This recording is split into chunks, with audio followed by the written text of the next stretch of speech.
tonight to see if he was barefoot. Is that still the case? Is he barefoot? Because I know on Facebook somebody posted a picture of these could be his shoes, or is that so he is presumed to be barefoot at this point? What I can say is that his mom says all of his shoes are accounted for at the house. I'm not going to say that he's barefoot. All right.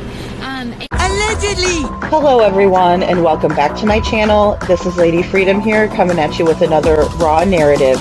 Here's a brief disclaimer for tonight's show. Let's watch. That's ignorant!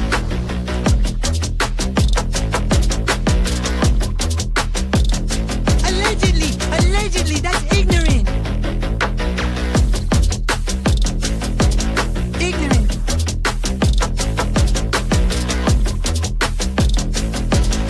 Judgment, Alston. Boy, you read my thoughts. You've got the shinin. You mean shining? Shh! You wanna get sued? Judgment, Alston. You just use that shin of yours to call me and I'll come a running.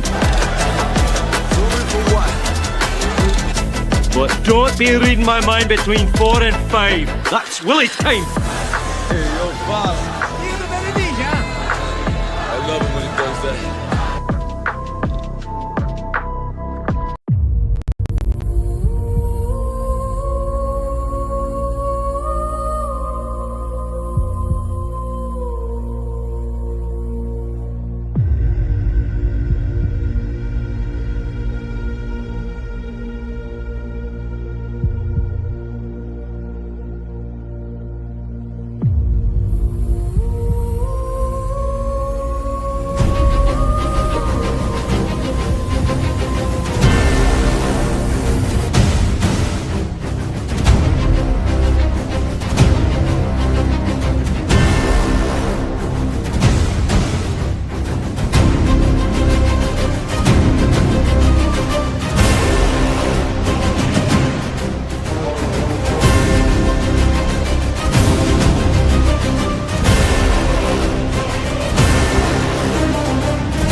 Everyone and welcome back to my channel. This is Lady Freedom here coming at you with another raw narrative. It's so good to see all of you guys tonight. I just wanted to say I took down little Miss Sharon's comment because I didn't know if it was showing a name she didn't want to show on here, so I apologize. And I am wearing you guys are doing a pajama party with me. You didn't know it, but in my pajamas tonight. I was just tired today, and then I went over and watched Hindsight and Mama Risa and BMW Coops live, and they did such a great job. And so I wanted to hop on here, and I didn't want it to be terribly late. So you guys got to see me in my PJs tonight, but I'll just keep it on the avatar, not to scare anyone. But it's so good to see all of you guys tonight. I see Forget Me Not and Kathy Bartholomew. And Forget Me Not, you said yours is looking different too. That is so strange. And an @ behind yours, Kathy. That is so weird. Probably YouTube being YouTube. Yeah, well, it's something with StreamYard because I would imagine just because I'm on StreamYard. So,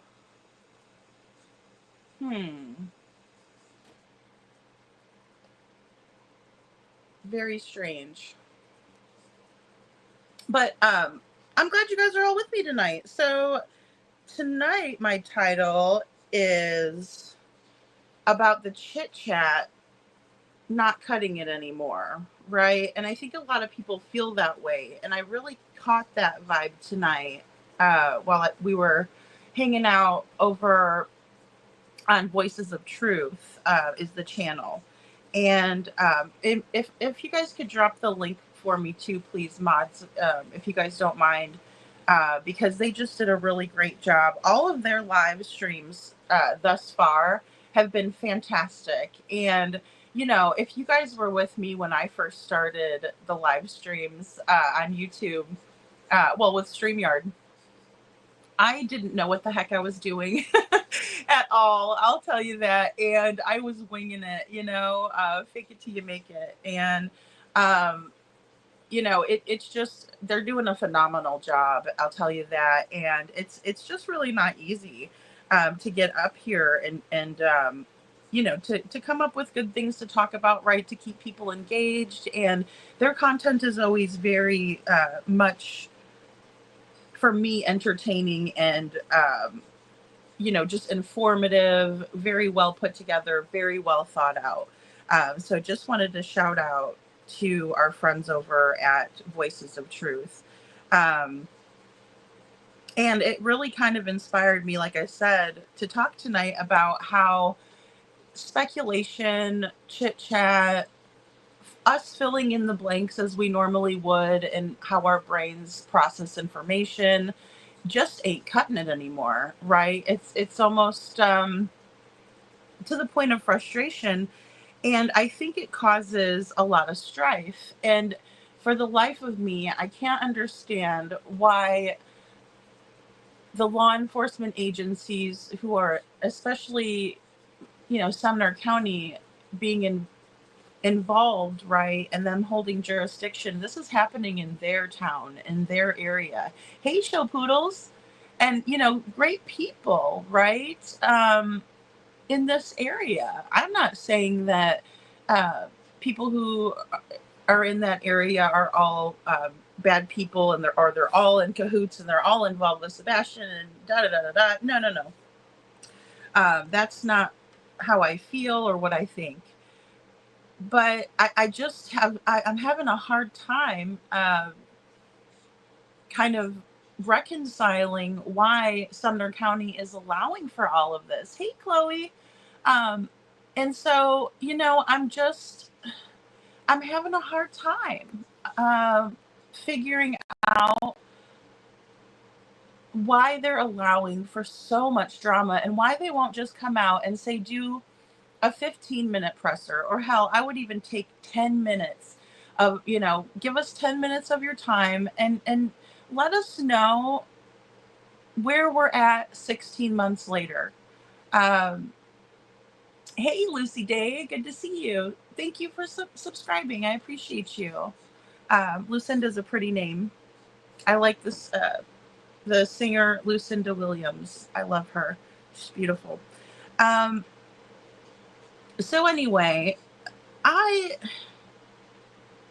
can't for the life of me figure this out. And so, you know, I'm in Voices of Truth, and I have, you know, lots of I saw lots of you guys in there, lots of familiar faces, lots of good people. Thank you so much, little Miss Sharon. You know, and it's frustrating when I see, I think it's frustrating for me personally, but then it's frustrating when I see my friends, you know, kind of struggling with what, you know, what's happened here, and why, you know, did Sebastian even make it home? You know, we're still questioning these minor details. And I think the bigger picture is because we've never received anything solid. So if they gave us 10 minutes of their time and they came out and said, look, this is the sequence of events as we understand it today, I think that they would be given mad respect if they were to come out and do that. I think people would appreciate it. I think people would take it seriously. And I think people would use it as a roadmap to what happened to Sebastian Rogers. You know, it really would, you know. Oh, no kidding, show poodles. Lucinda's from your hometown. Oh my gosh, I just love her. I'll tell you, when I'm in a good mood, a bad mood, or otherwise, I could always listen to her. She's a beautiful voice, and but yeah, I mean, I'll tell you, because there's a lot of confusion, right? and rightfully so. And even when people are trying to follow the facts, or the facts as we know it, which was another really great point that Mama Marisa brought up tonight, right? The narrative of what we think, how we think it is, right? What's this narrative that we've been thinking, right? What is this narrative that we've created in our heads? What is this narrative that we've created from the information that we've been given, that we've inferred, right? So an educated guess or an inference is something where you gather information and then the result is an inference based on an educated guess from all of the information that's been processed. So it's difficult if we don't have the right information, then we're inferring, our inference is bad. You know, it's safe to say anyway that our inference is bad. Hey Peggy, good to see you. So, you know, I'm just really at a loss of why they won't do that. I'm really, you know, kind of asking, you know, please, will you please let us know and give us a clear roadmap? And if you don't know, then that might be a problem and an issue for people. People might be upset with that, which is completely okay, right? It's okay. That's all right. But at least we would know more. So that way we can say, you know what, anything and everything is on the table at this point. And that'll take some of the tension off of the conversation, I believe. Maybe not all of it, but it might let a little bit of air out of a, you know, full balloon that's ready to pop. Because that's really what I feel like. People are tired of the nonsense, right? Some people thrive on it. Don't get me wrong. There's some people that just absolutely love it, in my opinion. Otherwise, why would we do that? Hey, Holly S., good to see you. You know, and there's other people that think, you know, this drama, I'm going to listen to it because there may be a nugget or a piece in here that we can pull from this mess, right? And maybe it'll bring us some more clarity. But it really seems to not do that. And then I don't know why, again, law enforcement doesn't want to help us out with that clarity. Because I'll tell you, I'm sure that their offices have been turned upside down by the public interest in Sebastian Rogers' case. And rightfully so. I mean, Sebastian Rogers, for those of you who don't know, or if you're new to the channel, is a now 16-year-old boy who went missing when he was 15 years old back on February 25th, 2024. He was reported missing the next day, February 26th, 2024. Arguably, he could have went missing between the hours of 12 midnight and 6 a.m. in the morning. Right? So, but he was reported missing after 6 a.m. And we don't even know at this point if Sebastian made it home or not. And we don't know that because, you know, I saw Detroit. I'm sorry. The names in here are wonky tonight. That's why I'm not popping you guys up because I didn't know. I don't know. That is so weird. It's doing that to everyone. Detroit. I'm sorry. I don't know what the heck. It's got to be something with StreamYard.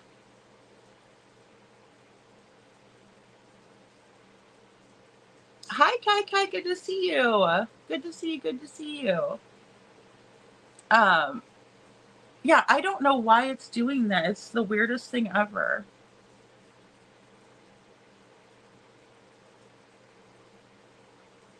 Hey, Blessed. Wonky names tonight. Yeah. It's the strangest thing. Oh, YouTube account name. Okay. How weird. You know, and they've been doing little, like, they've been adding things in on StreamYard. I guess it's been the last couple of months. But, like, there's this big money symbol that I could click and drop the link for StreamYard, and it's always in the way. And they've changed the way you kind of pop people up on the screen. Like, I used to be able to just click on the person and it would just pop it up there automatically. Now it's this whole, like, song and dance with it, which I've gotten used to it, but this is weird. I don't know why it's doing that.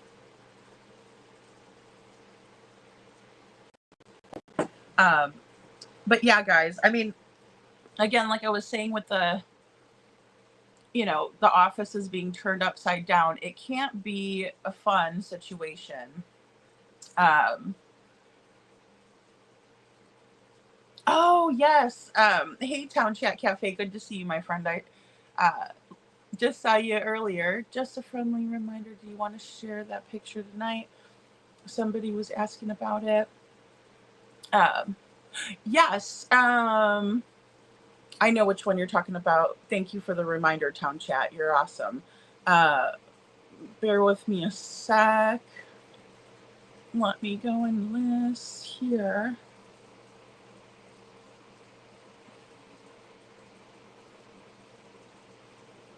Oh, I see them. Okay.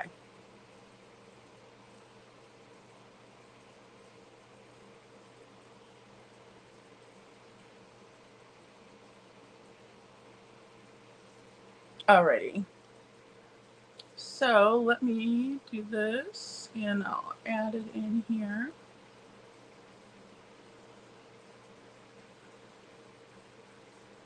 We were talking last night and people wanted to see a picture of Lori. And that's Katie Proudfoot all the way to the left. And then the one that's looking at her with her hand up, with also she has kind of curly hair. That's Lori in the sunglasses. Thank you so much, Town Chat Cafe. Hey, Sammy. I just don't want people to look at the video.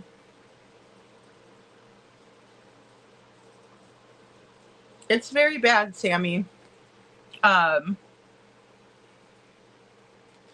video is tough, very tough to watch, and I understand exactly what you're talking about.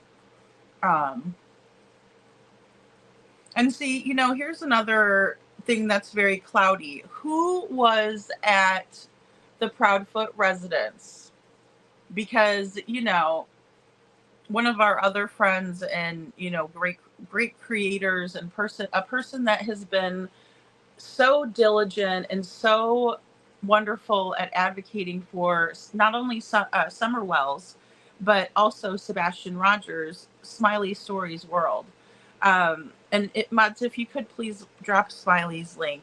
And I know a lot of you guys follow Smiley and know, but definitely go over it. Smiley has a great heart, guys, and she just cares about finding these kids. She is always sharing out flyers, and that's, you know, what her channel's about. So I'm very grateful to her. I also think that her interview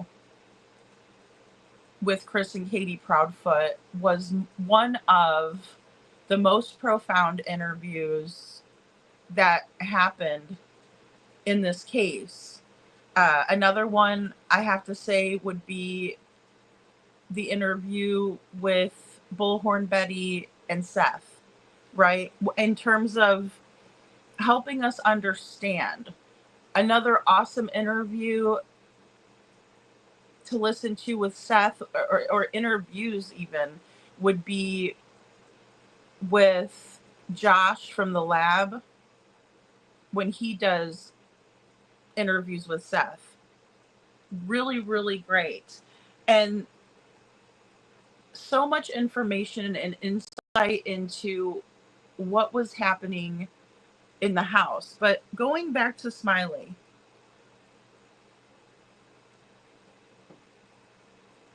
she interviews Chris and Katie Proudfoot March of 24. And Chris, on 2 separate occasions in the interview, contradicts Katie's story of it only being herself and her son Sebastian in the house the night that Sebastian went missing. He says to Smiley that everybody would have heard Sebastian had he went out the window. He would have stepped on the bushes and he would have screamed, and everyone would have heard him. Right? We would have heard him is another statement that he made, right? 2 separate times where he contradicts Katie's story. He trips himself up. Hey, Lizzie, good to see you, sweetheart. So yeah, he trips himself up. Casey Taylor, 100% Smiley's was full of nuggets. Oh my gosh, it really was. And Smiley did a really good job of allowing Chris Proudfoot to tell on himself. And, you know, we're all going to kind of innately do that. The more that we talk, the more that we are going to show what our true intentions are, what we're really trying to say, especially when you're on, you know, a live stream for even an hour, 2 hours. That's a long time to talk about a subject and not show your ass, you know. And in my opinion, Chris Proudfoot showed a full moon on that interview. So I would agree. I would absolutely agree with that statement.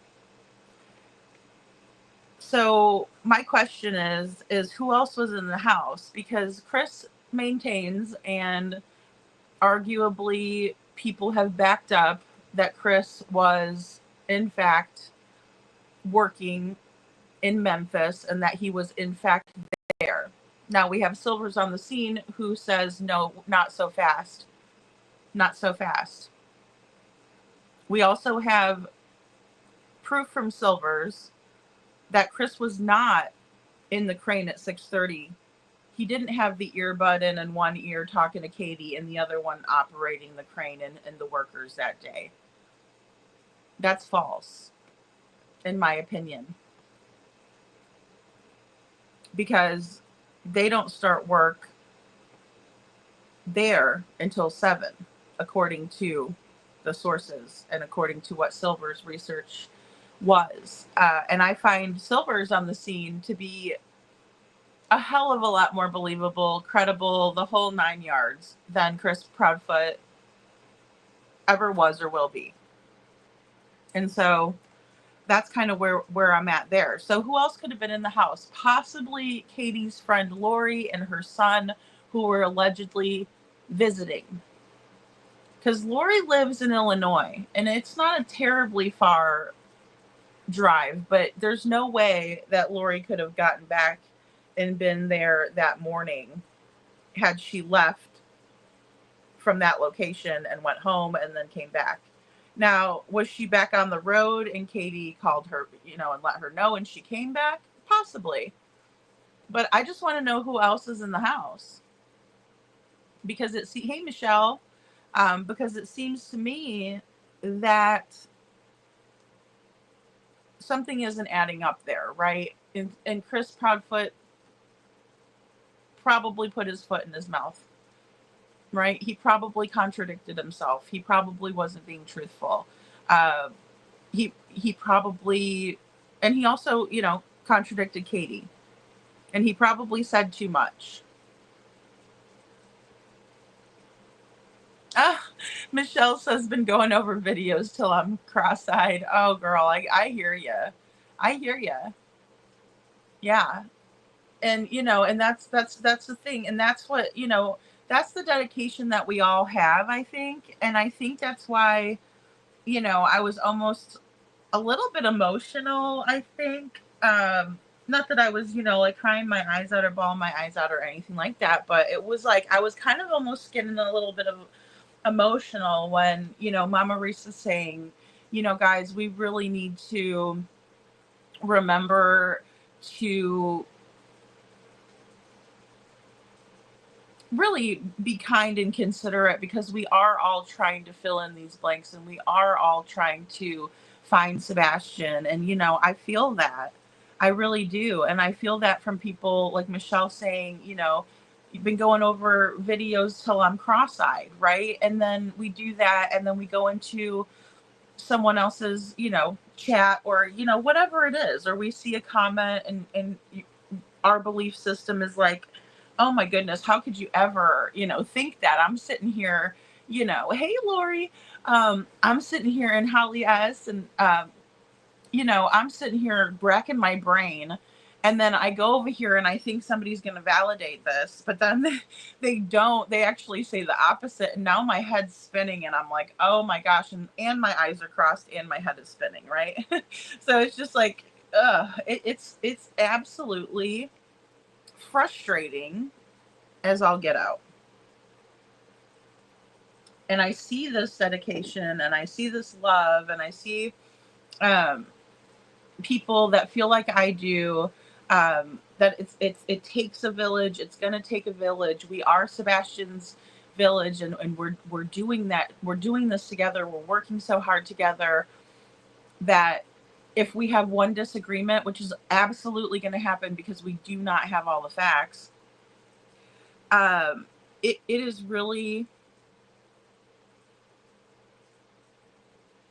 something where we're going to have to agree to disagree and not go after each other, or get frustrated with each other because we don't maybe believe that, or maybe we saw something different and we just think, oh gosh, no, because as Mama Risa was saying, sometimes if you just sit back and listen to someone's point of view, you might realize something different than you originally thought.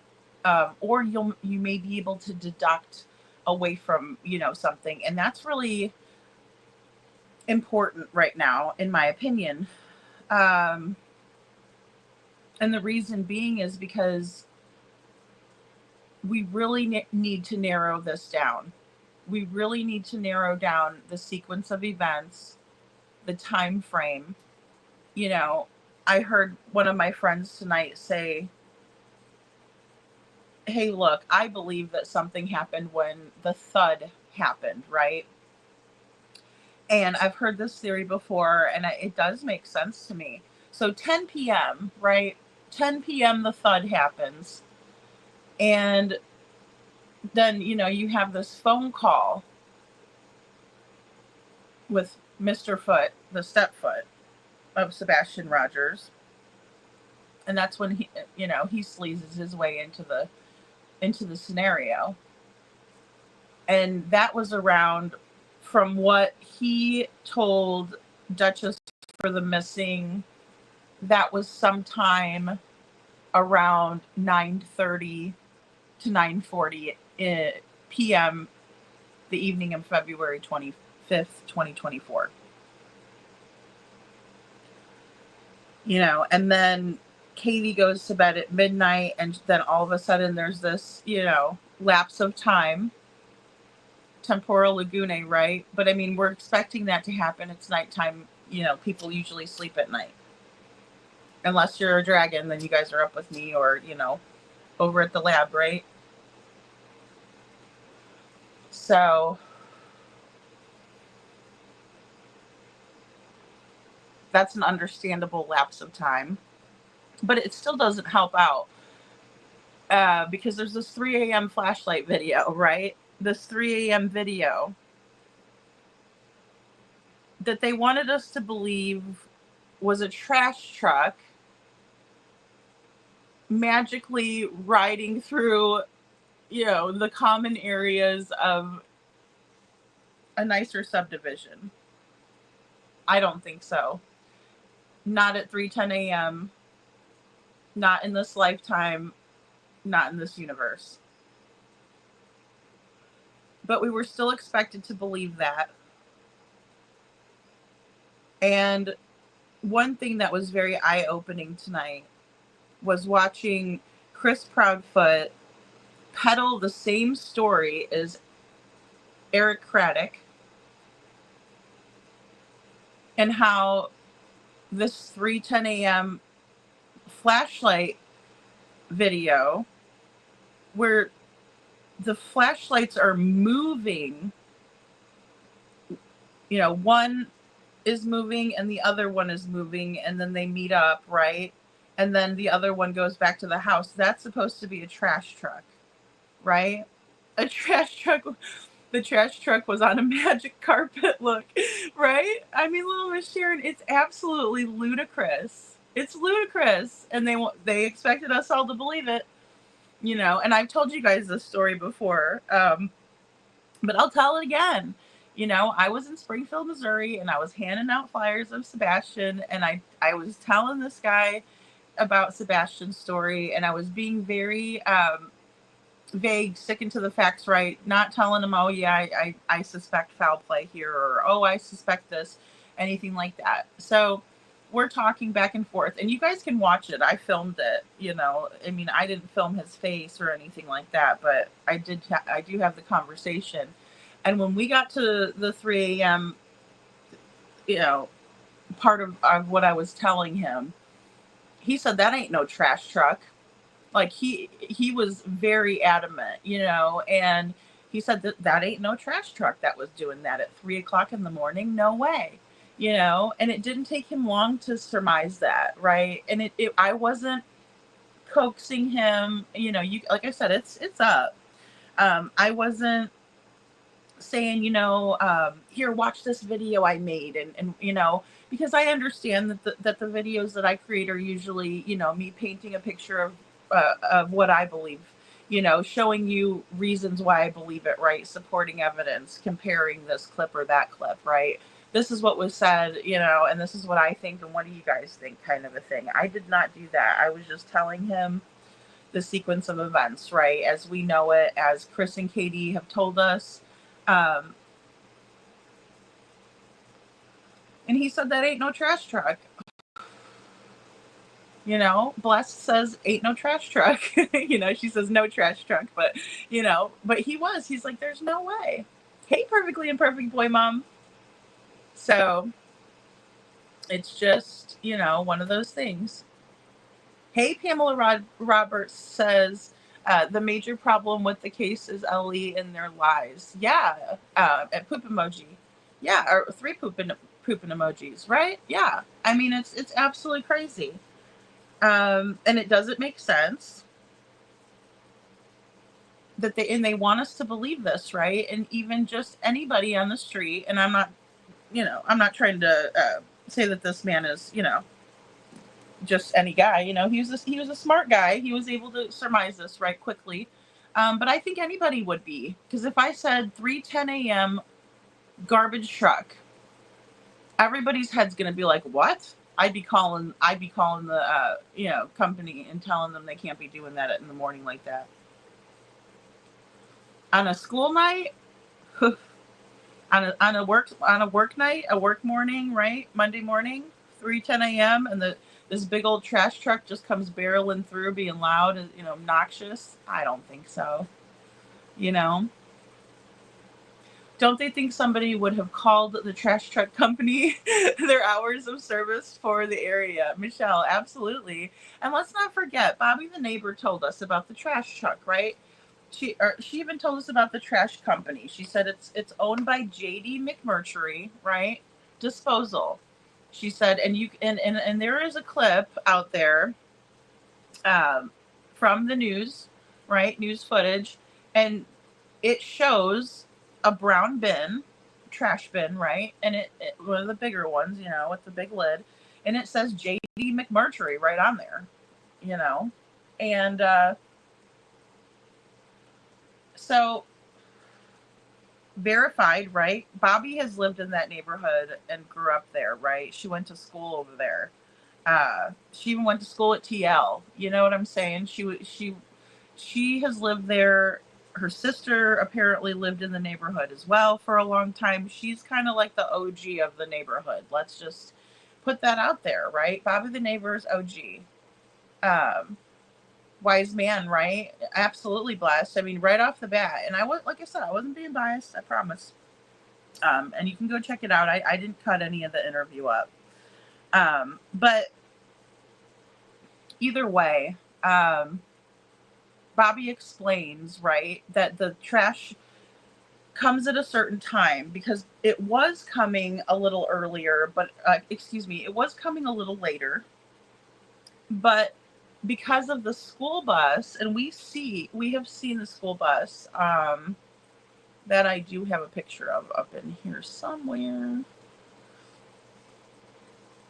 And what time the bus rolls through, right? Sebastian's bus rolls through about 7. This bus rolls through around 6:20, right? Picking kids up in the neighborhood.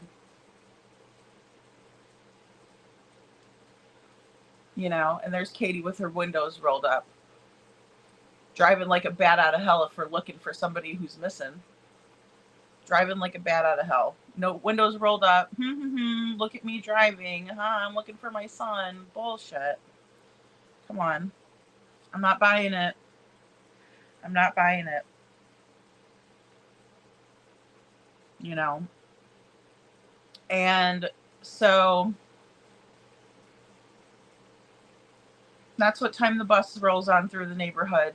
Bobby was saying, you know, the trash was being picked up, but it was interfering with the kids that were waiting out for the bus in the morning. So they started taking it around 5 a.m. You know? So there's no way that it was a 3:10 a.m. trash route. Same thing with the paper route, SF. Steve Fisher investigates. Same thing with the paper route, buddy. I hate to break it to you. Again, no one is buying that bullshit.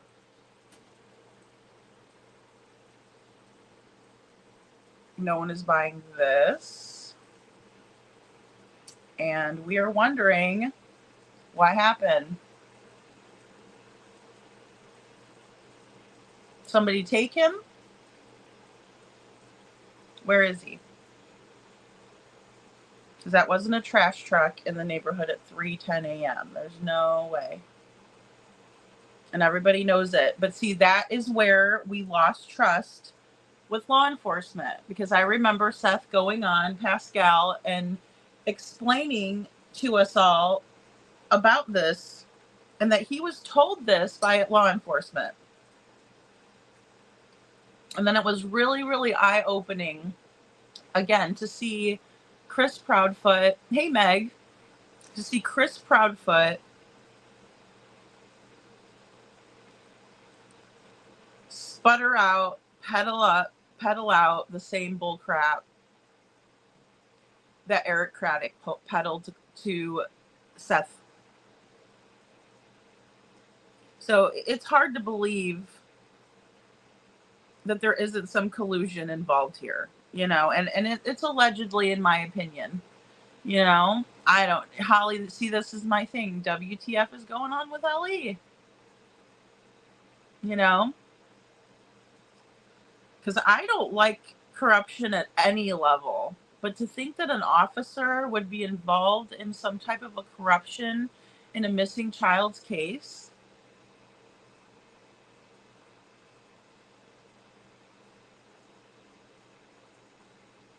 It's absolutely, again, it's ludicrous, right? It's the last thing that I would ever want to admit to or believe. But what is going on here?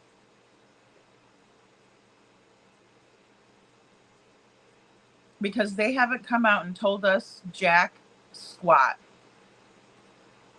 They haven't told us jack squat. The Texas Roadhouse.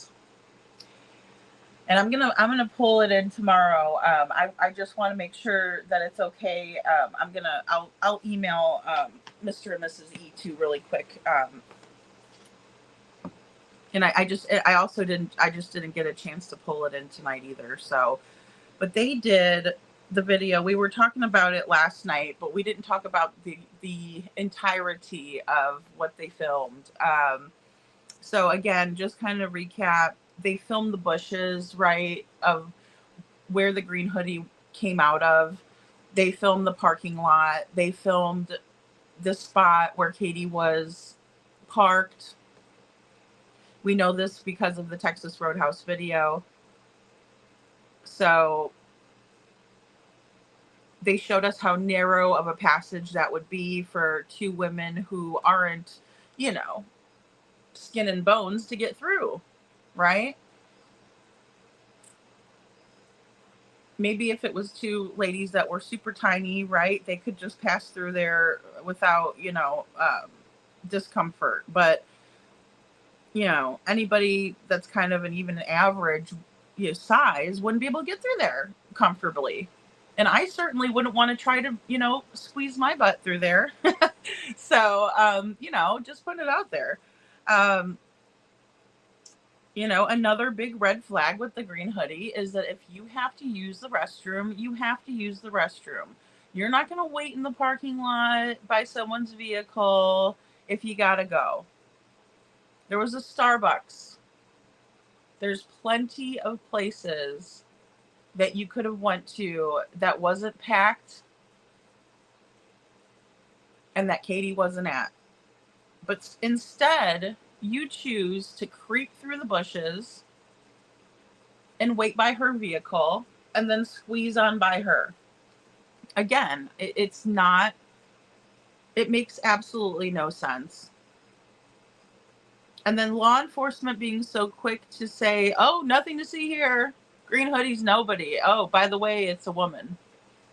But we're not going to tell you who, and, you know, please don't bother this person. We've talked to them. They're cleared. Yet no one else has been cleared in the situation.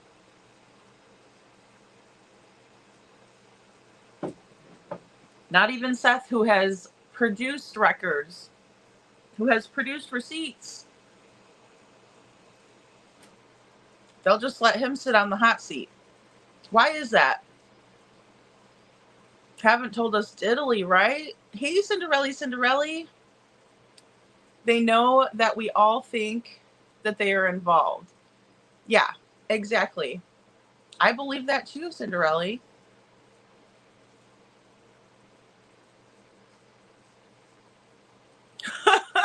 Well, Miss Sharon says, knock, knock. Hello, L.E. Are you home? Anyone there? Right? Anyone home? Hey, YouTuber. It's like, oh my gosh. Hey, Babs. Good to see you. No, we're just kind of, we're all on this like white on rice. Right? Oh my goodness. Babs, we're all just trying so hard, right? And you didn't miss much. We're just kind of talking about some of the things that were discussed tonight in Voices of Truth live, and then also just kind of, you know, about a hodgepodge of my, you know, questions. I'm like, why? SI officer, good to see you. Hello. Holly S says, in my opinion, they do owe us an update, especially the residents of Tennessee. Yeah. Oh, absolutely. Well, and that was another question that I had tonight, you know, too, for Katie, you know, could you please give the audio to your ex-husband? Is that gonna take your, you know, is that gonna unalive you, Katie? If you do that, is that just really gonna, you know, put a wrench in your plans to be an evil, spiteful asshole, you know? And I'm sorry. I understand. She's Sebastian's mom, and I try really, really hard not to call her things like this. But, you know, I have some questions. Why are you doing that to him? You know, besides to just watch him wriggle and, you know, and worry. Because in my opinion, I can't put that onto law enforcement, and I won't put that on law enforcement, because Katie was the last one with her son. She just was. And if she could ease the pain of a father who misses his son, who loves his son, why wouldn't she just do that? I mean, again, is it going to kill you? Hopefully I don't get demonetized for that one. But you know what? Is it? Because it's real simple. As Stepfoot would put it, it's real simple. take the audio file that you say that you have, proving that Sebastian made it home from the Texas Roadhouse that night, and send it to Seth and say, here. You could end it right there. You could put that rumor to rest. You could, take care of that, and that's that. And people would say, that's, you know what? I think people would give Katie the credit that she would deserve for making that choice, that good choice.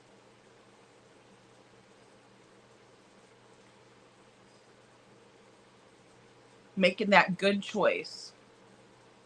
Doing the right thing. Is it hard? Yeah. Do I like my ex? No, I don't. To be quite honest with you. But he did give me my daughter. So if she was missing and it was from my care and he had any questions, I would at least do him a solid, because it really has nothing to do with what he has or hasn't done in the past, or what I have or haven't done in the past, right? Takes two to tango. Again, don't get me wrong. Oh, thank you, Peggy. I'll put the scroll. I just didn't want to put it up because it says find Sebastian. I need to put it up a little bit more, that way it doesn't affect, the message, the good message that I want to spread.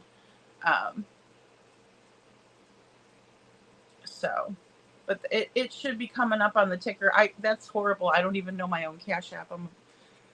I'm so funny like that. But it should be coming up here. I can't even remember what I did decide on when I put it up there. But thank you, Peggy. That's so sweet of you.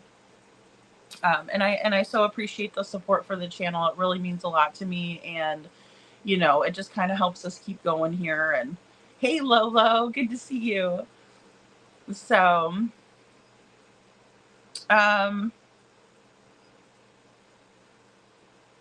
but yeah, so another really, really big point that I'd like to make. Backing up really quick with the helping Seth understand, verifying to the public, because I'll tell you, I think that, and this is just because of my experience with how Seth has been. I have said things in the past, and he has come in and he has confirmed or denied it, right? And I'm not saying denied like in a negative fashion. I'm just saying, he has come in and said, yes, Lady Freedom, that's true, or no, Lady Freedom, that's not true, or hey, Lady Freedom, I do the same thing at the house. Like, let me give you guys an example. One night we were talking about food in Sebastian Rogers' case, because, right, it's kind of been an odd, awkward kind of subject, right? Or some of us have speculated that there is a lot of talk about food and we're not sure, like when Katie says, rummaging through the snacks and stuff, and and I'm like, what is she talking about?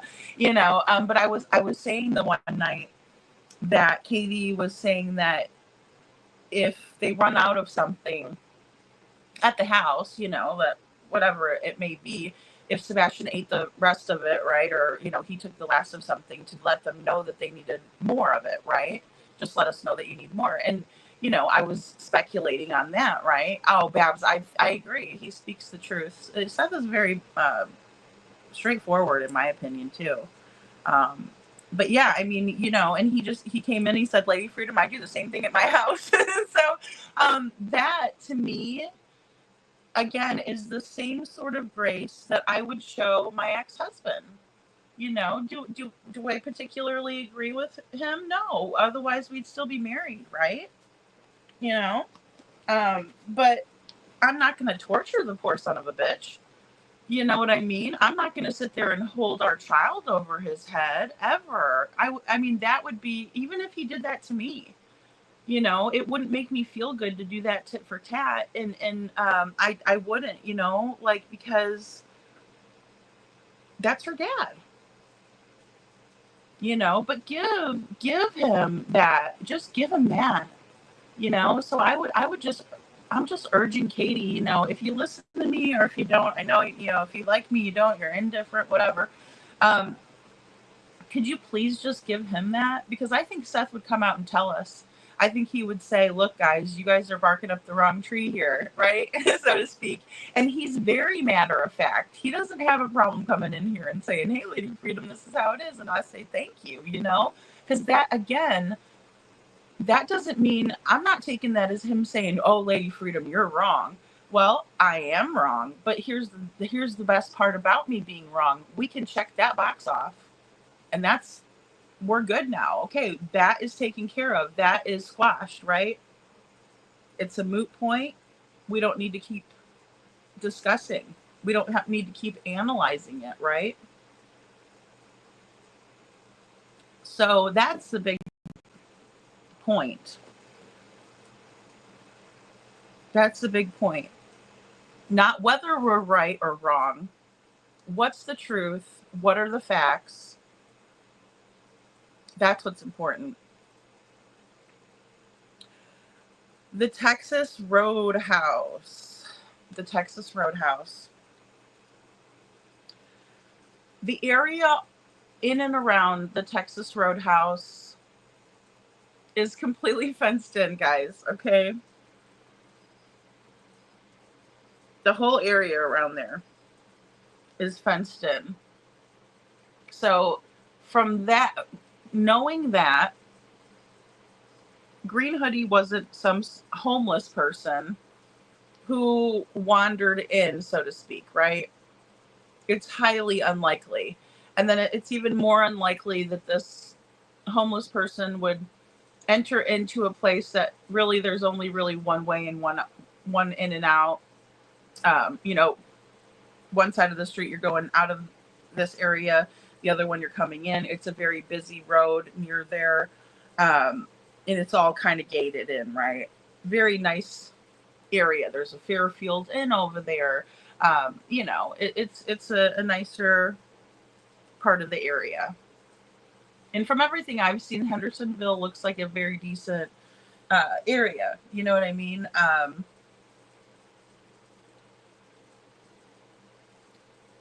There's no way that the Green Hoodie was just waltzing around, right? Because it just wouldn't be feasible. So we can surmise that from knowing that. Here we are, you know, 16 months later, and we're finding this very important detail out. Because what this does is it shows that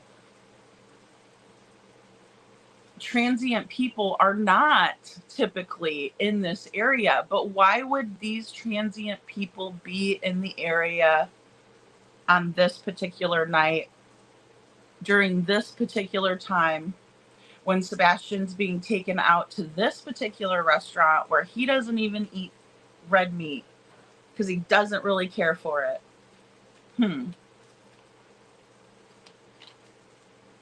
It makes you wonder. Lolo says, has anyone else noticed how our names are coming up? Yes, Lolo. I know. I don't know why it's doing that tonight. And it has to be something with StreamYard. It's something with StreamYard that it's doing that.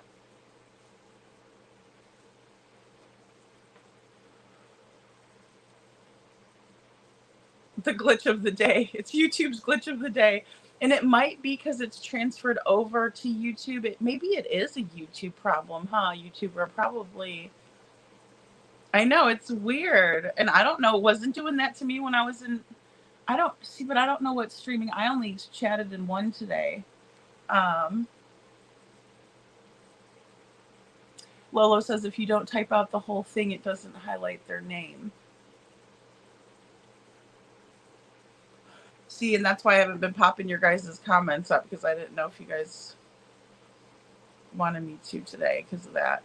It's weird. Yeah, Babs, it's completely fenced in. It's completely fenced in. It's so weird. that we didn't know that sooner, right? And thanks so much to Mr. and Mrs. Ease. Definitely drop their link to mods, please, please, please, because I mean, absolutely important for us to know because it rolls out a lot.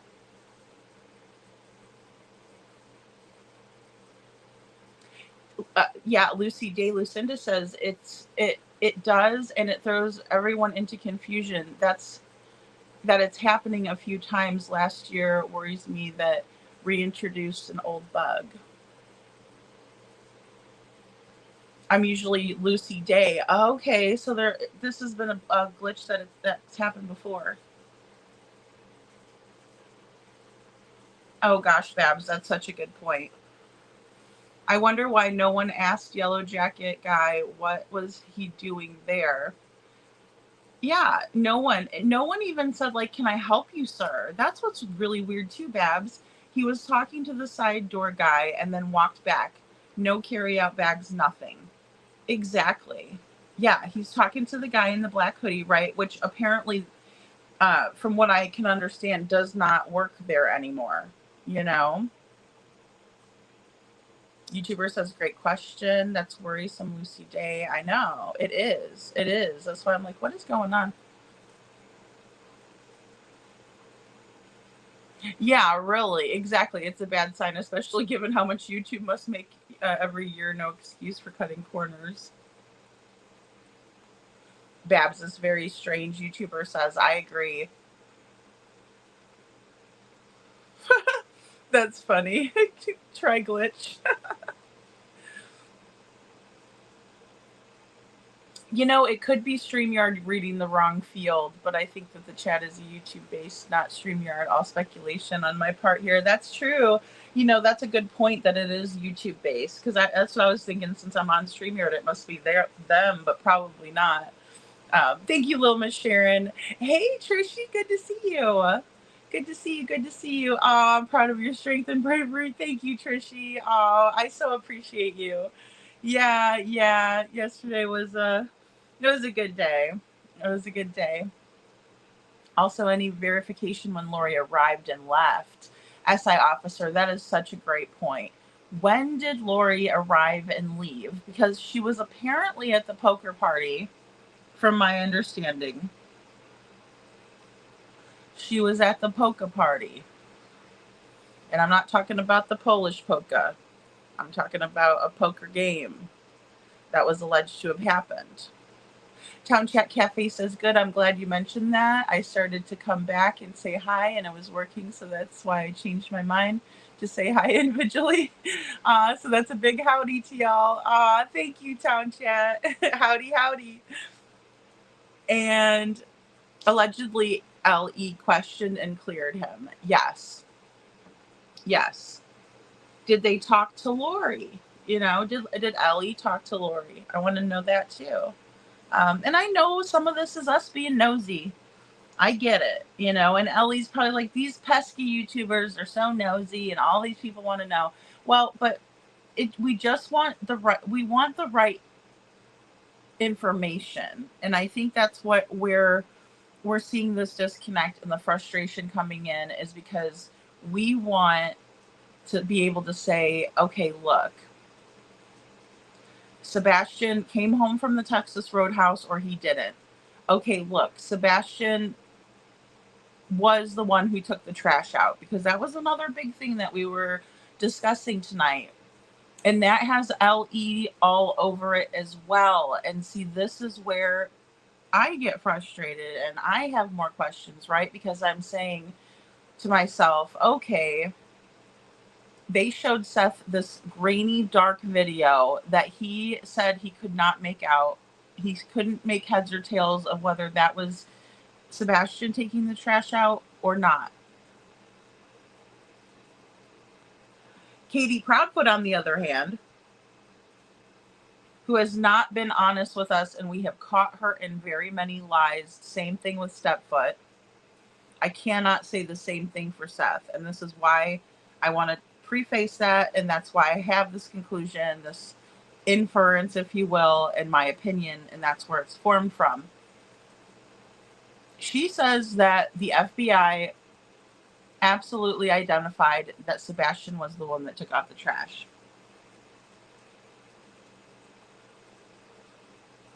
But we've never had confirmation of this. LE has never came out and said that. He showed it. They did show it to Seth, right? But they showed him the flashlight video and told him that it was a trash truck. Again, it makes it harder to. It makes it hard to believe. Bab says, "Yeah, Yellow Jacket guy just keeps wandering around, and no one said, 'What do you need?'" Exactly. And that's the first thing that you learn in a restaurant is if you see someone, you know, in the restaurant, you greet them, you say, you know, you help them, you seat them, right? Where were the hostesses that night? I understand it was super busy. Maybe they were short-staffed. But people were waltzing in and out of the Texas Roadhouse that night. We had the two guys waltzing in and out. We had Green Hoodie waltzing in and out. We had pink sweater lady waltzing in and out. You know. Oh, okay. Thank you, Lucy Day. Thank you. Says, okay, I just went to another live and they're all talking about the same problem. Oh gosh.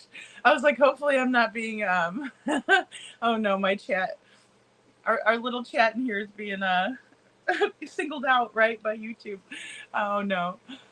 Also, why does the Texas Roadhouse employee no longer work there all of a sudden? SI officer, that's a really good point. You know, it's a great point. What's going on there? You know, and how come we don't know, you know, how come these people aren't coming forward? Because here, if I was the black hoodie guy, right? Imagine me, I'm a black hoodie guy. And I'm working at the Texas Roadhouse, right? And this all happened. I'd come out and do an interview. Absolutely. Black hoodie guy, if you're listening, Lady Freedom would love to talk to you. You know, no pressure. Hey, NorCal, SoGal. Good to see you. I like your name. Hey, Juicy Jules. Bab says Yellow Jacket even went off to the side area where pickups are done, but he wasn't hearing anything and just wandering around, right? Yeah, why? Yeah, he's just wandering around. And he's in a bright, you know, you can't miss him. But all the employees just whatever, you know what I mean? Oh yeah, hey guy, you know, don't ask him what he needs, anything. Thank you, YouTuber. Thank you. Aw. yeah, I'm happy. I feel so much better. It was like a weight lifted off, you know? Yeah, see, Juicy Jewel says, me too, thud, and he was over medicated. Yeah. Well, and then she says, somebody brought that up earlier too. They said, you know, remember when she told Nancy Grace for the first time, you know, because Nancy said, well, there was a thud, and that was the first time we heard about the thud, right? We heard about a noise. Katie told Smiley Stories World, that she heard a noise, and she said to Sebastian, you know, I don't care what you're doing in there, go to bed. She tells the same story to Heather Cohen, right? And she says, I don't care what you're doing in there. And she's very adamant about it when she tells it to Heather as well, because her and Stepfoot are kind of going back and forth about a few things during that call, right? They're going back and forth of whether Sunday is a school night, and they're going back and forth as to, you know, what was exactly said. And what was exactly said by Katie was, I don't care what you're doing in there. You need to go to sleep, right? Go to bed. Either one. You're supposed to be sleeping. I don't care what it is you're doing. I'm hearing you, you know, the noise is going around. And you know, she told Smiley that too. It's not uncommon for me to hear him messing around in his bedroom after he's supposed to have been sleeping, right? She told Smiley that. She also said that I didn't go check on him because I didn't want to go in there, and because you can imagine what a 15-year-old boy might be doing in there. So let's just embarrass Sebastian some more, shall we? Because Katie's real good at doing that. And, you know, it makes me angry because I don't like that. That Sebastian doesn't deserve that. And why would you do that? But at any rate, that's what she said, you know. And then she turns around on Nancy Grace and we hear about a thud. And Nancy goes, a thud? You know, and Katie's like, yeah, it was a thud. And I asked him, Bubba, did you fall out of the bed? Nothing about, you know, I don't care what you're doing in there. She ain't going to tell Nancy Grace that. No, she's not going to say that to Nancy Grace. Instead, oh, Bubba, did you fall out of the bed, baby? No, she didn't say that to him. Bull crap, Katie, again, bull crap. We ain't getting diddly. YouTuber says 100%. If correct info was given by LE, we pesky YouTubers wouldn't need to speculate. Exactly. And you know, it's the public speculation.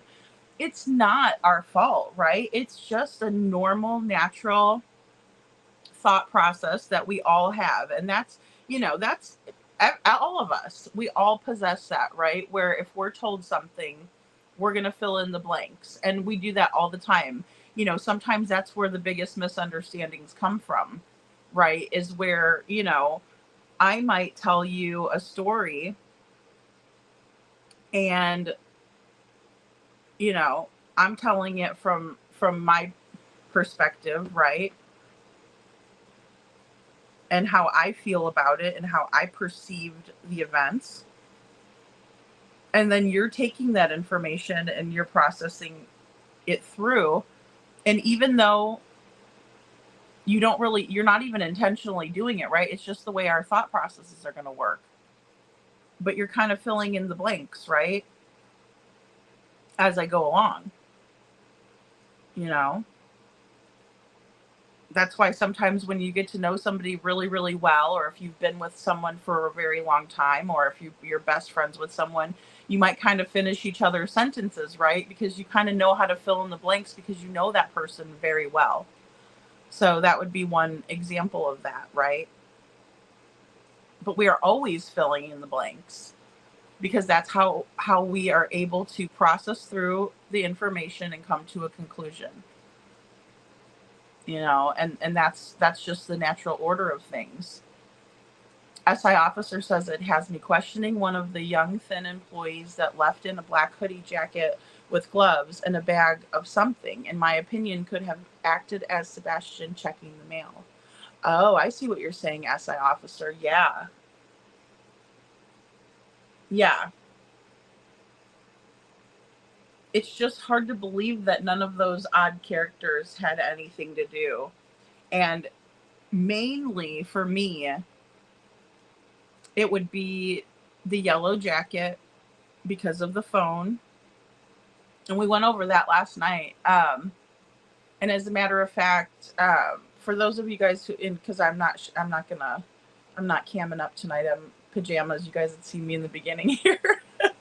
But you know, let's just watch this again. I have it loaded up. You know, this is from Hindsight 2002. And she does a fantastic job here of pointing some things out. And as a matter of fact, let me remove this banner, guys. I don't know why that other banner came up. I just noticed that. Sorry about that. The bill is being paid at the table, right? So they have those little kiosks or point of sale systems, right? You pay your bill right there. You know, the waitress doesn't even have to come up and give you your check. You see it right there. And she's paying it.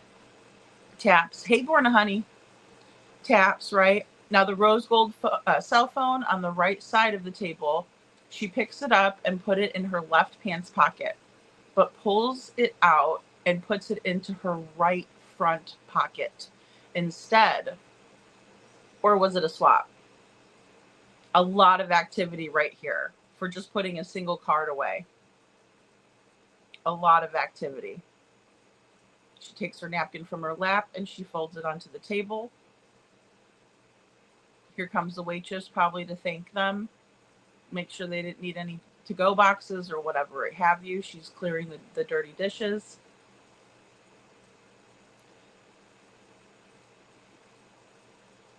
And Katie is just all over in her pockets, all up in them pockets.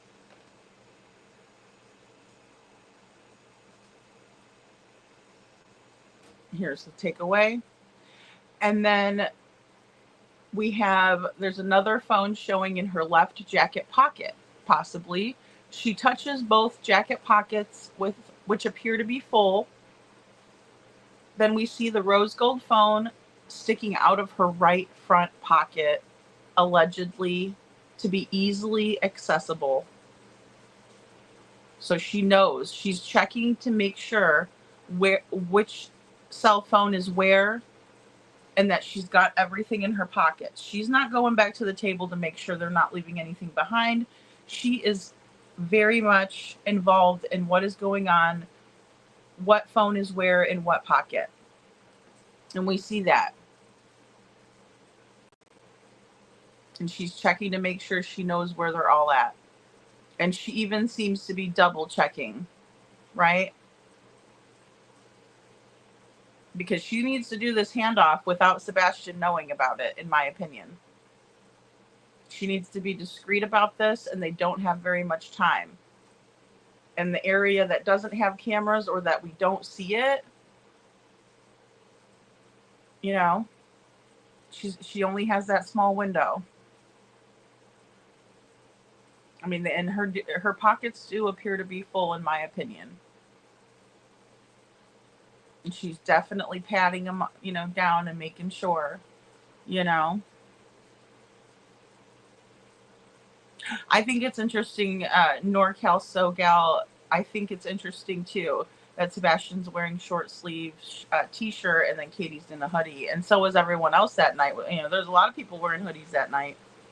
Rose gold phone, front right pants pocket. Check it. Right? And then 1 minute and 44 seconds later, the rose gold phone appears, which appears to be the exact same phone that Katie could have very, very possibly handed off to the yellow jacket guy. Hey, hindsight. Good to see you, my friend. Yes, and you know, here we go. Together we find this missing person, Sebastian Rogers. Together we'll find him. And that's the most important message right there. Together we can find him. We need to have the right information though, because that's going to alleviate a lot of filling in the blanks and misinformation, disinformation, right? It's important. It's important to know these things. Either way, for sure. Because that way we can get a clearer timeline and we can all say, okay, now that that's out of the way, Sebastian didn't make it home. Where was he dropped off? Was there a handoff, right? Or if it's, oh my gosh, okay, now we know. We have the audio. Sebastian made it home. The trash truck video, that would be lovely to see. And we can all try to make up our minds there as well. But especially in a case like this and what we've been dealing with, I think it's safe to say that all of us would want to see the footage with our own eyes and ears and, you know, hear the audio with our own ears. Because there's a lot of mistrust and distrust because of some of the information that did come from law enforcement was false. And I do feel safe saying that and confident saying that because of the trash truck comments on the flashlight video. And ultimately the fact that they won't release the trash can video where, Sebastian takes the can to the end of the driveway, like his mother said. Because I really think that only when we have that information, we could feel good about it, feel good about making an educated guess rather than, shooting from the hip guess, right? The billboards are still up, Babs, to my knowledge. And, it's, they're supposedly on the blip, right? So it'd be just like, ads coming through. And I know that I saw at night post again a billboard at the same stadium, and it was a different one. Citizens Bank Park. Sorry, I was trying to get back over there. So, and I know that there was a campaign that was run that Tony had talked about.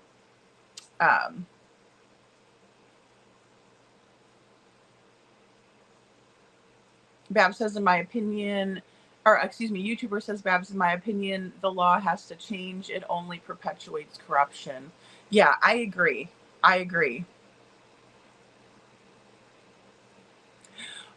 SI officer, that's a really good question. Now, what phone was he holding prior to going into the Texas Roadhouse? That is a great question, and that would really help us narrow.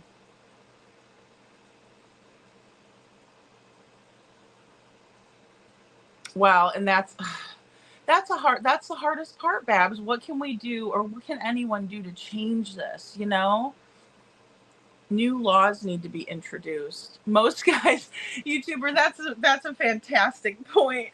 Absolutely, 100% right there. Most guys would not own a rose gold phone. Some guys would, some would, but not, no, I don't think so.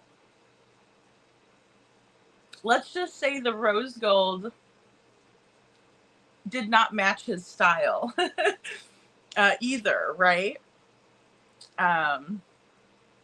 Trishy says working together with truth and transparency is key. Yes, absolutely. Absolutely. Because when we're all on the same page, that is a better start than us all being, wonky. Hey, I believe this, I believe this, I believe this, which is okay. There's nothing wrong with that because, we're all going to speculate, again, all going to fill in the blanks. But if we're starting with the wrong information and we're filling in the blanks, and that's why the speculation is going to be completely off, right? It's not even going to resemble anything that looks like the truth. And it's not going to produce us what happened to Sebastian if we're already starting out with the wrong information.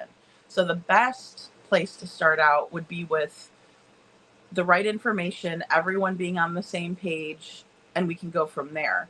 And again, to be quite honest, I cannot blame law enforcement solely for the misinformation because in the beginning,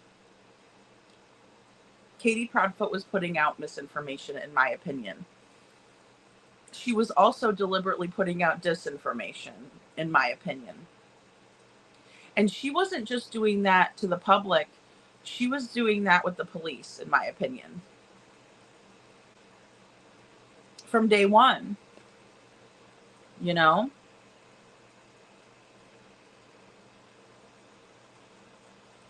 That's true, YouTuber. That's true. That's how I feel when we talk about the Canadian cases. And I shared my faux pas with you guys because I remember I was going through my live and I was doing shorts and I realized that I said, I'm not Canadian. I can't do anything, so I feel that. Babs says, great question.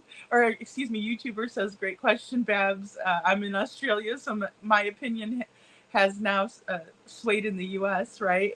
Or has no sway in the U.S. And see, that's how I feel about Canada. I'm like, maybe our Canadian friends can help us, right? And so I feel that, yeah. Hindsight says YouTuber agreed. Not many would for first choice of color. Yeah. And see, it's it's uh it's so frustrating. It's just so. Oh, NorCal SoGal says so many locals doubt we're gonna find him, and it breaks my heart to hear that. I'm so disgusted by the lack of updates and any comment from LE. Ugh, I know, and it is frustrating. It is frustrating because they're not giving us a way to be on the same page. I guess is what I was feeling as well, and thinking too. So thank you. I agree. Um, I've also talked about the locals going kind of bonkers mad over this situation.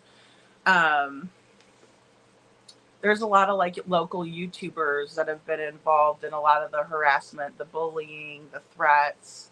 Um, don't seem to want Sebastian to be talked about or found. And then the ones that were acting as if they wanted Sebastian to be found, or that even they were searching for Sebastian, have turned out, to flake out and go over to the side that's negative and, we're the bullies and the haters and, the whole nine. You know. Hey, couponing TGIF. Good to see you, Super Sleuth. And SI officer says, or no follow-up on leads, etc. Lack of concern, lack of urgency, lack of protocol. Right? Absolutely, SI officer. Those are such great points because, we expect to see law enforcement doing so much more, right? We expect them to follow up on the leads. We expect them to show urgency and concern. And we expect to see some policies and procedures being followed as if there were some, And I mean, even in Crystal McCrory Jones's case, there was an absolute lack of protocol being followed. There was a lack of procedures in place. And that's something that I know that her sister Jana has been working on diligently since she experienced these lacks in protocol and things of that nature. You know, it's one thing if someone falls through the crack in the system and we can identify it and, make sure that doesn't happen again. But here it's very disheartening because if I was law enforcement, I would be mad at Chris and Katie for giving me the wrong information. So for example, say I was Eric Craddock, right? And I go to Katie and I'm trying to help her find her son because she called me to help her find her son, right? But she starts lying to me and she starts telling me that Sebastian was wearing a black sweatshirt and black sweatpants, because even though that those details are not crucial today, they could have been absolutely crucial at that time when she was asked, what did your son wear to bed, or what was your son last wearing? Because at that point, we are absolutely looking for Sebastian, and he could absolutely be wearing that outfit that she described. But instead, we hear Chris Proudfoot go all over the internet talking about how these pants were not sweatpants.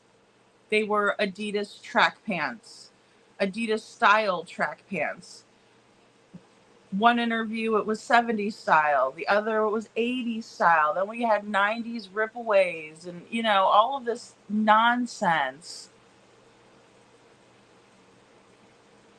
I'd be mad as hell at Chris and Katie. I would be so frustrated with those two. I'd have knocked their heads together like the Three Stooges.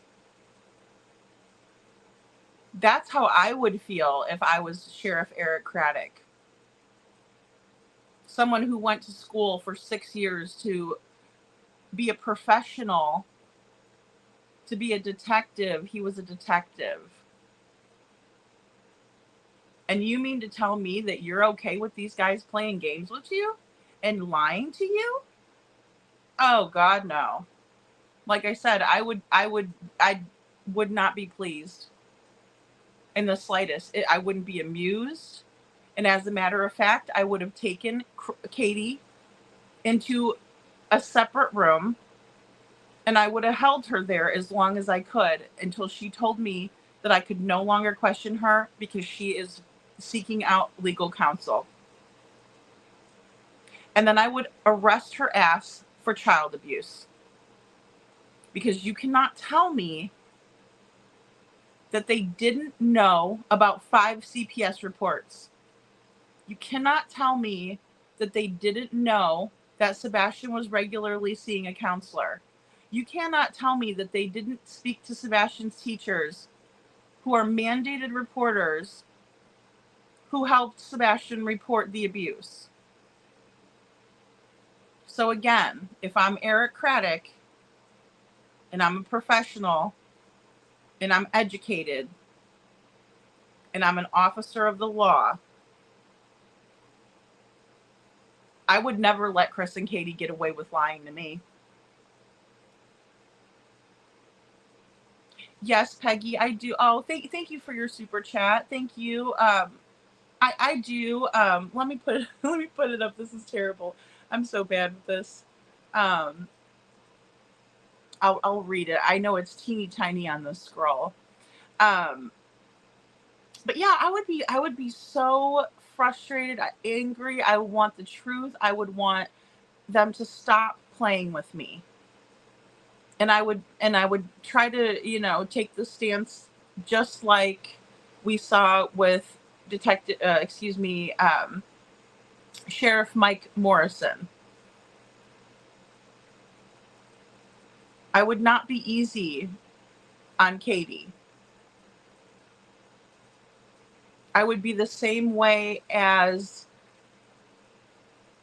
the law enforcement authorities were. And I know Canadian, it's a little bit different. But with Rachel Todd, look how fast the child was produced. And she was found alive. Claire was found alive. You know? And maybe she wouldn't have been. Maybe she wouldn't have been alive. Because if they would have waited any longer, that baby was lying in a ditch. Oh, here we go. Support the channel. So, Lady Freedom's Cash App. So, $, Lady Freedom's, $Lady Freedom's. I'll have to get the link too, guys. I'm sorry. I'm so bad with that. I need to be better at promoting stuff. But yeah, so, you know, thank you, Hindsight. Thank you. Thank you so much. I mean, you know, so I find it so hard to believe. And I'm not going to say that I have a vibe that Eric Craddock is a hothead or anything like that. I think he seems that he can control his, you know, emotions and things like that. It's hard to, you know, but he doesn't really seem like he's as determined as I would expect someone to be in a case where there's a child involved, right? Because Eric Craddock has, you know, kids, you know, also he's a dad. So when he looks at Seth, wouldn't he have that connection? Because I have that connection and I'm a mom and I know many of you feel that way as well. So, and the same reason why I feel so disconnected from Katie is because I'm a mom, because she's a mom. And I think, you know, again, why say these things about Sebastian? Why allow for Chris to say things the way he does? Why do you allow for the misinformation, the disinformation? Town Chat Cafe says, lady, just to confirm, was that photo I sent you who took that photo? Why was Lori there that particular day? Did she stay there that weekend? I think LK has a bigger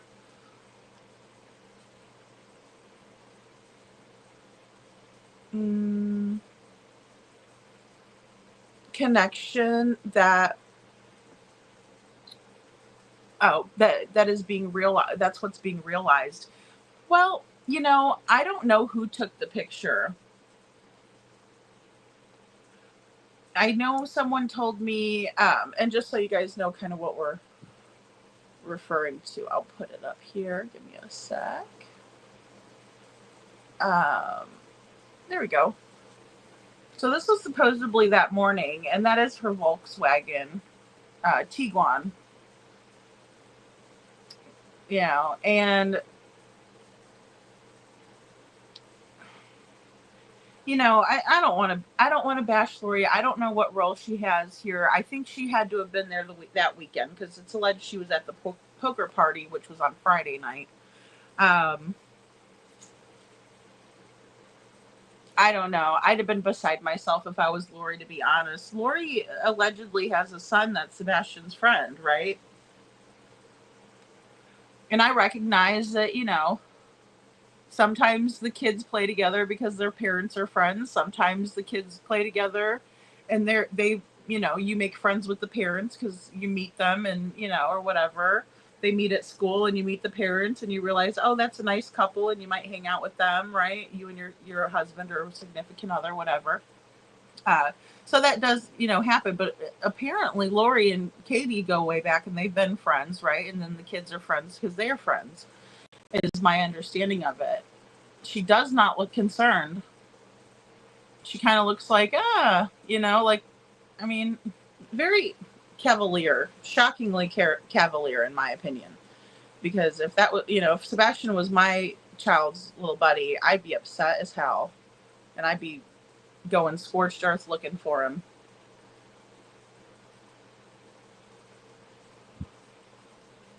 Bab says, Lady Freedom, you are thinking as a person who has morals. Sumner County Sumner County Sheriff's Office has none, and they don't care. You're expecting too much of Sumner County Sheriff's Office. The good old boys don't rat on each other. Gosh, Babs, you are so right. Yeah, I can't agree more. It is.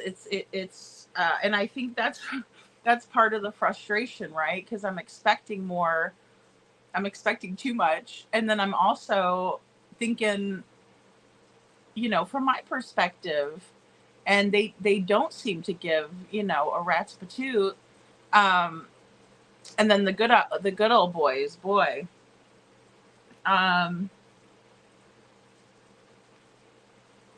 It's definitely that mentality. Definitely that mentality. And I've even seen it play out here, in the YouTube verse,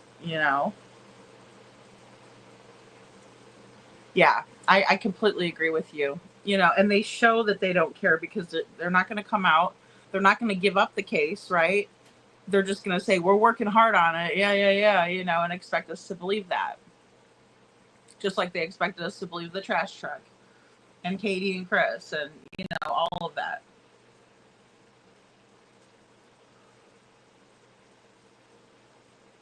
Oh, really? I've never seen that photo. Little Miss Sharon says, I think I saw a photo of EC and KP in the Navy, so they would be like this. Right. Katie's also Facebook friends with CC, right? Neighbor Carr, Double R. Yeah. Yeah. Oh, okay. Hindsight. Thanks. In my opinion, that was allegedly not proven to be true about the Katie and EC connection. See, I couldn't find any during my research either. Hindsight, because I did try to, I mean, I'll tell you how I did with Eric Craddock. I saw the snuggle struggle comment, and I thought, oh gosh, that is really bad. And I thought, was that a misstep? Was that a joke? What was this? Let me check this out before I go, bashing the sheriff, right? Or even a deputy, or a law enforcement officer, because I mean, again, that's not my jam. Not what I'm here for. I mean, I would hope to work with law enforcement officers, or if there was a law enforcement officer, I would want them to feel comfortable coming in here and saying, hey, Lady Freedom, this is how it works, right? Because that's so valuable to me. And I would give them the utmost respect, right? But I looked into him. I did, and this was not the snuggle struggle comment was not the only comment, that he had posted that was, in my opinion, very negative towards women and very negative towards, someone who was a victim of a crime. And I didn't expect to see that at all, especially when I looked at Mr. Craddock's Facebook page and I see a clean-cut, well-dressed man, a lot of who he follows and what he portrays to be is someone who I would be aligned with, right? And so that threw me off. And then I see that he attended Northwestern, and I see that he was in the Navy, and I think, oh boy, okay, so he's in the Navy. I have a lot of family members who've served in the Navy, and I'm very familiar with Great Lakes Naval Base. I used to go up there quite frequently because my cousin was stationed there, and I'd go pick him up, and then he'd stay with our family when he was on leave and stuff before he got stationed elsewhere. But that's where everybody goes in the Navy, right? Is Great Lakes Naval Base. And if you go up to the shopping mall up there, it's all sailors, and they're in their dress blues, and then you go up there and you're like, boy, all those guys are cute, so it's just like, I'm so familiar with it, right? And there's a way that they conduct themselves. There's a way that they're that they have to conduct themselves because of the job that they hold, the position that they hold, because it is an honorable position, And so I'm at this point, I'm kind of shocked, and I don't know what to think when I'm researching Mr. Craddock. And I'm thinking to myself, well, this Facebook page is more aligned with what I would have expected out of the good sheriff. But then when I looked at his Twitter, it was like night and day, right? And I will say that the posts were older, and it does seem like he has tried to clean up his act. But then we see the way that he acts in the Sebastian Rogers case, and it's disturbing, and it's frustrating. And he says the rumor mill has done nothing to advance this case whatsoever. Well, you're the one that won't put the rumors to rest, because if you know it all, then tell us so we can stop the nonsense. But you absolutely have to like the nonsense if you're not trying to find a solution or end it. That's got to be the conclusion. Because otherwise you wouldn't let it go on. Again, you wouldn't let Katie and Chris play games with you, lie to your face,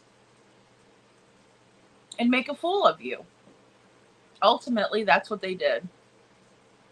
you know, it puts a black stain on your record. Why would you do that? Why would you allow for that?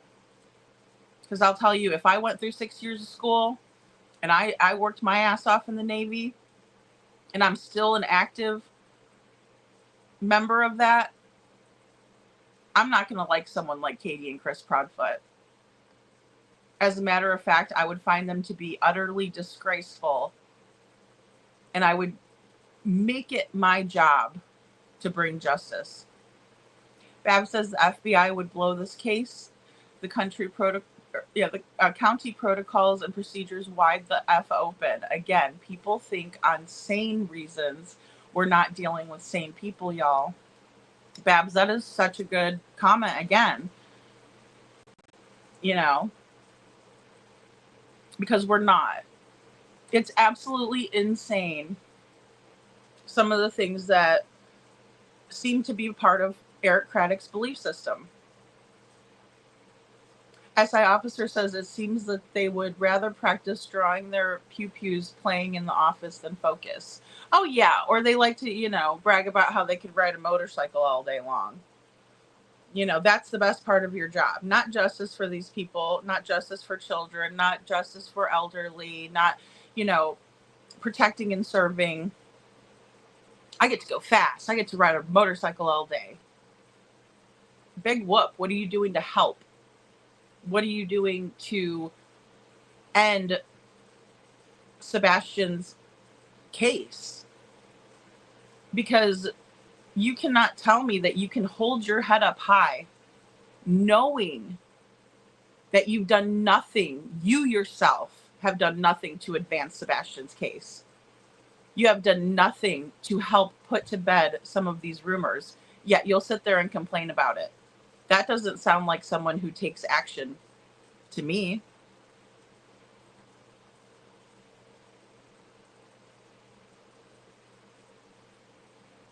I don't know. You know, I haven't seen anything put out. Now, I know At Night has put stuff out, Babs, but I don't know about Dog. I have not went over and checked his page, nor have I, like, got a notification. But we need all the help we can get. Hindsight says Babs agreed. We need them more involved. Yeah, we need everybody involved. We sure do. Town chat, in my opinion, poker party was for them to practice their poker faces. I'll tell you what, there was some reason for that, you know. There was something going down.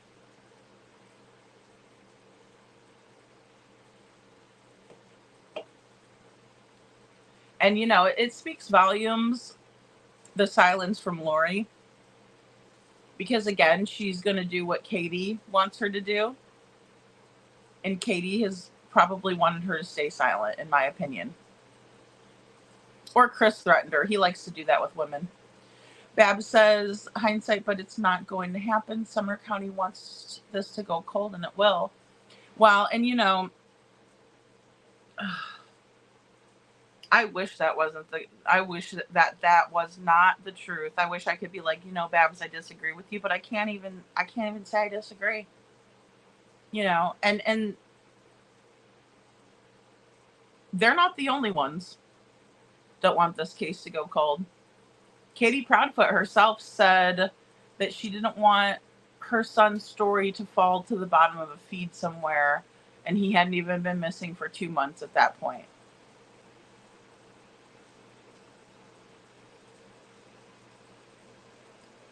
SI officer says, it seems everyone that has been focused for so long has quietly changed focus, in my opinion. A lot of people have, SI officer. And it's really alarming, in my opinion. The amount of people is very alarming. NorCal SoCal Gal says, I saw KP and Lori allegedly or with a friend of hers autistic son a month after Sebastian went missing. Oh, okay. See, and I don't, you know, again, If that was my best friend or a good friend of mine, whatever, I would be trying to spread awareness. You know, I'd be doing everything, sharing his flyer, everything I can do. You know, what does Lori's son think of this? That's got to be kind of terrifying for that little boy, knowing that one of his friends is missing and is never returned. You know, couponing says, SI officer, I've asked that too. RE, conflict of interest.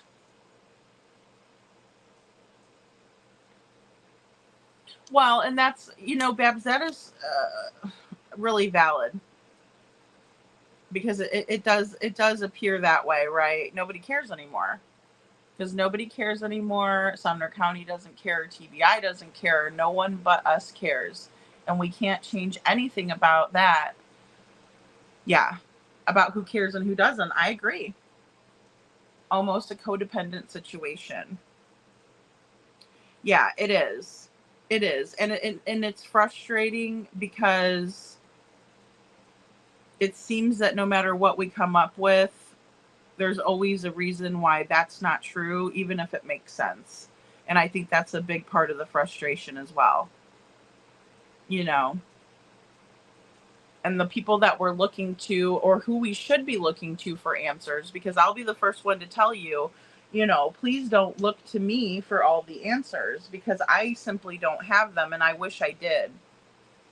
I really wish I could say, hey guys, I have this, I know this, this is why. But I don't. And if I do stumble upon something, you know, just like what I've shown from hindsight, for example, or if I take Chris and Katie's words and I find something, right, I can be confident in sharing that with you and, you know, coming up with opinions from that. But it just makes it very difficult when we're speculating. We're all speculating, you know. And it's just it's no fun, you know. Town Chat Cafe says LK is allegedly very knowledgeable and knows what how would I say this, security systems allegedly, in my opinion, so it has been said. Oh, so Lori also is knowledgeable in the, what would it be, tech savvy or security systems. Yeah. Oh, Babs, just like Summer Wells, it's cold. And her folks want it to be that way too. You know, we got Dawn Wells in the cat interview. Where is her mother? Again, another mother that I cannot and will not ever identify with, Candace Wells. Because you would never catch me, first of all, calling a young man like Hunter to hang out in the woods. And by the way, let me buy you a Twisted Tea Tall Boy, and here's some vape pens and you know, none of that. I mean, all of it is utterly disgusting coming from a mother. We protect kids. We're not giving them booze and nicotine or whatever was in the vape. We don't do that. And we certainly don't duck out and have our husband tell an interviewer minutes before an interview is supposed to happen on the anniversary of our missing child that I'm having nightmares and I can't possibly come up and talk about my missing beautiful little daughter, Summer Wells. I agree, Babs. And it's absolutely heartbreaking. It's heartbreaking for Summer that her mother puts a cat in her chair and she's not there to advocate. It's just not what a mother does. Another one. It's not what a mother does. So today, not to completely switch gears on you guys all of a sudden, but I just kind of wanted to bring a little bit out about Malaya Brooks Murray, who is the mother of these two beautiful children who are missing from Nova Scotia, Canada. She's apparently hanging out at the beach, you know, and people might say, well, you know, life doesn't stop. But again, I cannot identify with a mother and that has that thought process. I just simply cannot do it. Not when there's two beautiful children missing and she can't even be bothered to show up at a vigil, but she can take her ass to the beach. What is that? You know? And I'm not saying that Malaya has had it easy, because I'll tell you, there was a candid interview that Justin played from It's a Crime and Shame, and the paternal grandmother was sharing a lot of information.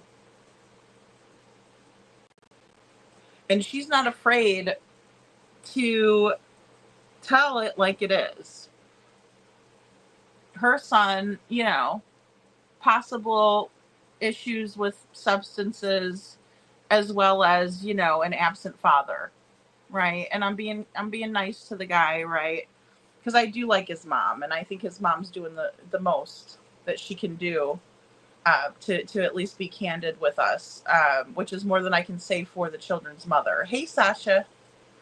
You know, and it's frustrating, right? And I didn't get to finish that whole interview, but I plan to.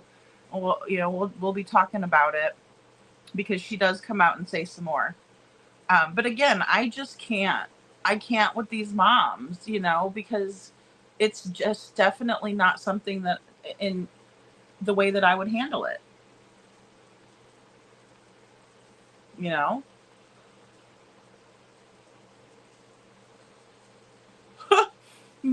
NorCal SoCal says the sheriff is a tool, for sure. And I feel confident saying that because of what he's, you know, put out there. Absolutely comfortable. Lori's son is way further on the spectrum than Sebastian seems to be. He played with a game device and a rubber bath whale shark toy the whole time at dinner. Oh, okay. So, you know, that's really interesting. Thank you for that information. So maybe that's who Katie was referring to when she was talking with Smiley's story, you know. And again, we're going to go back to Smiley's interview, because she just did such a fantastic job. A lot of information was shared, and we got a lot of clarity there, right? As clear as we're going to get from the Proud Feet, because obviously, you know, I don't trust them as far as I can throw each individually. But you know, she got a lot of information, and you know, Katie had stated that Sebastian has issues even with children who are also on the spectrum and making friendships. But if this child, you know, and no disrespect at all to Lori's son, but if he is, you know, further on the spectrum than Sebastian, that makes a lot of sense. That Sebastian wouldn't be, you know, stimulated by a fellow friend that wants to play with a rubber bath toy, when Sebastian plays chess, when Sebastian plays D&D, when he plays Magic the Gathering. Those are strategic. Those are big boy games, right? So that makes complete sense to me. Sebastian doesn't want to mess with, you know, a child that holds that interest, because that is not going to hold Sebastian's interest. And but Katie made it seem like it was Sebastian, not other kids, you know, almost. So I don't know. That was my perception. NorCal SoCal girl says great mistakes, as my hubby calls it. or says, yeah, that's what, who else said that? Seth said that. He said great mistakes. Yeah. But I mean, it's, yeah, see, I'm sorry. I'm still thinking about that statement that Katie made. Sasha says, I do. They are in Florida at Nasal. My aunt and uncle are in CIA, and my grandfather was a homicide detective, only drug cases, battling Larry Flint. Oh, wow. No kidding, Sasha. That's interesting. Wow. Critics of POS voted in by default because the long-serving sheriff passed away. Facts, Babs, in my opinion. Yeah. I mean, he was voted in. He ran on, Sheriff Craddock ran unopposed, right? Sheriff Craddock ran unopposed. No one else ran for sheriff, and so by default, that's who Sumner County got.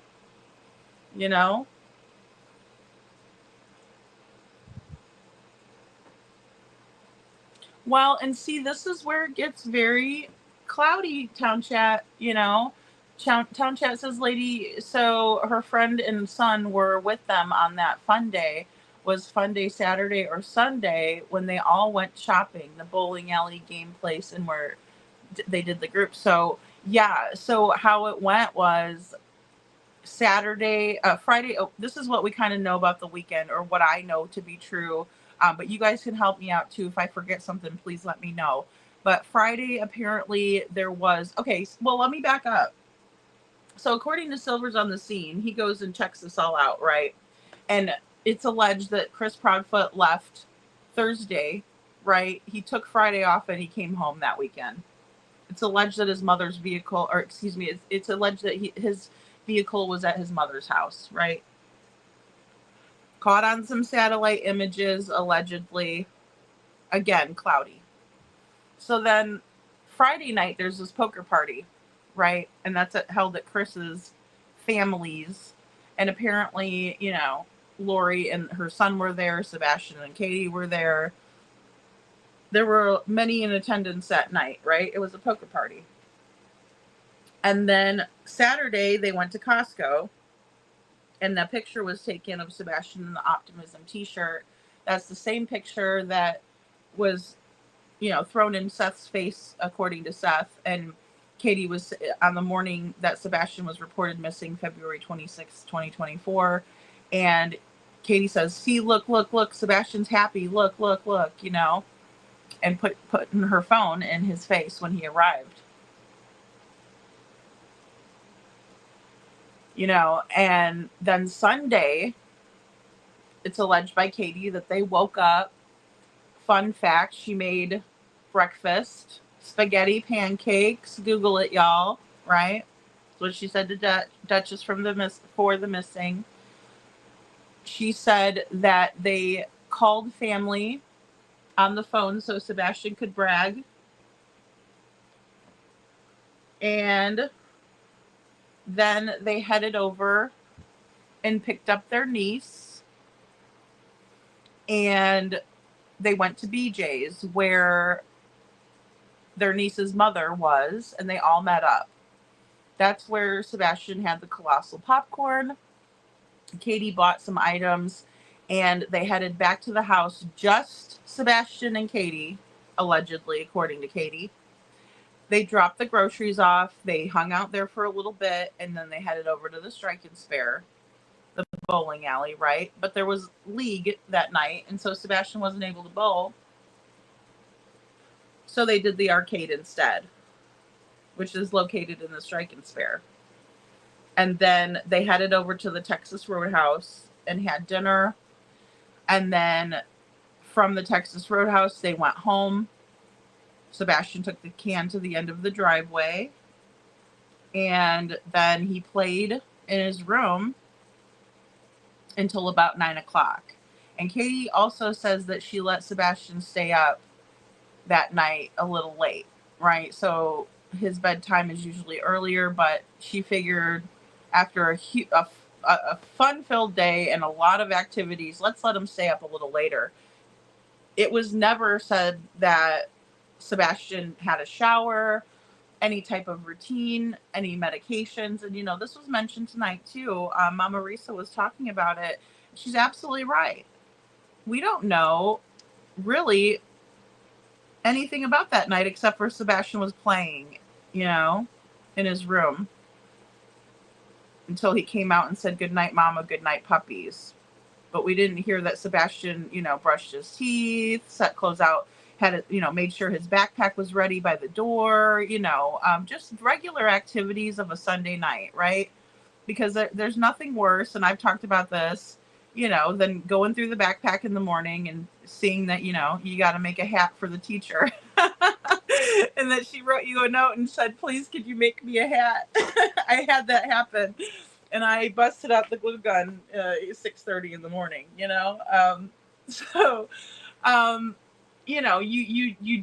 learn, right? Live and learn to check those things, especially, because the kids don't tell you that stuff. They're like, "Oh, Mama, I need this." It's okay, hold on,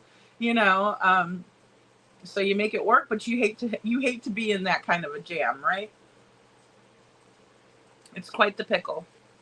And most of the time we prepare. There was none of that, and we don't even know Katie showered that morning, right? It's not like she was like, "Hey, I got up, I took my shower, I went, I started my cup of coffee, I went in there, woke Sebastian." No. And that story has changed significantly over and over and over again. I mean, she told Dateline in a story they printed that she went and checked, or she went to wake Sebastian up, and usually he'll look, but this time he didn't, and that's how she realized he was gone. And right there, I have to call again bullshit, Katie, because if you walk into your kid's bedroom and they're not in the bed, that's how you're going to notice that they're not there. You don't wait for a look from them. No, you can see it right when you look at their bed. So if you're looking for a look, you've already noticed that your child is missing, in other words, in my opinion, of course. So it's just, and then she adds in the same interview with Dateline that she checked Sebastian's bathroom. And she literally never, ever said that at any time prior to that. But after Sebastian had been missing for over a year, she comes out with that nonsense. And we're expected to believe it. And how dare we if we don't? And don't accuse innocent parents. Come on. If that you're if there was ever a form of gaslighting, that's it, right? Believe me now, even though everything I told you before, you were supposed to have believed for over a year, but now believe what I'm saying now. I mean, it's like, no way. You're not gonna crazy make with me.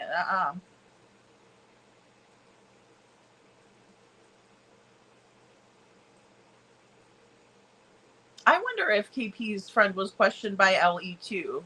NorCal SoGal. I do too.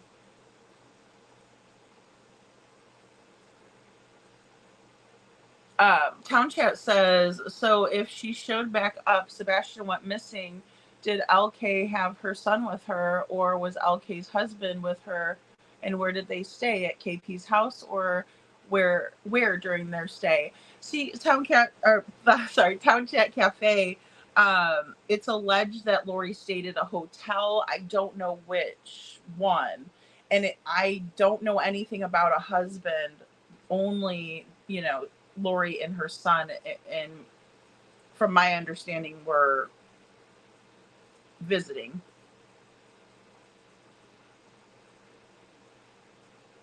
Thanks Hindsight says it was said that they were allegedly in town. However, no definite confirmation of where they stayed or when arrived. Allegedly, they also have family in state. Thank you, Hindsight. I appreciate that tremendously. Because that's my understanding as well. And like you said, not confirmed or, really denied in the time frame, again, cloudy, and these are the things that, and correct me if I'm wrong, Hindsight, but these are the things that, you all were talking about tonight it was so important because, well, it's important for a lot of reasons, but mainly because this hazy time frame, these hazy events, the people involved, we don't know, right? And it's just something that if we can confirm or deny, then we don't have to mess with it, right? That's off the table, and then there's things that we can put back on the table where they belong, right? Instead of having things that don't belong and that are just confusing and clutter, right? We want the meat and potatoes, we don't want all the extras. We just want to get down to, brass tacks on this. Yeah, almost 2 years has come in crickets, SI officer. Absolutely.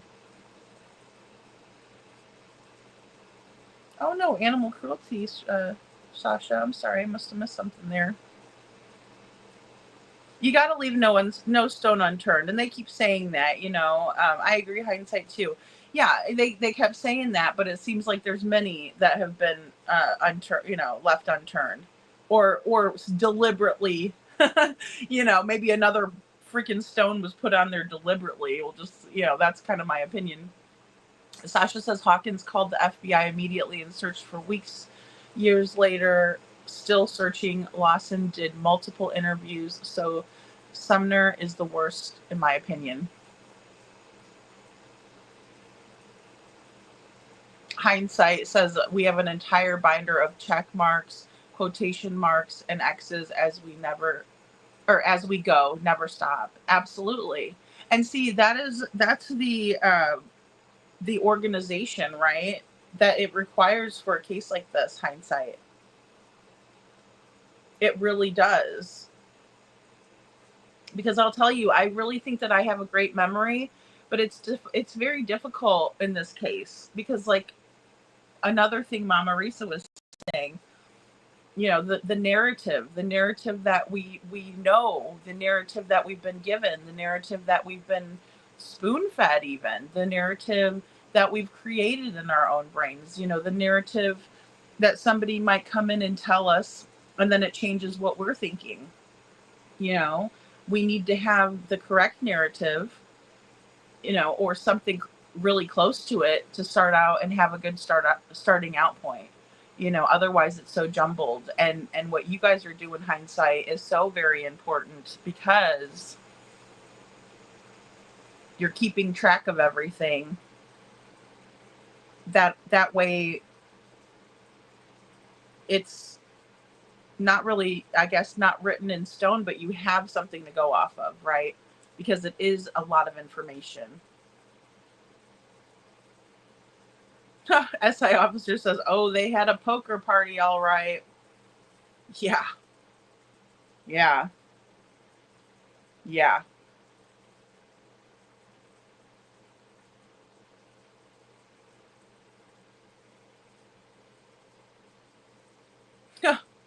Sasha, you can imagine, or can you imagine that Craddock pales in comparison to Lawson? That's not good. I agree. Cinderelli says they have disgraced the Navy. The word has gotten around, in my opinion. I agree. And I can't see anybody that's, a self-respecting member that would be okay with the behavior. I would think they'd be appalled by it. Bab says Sheriff Sonny Weatherford since 2010 was the sheriff when Sebastian disappeared until he ultimately passed away on August 2nd, 2024 by a fall that injured his head. Yes. So 14 years. 14 years. And he wasn't an old man, They investigated maybe a couple of days. Summer just vanished like Sebastian.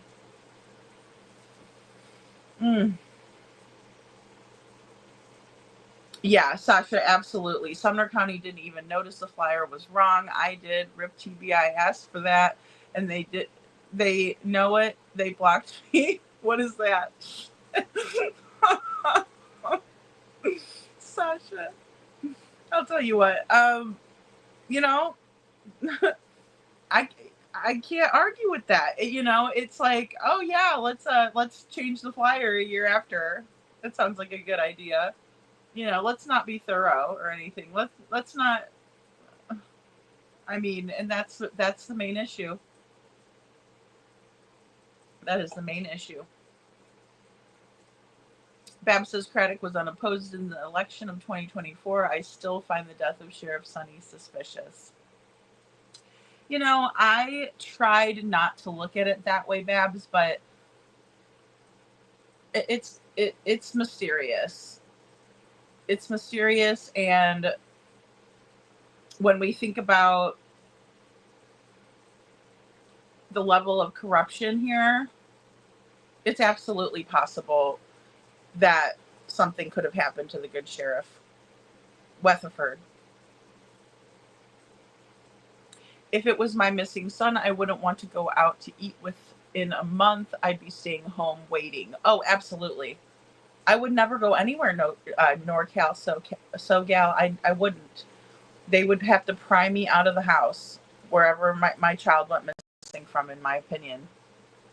Hindsight says we can only hope that they already are aware of these things too, or they are for sure now aware and are looking into them. I agree. I'm hoping so too. I'm hoping so.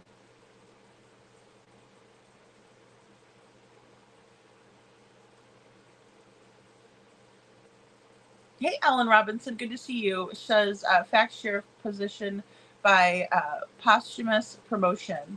Yeah, yeah. He definitely, and you know, he was a protege of Sonny Weatherford's. You know, I mean, from my understanding and from what I've gathered. Well, I agree with you, NorCal SoGal. You have to live your life to some degree, but you don't leave the house and go out of state 3 hours away within weeks. Come on. Exactly. And say my son can be anywhere, and then tell Nancy Grace also that you think he was abducted. Because you know, and her reasoning behind that is that they've searched the radius several times and they haven't found him yet. So that leads her to believe that someone must have taken him.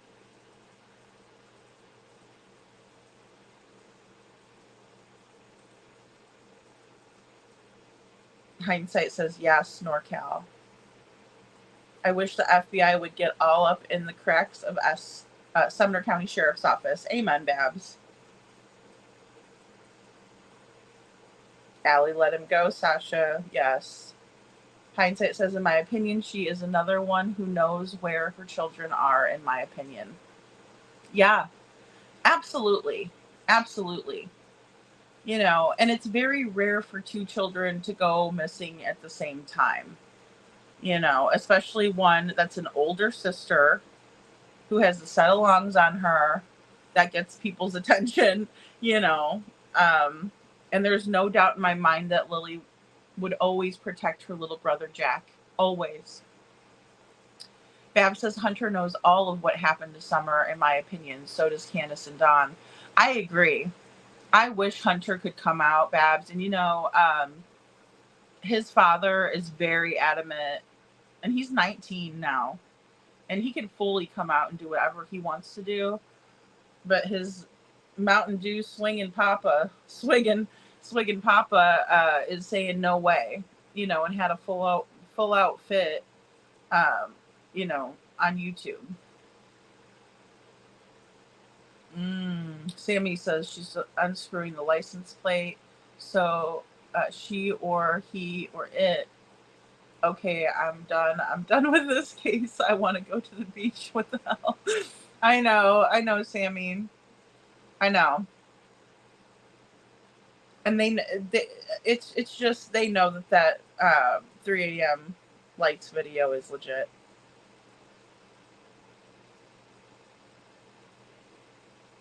Again, a guilty mom, Babs.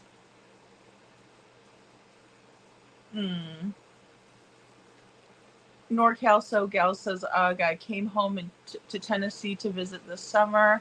Summer went missing.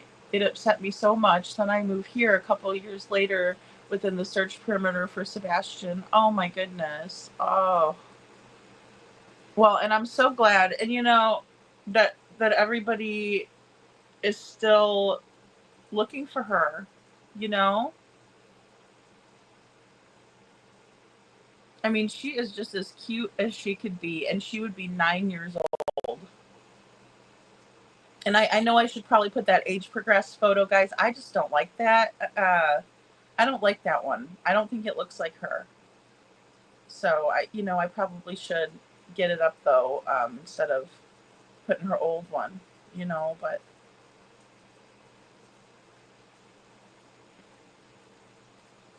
Oh, Sammy, absolutely. Look at the difference in Kyron Horman's mom and these other moms. Yeah.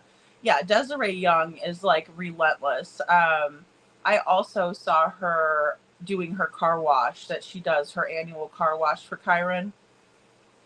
And God, it could just bring me to tears thinking about it. Because for 15 years, Desiree has been out there doing this car wash, right, for her son. And it's a small gesture, right?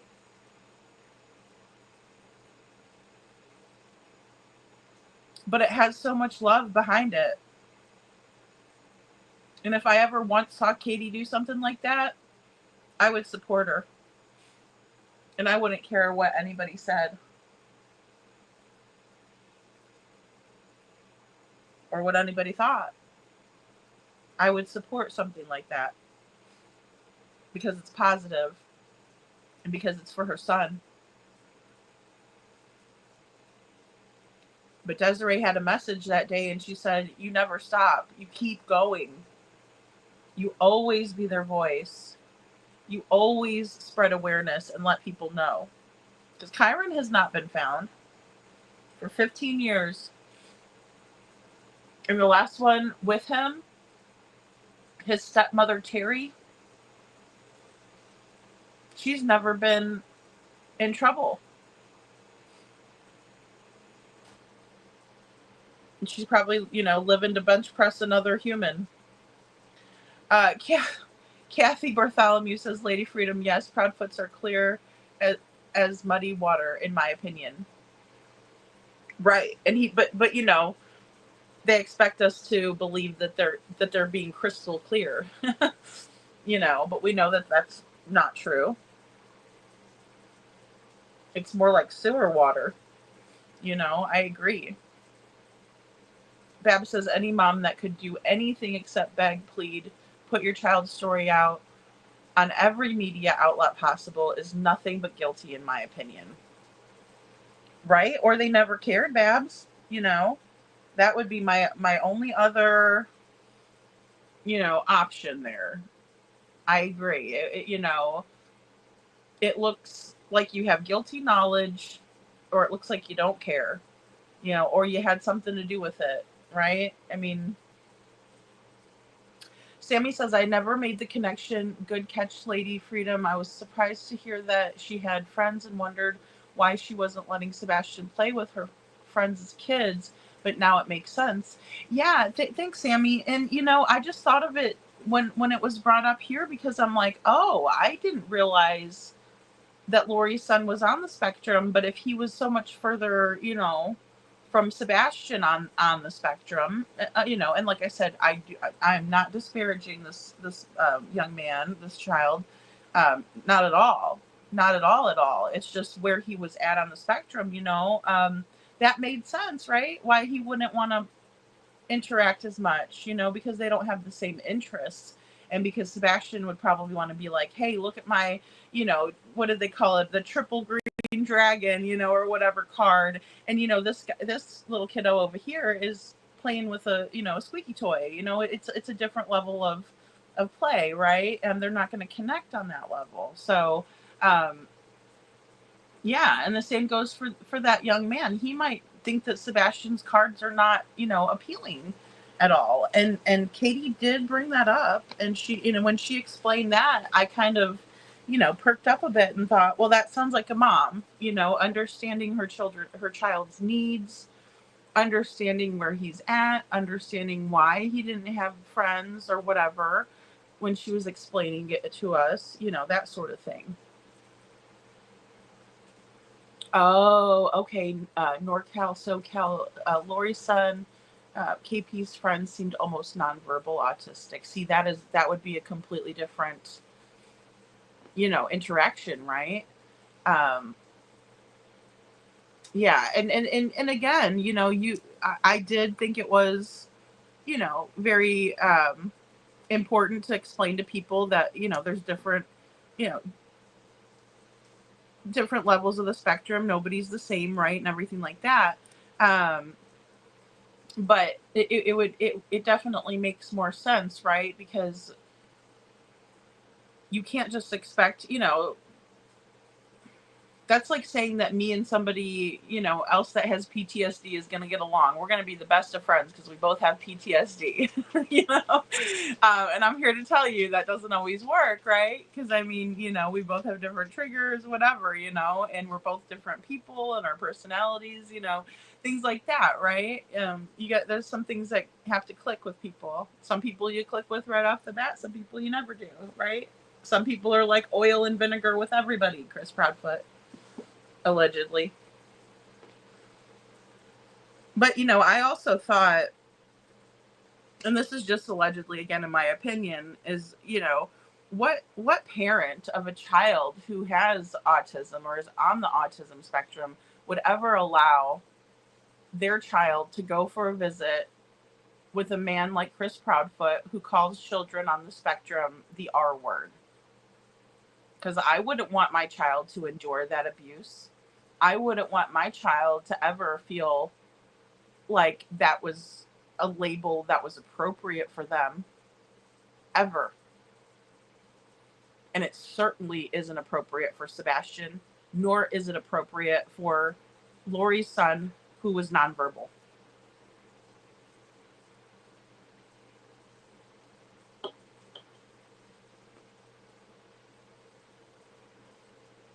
Oh, doesn't, yeah, Bab says, sorry, meant, but doesn't do anything for your child is nothing but guilty.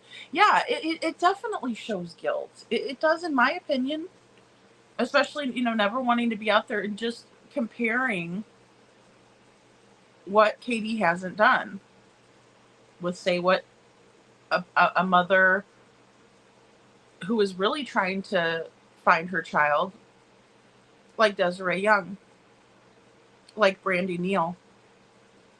Sammy says, I think he's a lot younger to me. He looks like he's like 10 or younger, but I could be completely wrong.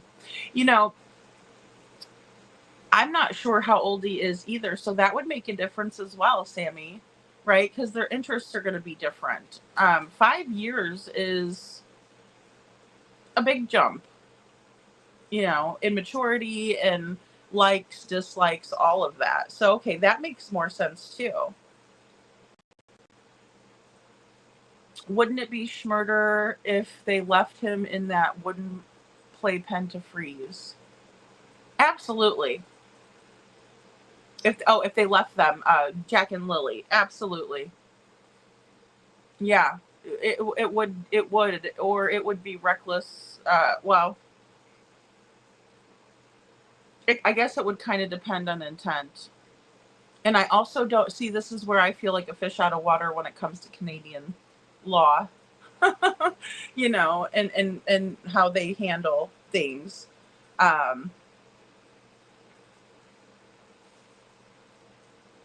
Okay, NorCal SoCal Girl says, but he looked about the similar age and size as Sebastian, but long dark hair.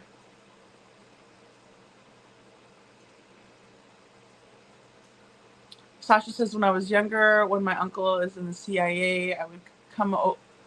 Everyone had to leave the home for several hours so he could visit my mom. Oh my goodness. I'd love to pick somebody's brain that's been in the CIA. No one could accidentally hear them talking. Right. Yeah. Yeah, absolutely. Right. Classified info. Credit ran unopposed, but some of us wrote in Barney 5. Oh my gosh, wouldn't that be so funny? We would rather have Barney, right? Vote for Barney. Bab says, hell, Sheriff Sonny died in August of 2024. Voting was 3 months away. How could anyone prepare for that? Crapbook won by default, not by his deeds nor knowledge. Right, absolutely. And I'm not saying that he wouldn't qualified. I'm just saying that I don't know that he would have been the people's choice, right? I would have loved to have seen someone else try to run. You know, I really would. And you're absolutely right. Only 3 months. And then isn't there stipulations to running? Don't you have to serve as, somebody was saying, serve as constable for so long or something wacky-do like that. Yes, hindsight. Sebastian FaceTime to brag, allegedly. And really, who says that? Please don't repeat. Please don't repeat. Spaghetti pancakes, Google it, y'all. Oh, Lord. I know. Well, and that was, when that happened, Babs, I was just like, what is she doing? You know what I mean? I, legitimately put my hand over my face, and I'm like, what is she doing? What is she saying? What is she saying? Isn't that the weirdest comment ever? Called to brag. What the hell? I never understood that bizarre statement. I never did either.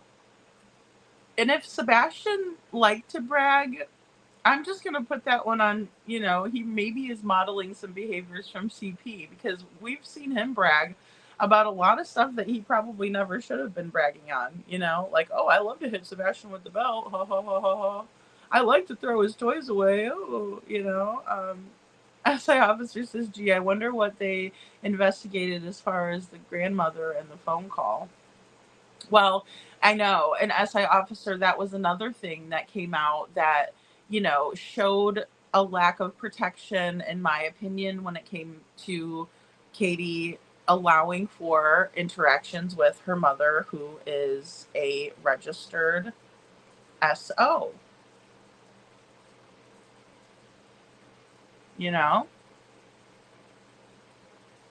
Why would you let that happen?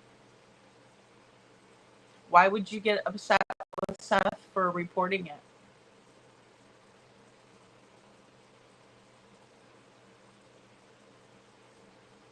Sasha says that lady, they look alike. Kyron, stepmom, the lady, very similar, like manly but meek. WTF is that? Anyone know? Yeah. Well, she's like a body. Terry Horman was a bodybuilder. Like, she had photos of her, like flexing and stuff like that, and oiled up, and I don't look, man, woman, whoever, that is, that looks like that. I mean, they work hard to look the way they do, right? That takes a lot of dedication and hard work and, all of that. I mean, discipline to go every day, eat healthy, all of that.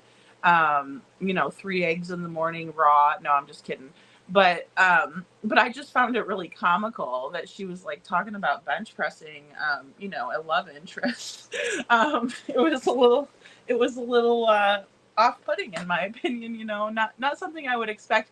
But, here's another thing too. And I'm not saying that everybody that, has a nice physique partakes in, steroid use. But, there's a lot of things that come with steroids that kind of make you, you know what I mean? Like, I mean, I'm sure it changes the body chemistry of a woman. I'll just say that. And who knows? Maybe Terry was, juicing it, allegedly, in my opinion. Hindsight says, read it on a paper, then recite it out loud sounds completely different when read. Oh, okay. I must have missed something, guys, there. It's the adjectives of the fictional storyline that are written for great reading, in my opinion. Oh, man. You brag if you win an award, not if your mom makes spaghetti pancakes. Amen to that, right? You brag if you're a good step parent and you actually taught the child the lesson. You don't brag about throwing away their personal effects, Chris Proudfoot. I'm just going to throw that in there too. NorCal, SoCal. Babs says, per Katie, she never saw him after they got home. He was playing in his room until he had a yelling conversation with his room to... a yelling conversation room to room. Yeah, that's absolutely right, Babs. Yeah, well said. Yeah, he's playing. He's playing in his room. Doesn't say what he was playing with, because his cell phone was plugged in on the counter when Seth walked in. So what was he doing? Was he playing Marvel Run? Was he playing Uno by himself? Because last time I checked, that's a game you play with someone else.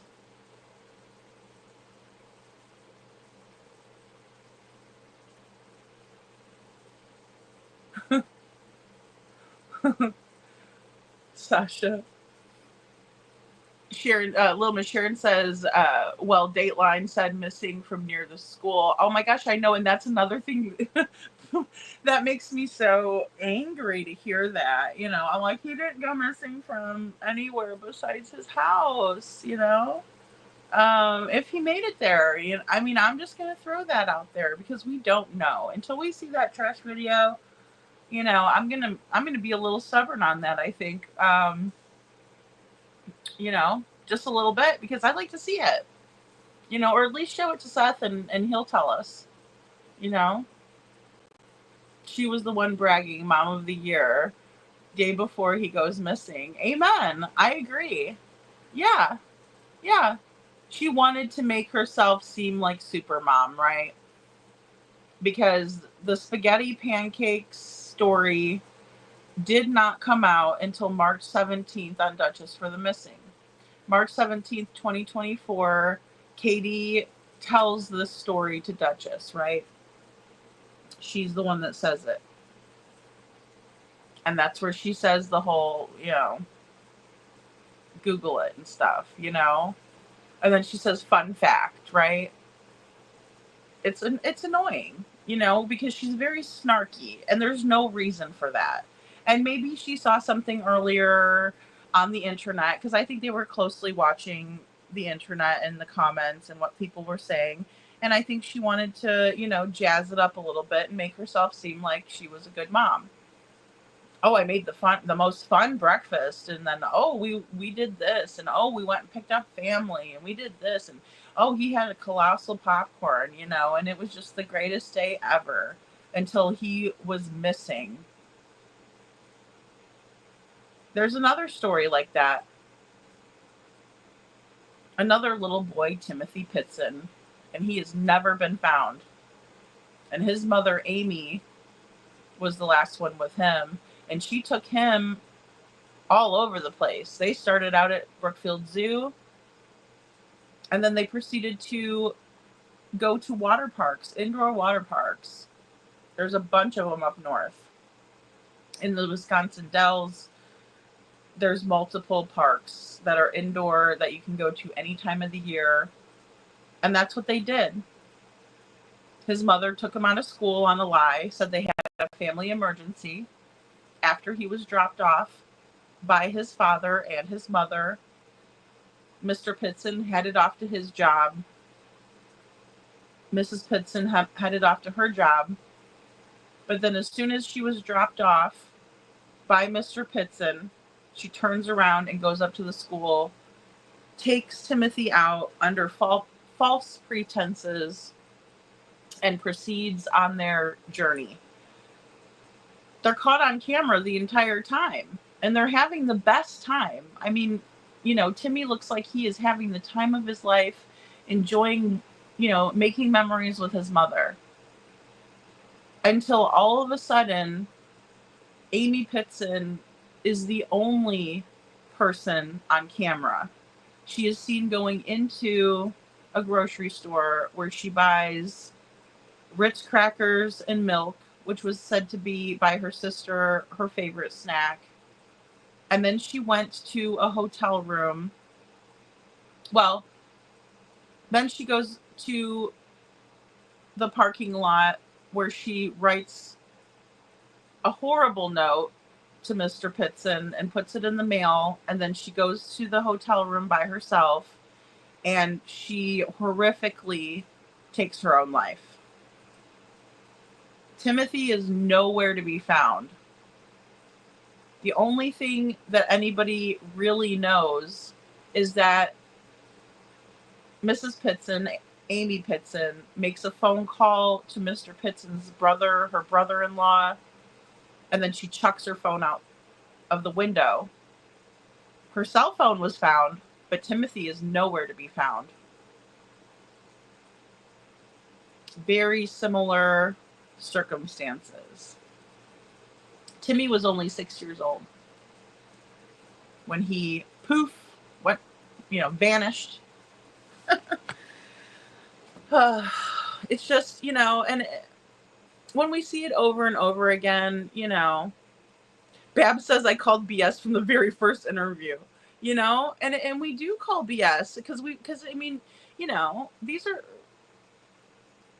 these are similar elements that we see in these cases as a pattern, right? So it's frustrating,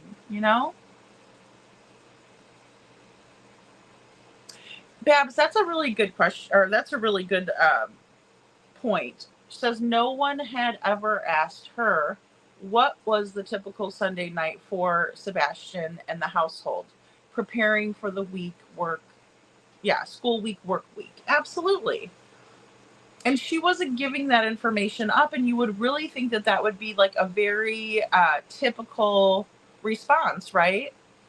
Like no one asked her, but you would think that she would offer up that information without being asked. But I agree, somebody should have asked,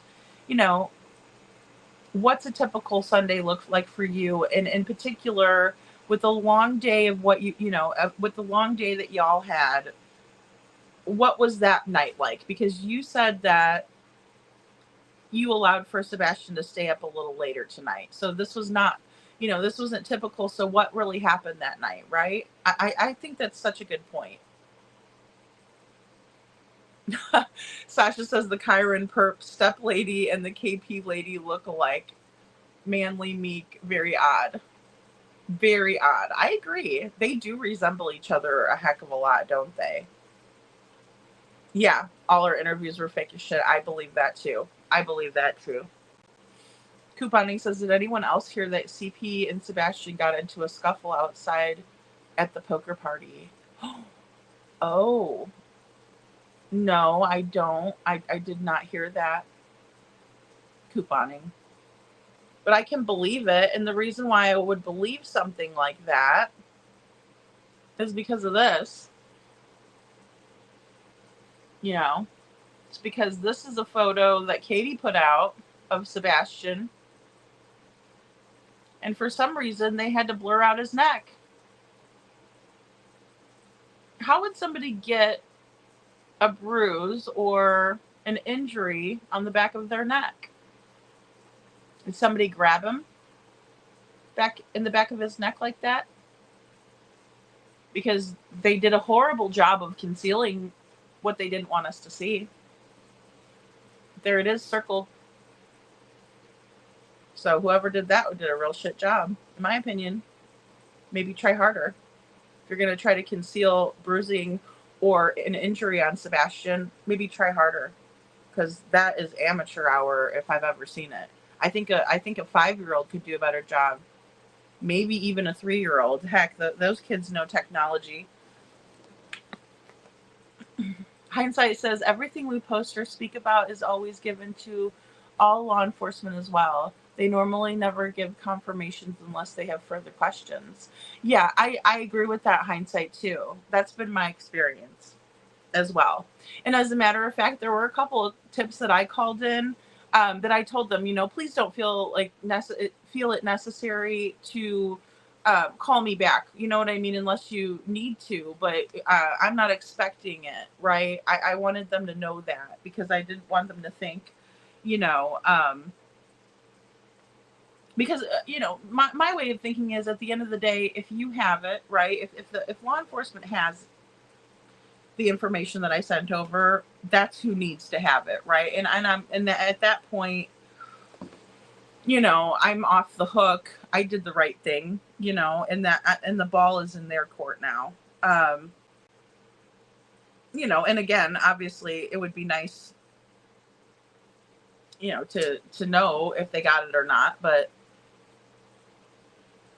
that's when faith comes in. So I just kind of have to give it to God at that point and say, I did my part, I did what I was supposed to do. And then I pray for them to do the right thing too, and that's the way I would handle it. And that's how I have handled it.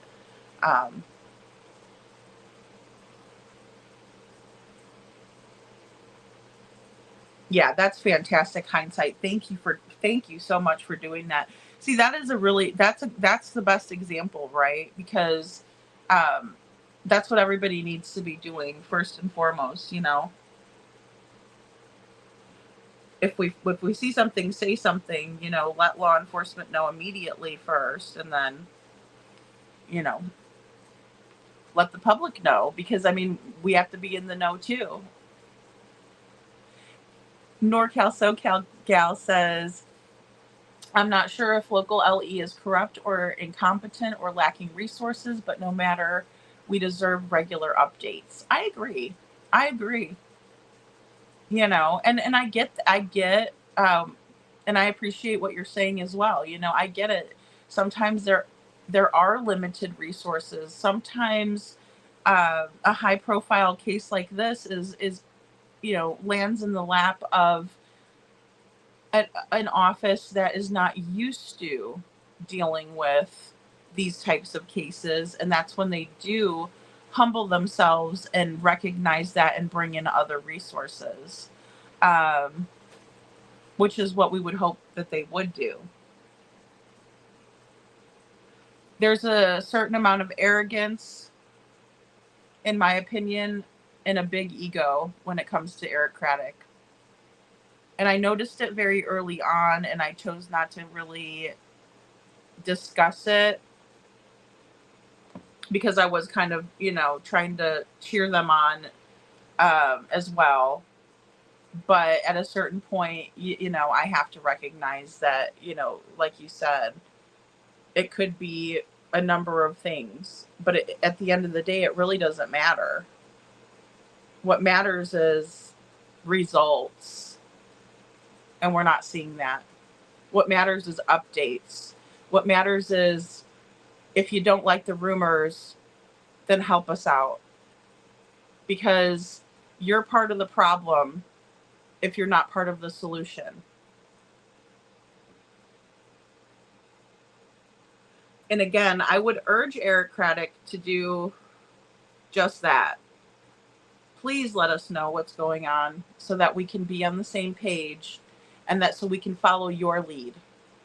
Don't just tell us how horrible we are for speculating. Don't blame the rumor mill.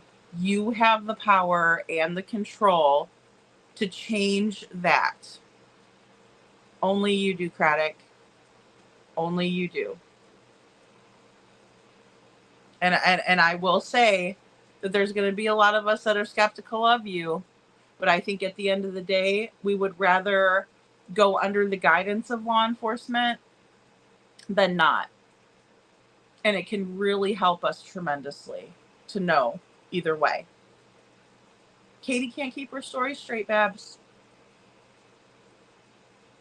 Hindsight, that's a good point. Unfortunately, no one knows what follows after anything is submitted, and they are not obligated to tell us or anyone what they do with it. We just continue to do what we need to do. Yeah.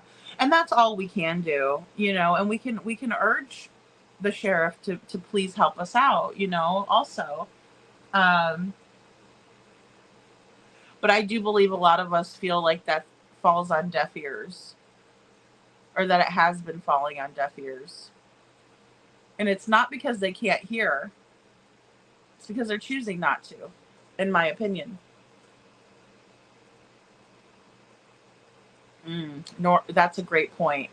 You only leave your home so soon when you know they're not coming back, meaning Sebastian. I agree.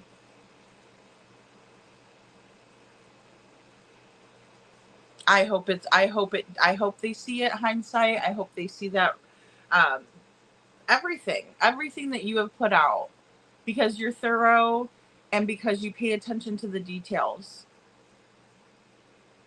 And let's be honest, some of us are better at that than others, right? It's just like when you're a manager and you're selecting a candidate, out of all of these Indeed resumes that you have on your desk, right? And you're trying to select a candidate, and maybe one of the resumes says something like, I pay attention to detail. That is always something that you want to look for in someone when you're hiring. Not everybody possesses that. Some people are good at talking to people. Some people are awesome and so tech savvy. Some are not, right? But it just depends on what you're looking for in that regard. We all have something to bring to the table. Every single one of us does. And some of us are better at all of us have different skill set.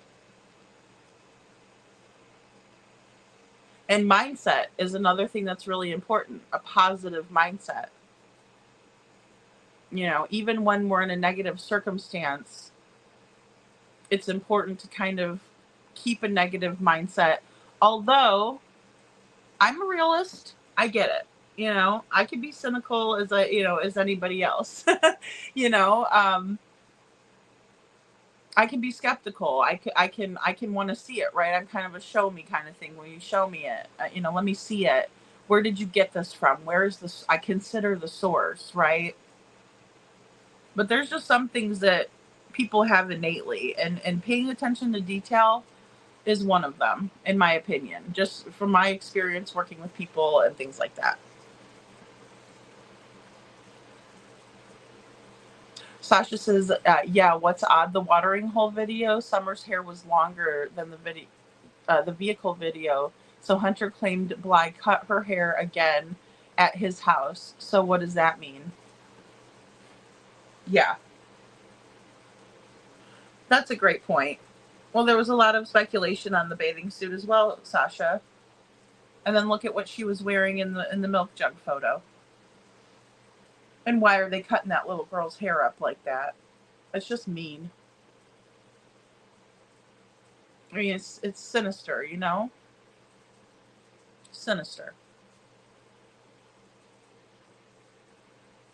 Sasha says he said Bly got a call to hurry home, make sure Summer was exposed to the creepy guy, as if the creepy guy was waiting in the woods to grab Summer. That's odd. I agree with that 1,000,000%. Oh, there's a guy that's like touched little kids around here. Yeah, he's here. This is Don. I'm just letting you know, Candace. Here he is. Creepy guy in the woods is back. The one we let her stay in our shed. Are you kidding me right now? You know what I would have told Don? I'd have said, shoot him. He ain't supposed to be on our property, and he's touching our children or attempting to touch our children. Shoot him like the dog he is. Take care of it. You know what I mean? What husband calls their wife to let them know that? Or how about this? Call the police. there's a creepy guy that likes to come around and bother the kids and touch them inappropriately. I'd say, why are you calling me? What do you want me to do about it, Donnie boy? I'm at the market getting your milk.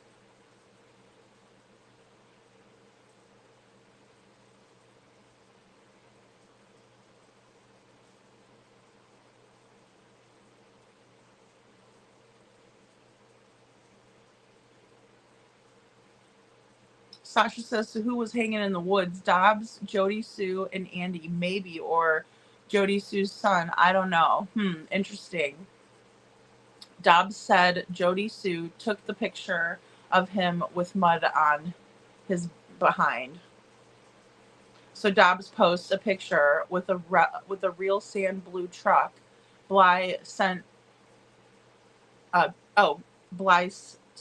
goes down the driveway. Yeah. Interesting, right? Interesting little tidbit there.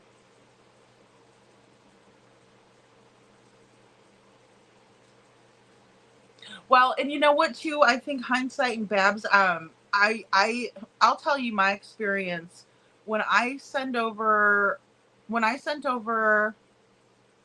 information to the TBI, and I've done this a couple of times, right? There is a canned response that is sent back, and it said, thank you for submitting this information, and it let me know that the TBI the TBI email was not manned 24 hours, and that it's not even checked regularly. But they do receive the information, and they get back to it as soon as they can. So I will say that,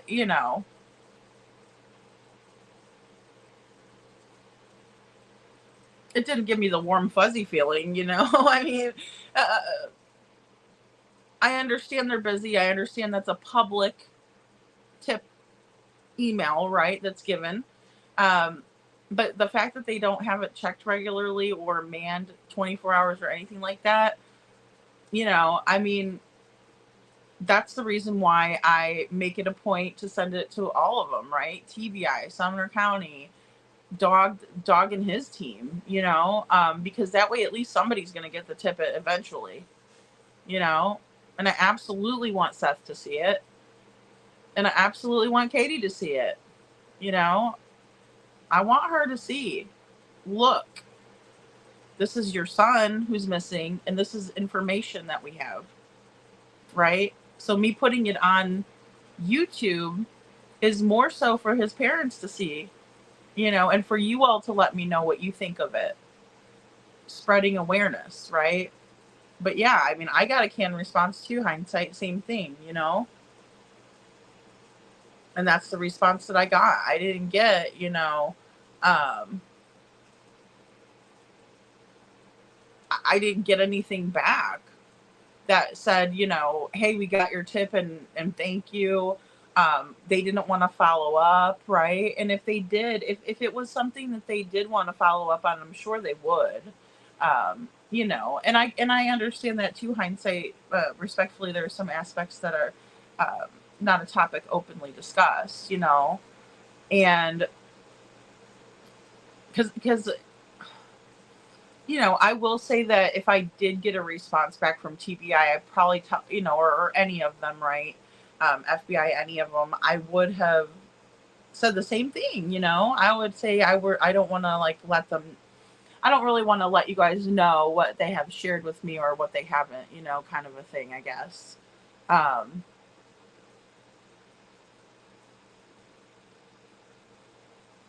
Oh yeah, Sasha. And they also had a child, they also had a little playhouse right outside in the fenced yard that the kids, could have played in, but instead they're playing in that weird, zip ties, water bottles, big wooden playpen, and they couldn't get out of it. How did these people earn money? What is this? Yeah. And apparently, Daniel worked at the mill. And at this time of year, he was only down to 1 day and collecting unemployment. Sebastian also looks younger, at least according to the initial pictures we saw after the first missing much different than the Texas Roadhouse. Oh, I agree. I agree. And they were putting out younger pictures of him, NorCal, SoCal, you know? I'm very concerned about these children too, Sasha.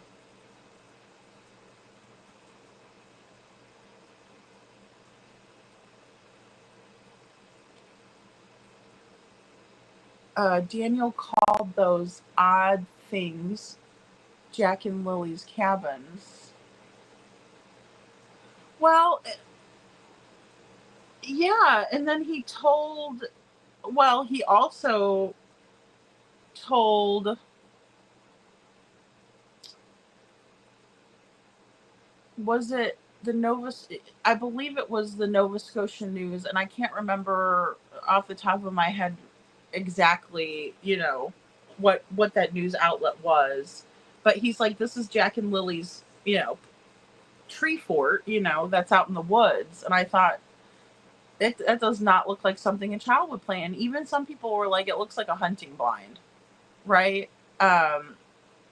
So I don't know, the cabins, that is weird that they call it a cabin. I agree. Well, Polly's Cookies, I think so too. She says, in my opinion, the picture of Sebastian in the optimism sure is much younger than Sebastian eating in the video at Texas Roadhouse. I agree. And they also took that picture of Sebastian wearing the optimism t-shirt and they put it on the yard signs, showing him younger than he actually is, in my opinion. SI officer agrees. Hey, Crazy Bird, how are ya? Sorry, I've been absent a lot. I got my second countertop built. Just have to prepare to pour epoxy. Almost done. Cool. That's great news. Thanks for being here. That's wonderful. Sasha, you showed those horrible things. The beginning, didn't you? Those zip-tied wood area. Yes, I did, Sasha, and I even, tried to figure out what that pen was because it absolutely looked like, it was on an incline, as if it would be very difficult to get out of it once you're in it, and it was absolutely creepy in my opinion, and it looked horrible. It didn't look like an area that was safe for children. And then when you go further and you see the tree fort, it doesn't even look like a child would have played in there. There's no toys around the area. It was very unconvincing and disturbing in my opinion.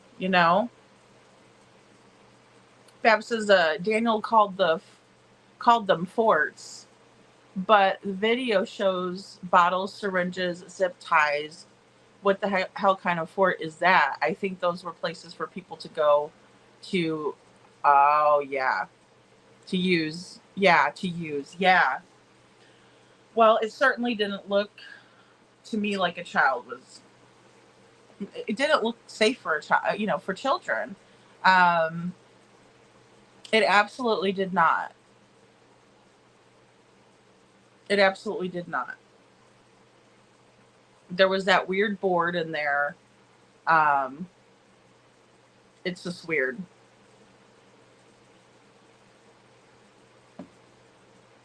Oh, okay. So SI officer says, so like I say, where are all these pictures of that day? Not the younger pics from the past. I don't know. See, and that's the thing that I got frustrated with Sumner County, TBI, because they put the logo on the Texas Roadhouse photo where, we have these big, Sebastian's big smile that he's got in this picture, but then also Katie's got a big smile and they, she looks like $100, and they're sitting on the same side of the table and everything looks great, right? And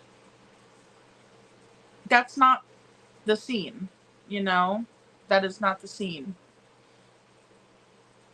And then we have Katie taking pictures of Sebastian at the table, yet that picture is not put out, and that's the most recent picture. Instead, they put an old picture out and passed it off as it being that night, in my opinion. It's a lie of omission. No pictures of the arcade. No pictures of the arcade or any of that, any of that. I'm sorry, Carla. Yes. Okay, so I don't know. There's some kind of glitch happening on the YouTube streets here, and I'm not even sure why it's doing that. It's going on with everybody,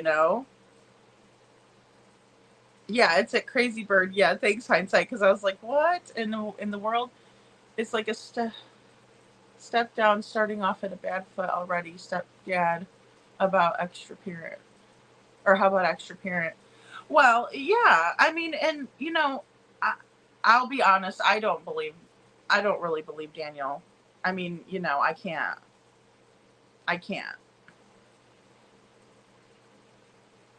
Sebastian was left alone to do his own thing every night, especially after Chris was made to leave the house at the 1st of February. Katie catered to phone calls from, yeah. Oh, absolutely. From CP. Yeah, absolutely. I agree. And where did that leave Sebastian? Go to your room. You don't have to go to sleep, but you have to go lie down. Just anything to kind of push him off, right? I mean, I agree. It's definitely and Seth even said, that was par for the course. That was the norm. Beat it, kid, type of a thing. And that wasn't always how Katie was, according to Seth,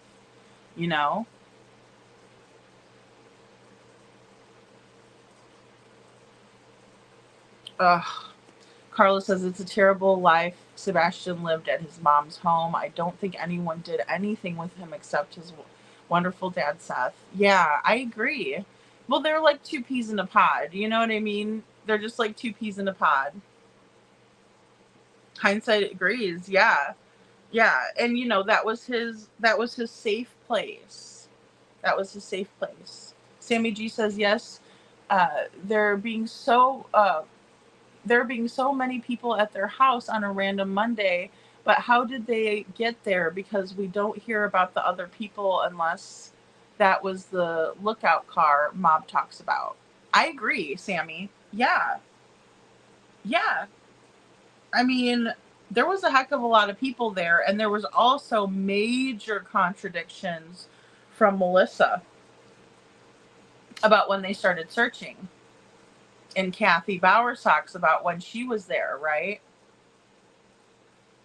And I'll say it too, Girl Mom 2 had a really good theory that she shared on Justin's panel, and this was months ago.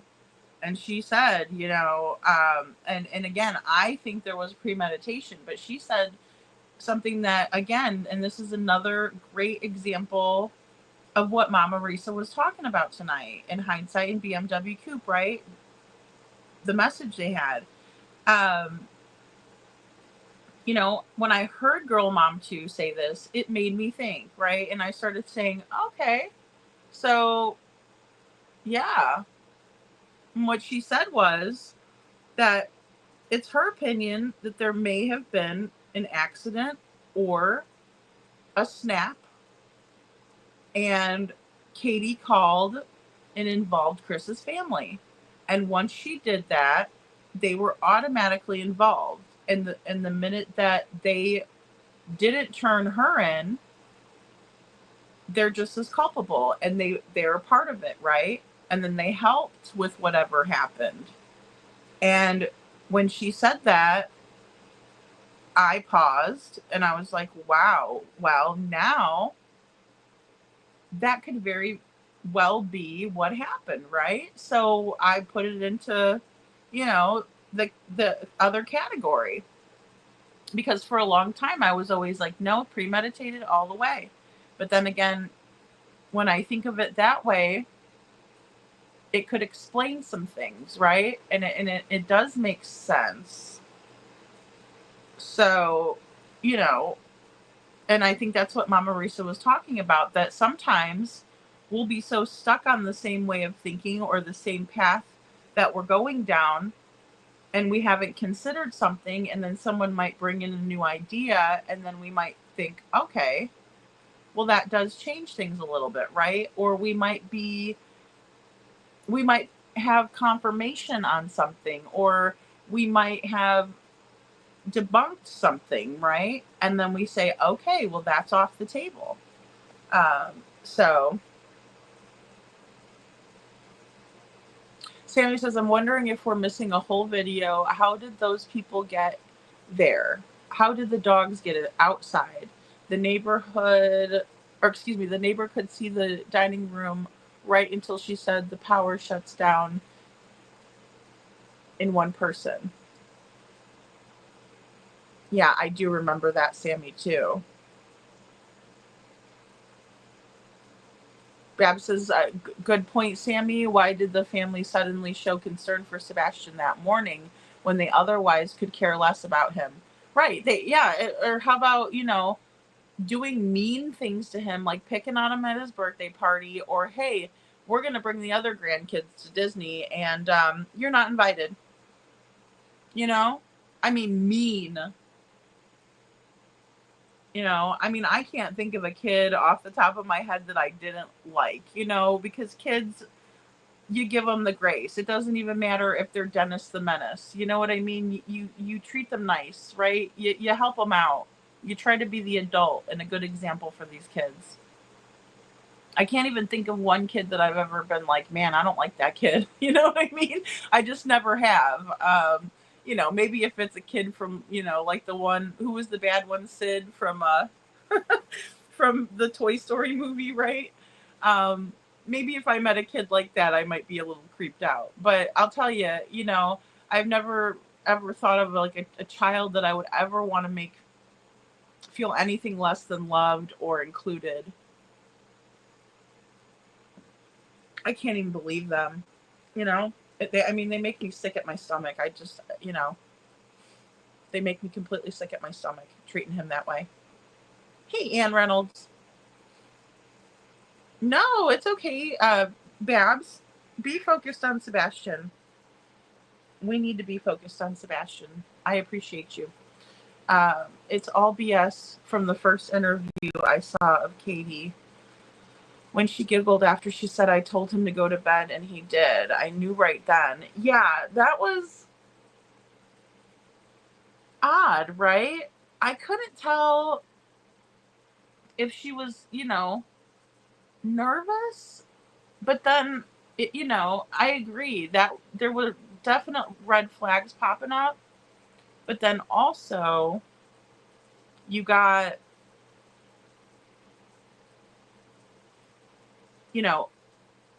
the same kind of weird and odd statements and mannerisms in other interviews, I think when I listened to, when I saw the interview you're referring to, the Holly Thompson, my spidey senses were definitely, going off. But then when I saw Duchess, or when I heard Duchess for the Missing, I really thought Katie was faking it, fake crying, and we couldn't see her. And I did not, I was like even more suspicious, Hey,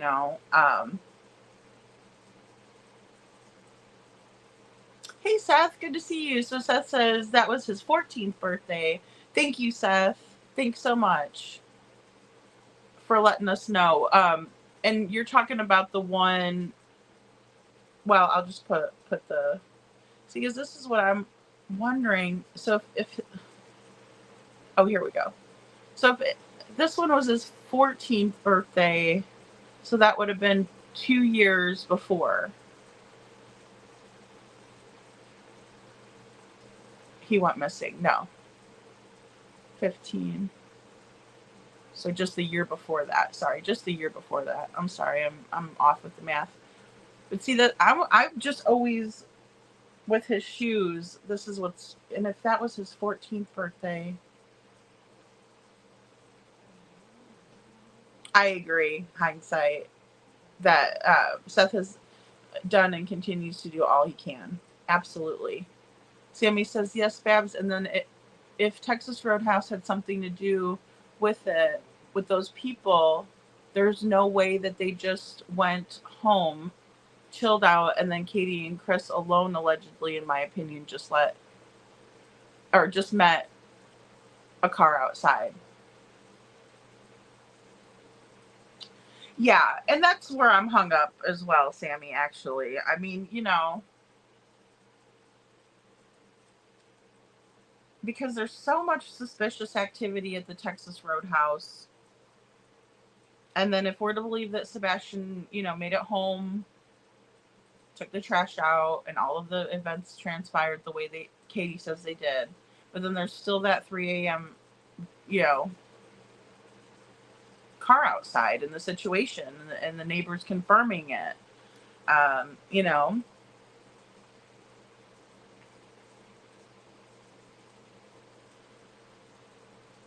Amen, Seth. Says, I don't care about being cleared by an incompetent LE agency. I care about finding my son. Amen. I mean, I don't even know if they can clear their ass from a hole in the ground, to be honest, at this point. And incompetent as being kind and generous, in my opinion,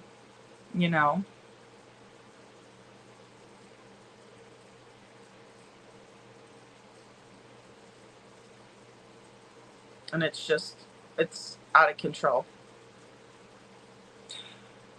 Hindsight, yes. You're welcome. Thank you. No, and I do. I would never, just give you guys lip service. I think that, what you all are doing over there and working together is so important. So, so important. And, and you're setting an example of how it should be and how we should be working together and how important it is to bounce ideas off of each other. And, I do the same thing that you all described too, which is bouncing ideas off of people.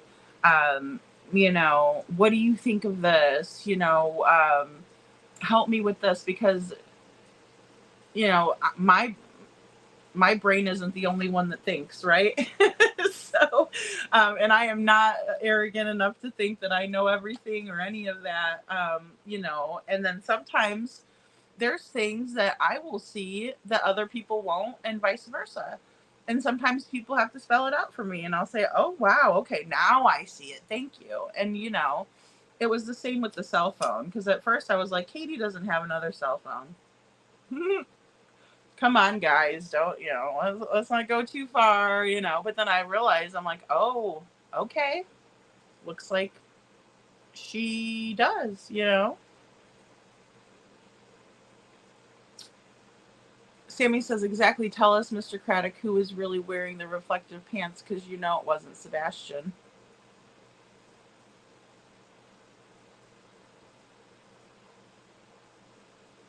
Ah! Carla, you and me both. We have our little mouse hole, right? I want to be a mouse and spend a day in the police department. I want to see what they do all day. Absolutely. Be like the little mouse from the Green Mile, right?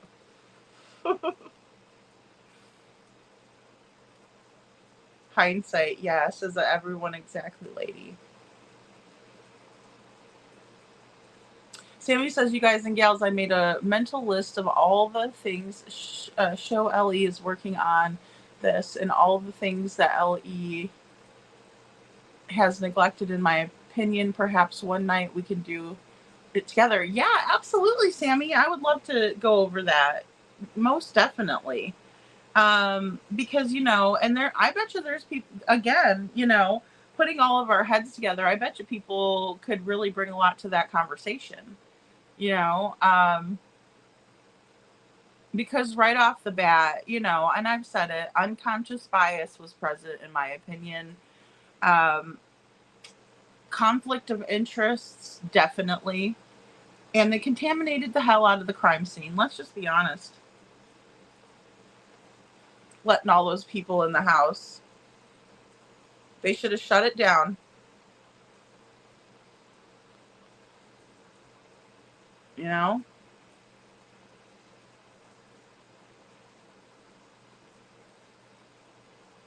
And Carter doesn't respond at all unless you demand. Well, and also you cannot, SI officer, that's a great point. And also you cannot get information if you are not a resident, right? If you're not a Tennessean, right? Hopefully I'm saying that right. Then, you're kind of SOL because they're not going to give you any information.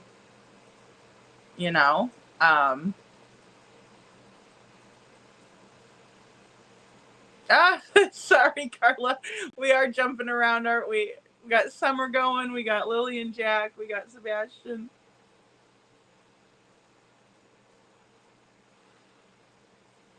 Oh, interesting. Hindsight says an airbrushed the t-shirt to black. Why? If she took those pictures at the Texas Roadhouse.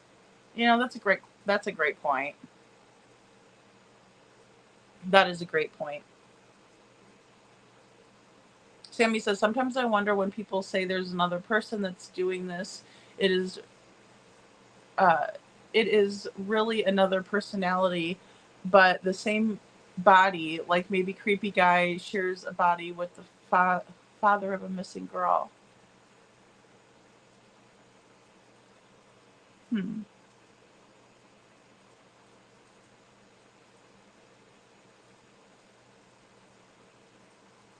The picture on the yard sign, his shirt is airbrushed from the yellow. Absolutely, hindsight. Why not use the pictures she actually took at the Texas Roadhouse instead? I agree with that completely. Yes. They did something to the t-shirt and they changed it to black. So it's not the optimism t-shirt. It's actually Sebastian's, face and his smile, of him in his optimism t-shirt, but they changed the color on the shirt to black. Very odd.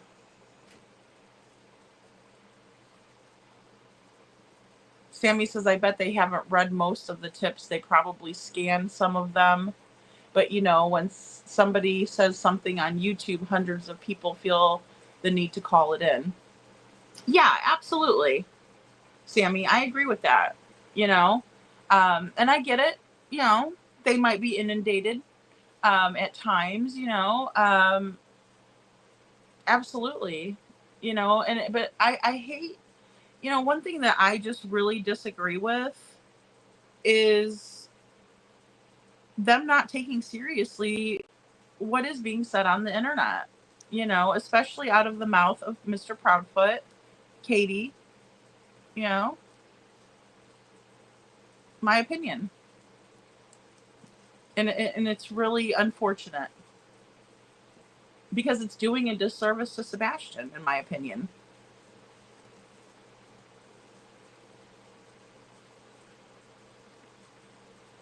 That's right. Seth let Sebastian grow and flourish, treated him like a precious young man. Normal, not outcasted. Sebastian was the most normal person that lived in that house, in my opinion.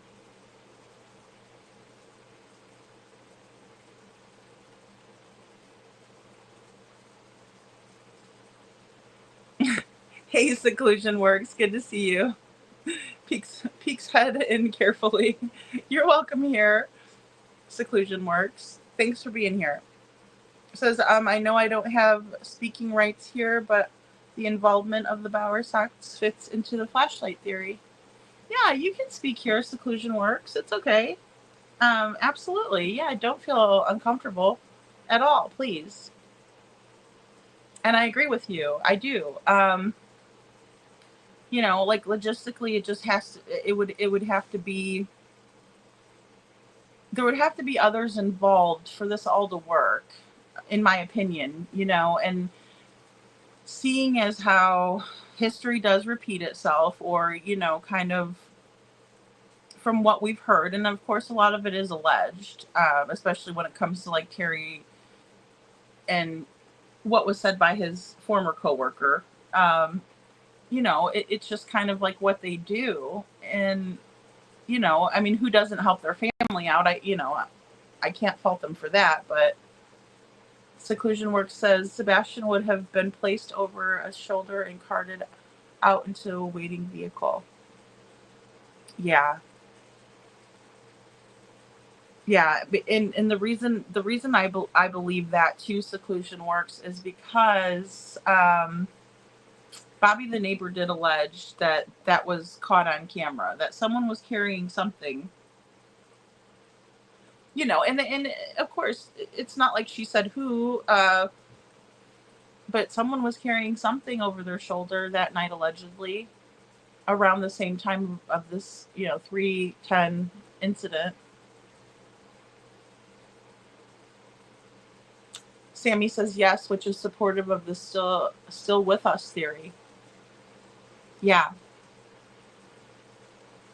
You know, guys, I will never I will never say, unless I had some sort of evidence, you know, to support, that Sebastian's not with us anymore. You know, I have to keep that open, because we just don't know. And I'm just praying like hell he is, you know.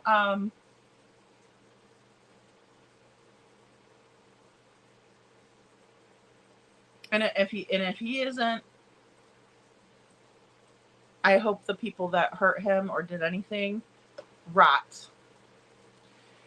And Hindsight says the Texas Roadhouse, he looks like a growing young man. Bless him, not a little boy. No, he does. I mean, look how long his legs are. You know, he's a very handsome kiddo, right? And he's a growing boy. You know. And I will say, I'll tell you, I was a very picky kid. I was a weird kid. You know, I told my parents I was a vegetarian, and I don't even know how old I was. I was little, and they're like, "What are you talking about?" You know, so I was super picky, and, you know, there were certain things that I acquired a taste for, you know, and, you know, the fact that Sebastian decided to have some salad dressing or something, I mean, that might have been a big deal, you know. And that might have been something to take a photo of and send out or whatever.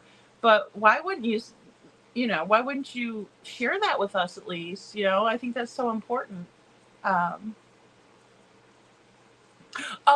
He meant the green shirt picture, lady. Thank you, Hindsight. Thank you. Thank you. I'm like, Seth, wait a minute. Oh gosh, you know. But see, that's a good example, Hindsight, is if I would have had if I would have thought this was his 14-year-old birthday party, right? Excuse me, his 14th birthday. You know, and then Seth had come in and said, "Hey, lady, that was his 14th," and I was like, "Oh, all right.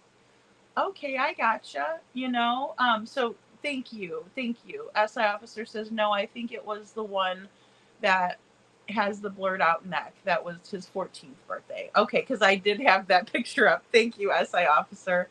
Golly, see, guys, that's why I'm in my pajamas talking to you tonight. Oh boy, get that lady some sleep already. She's out of control. Seclusion Works. That makes a lot of sense. Absolutely, right there. Great point. Over the shoulder would make it so there was no scent, right?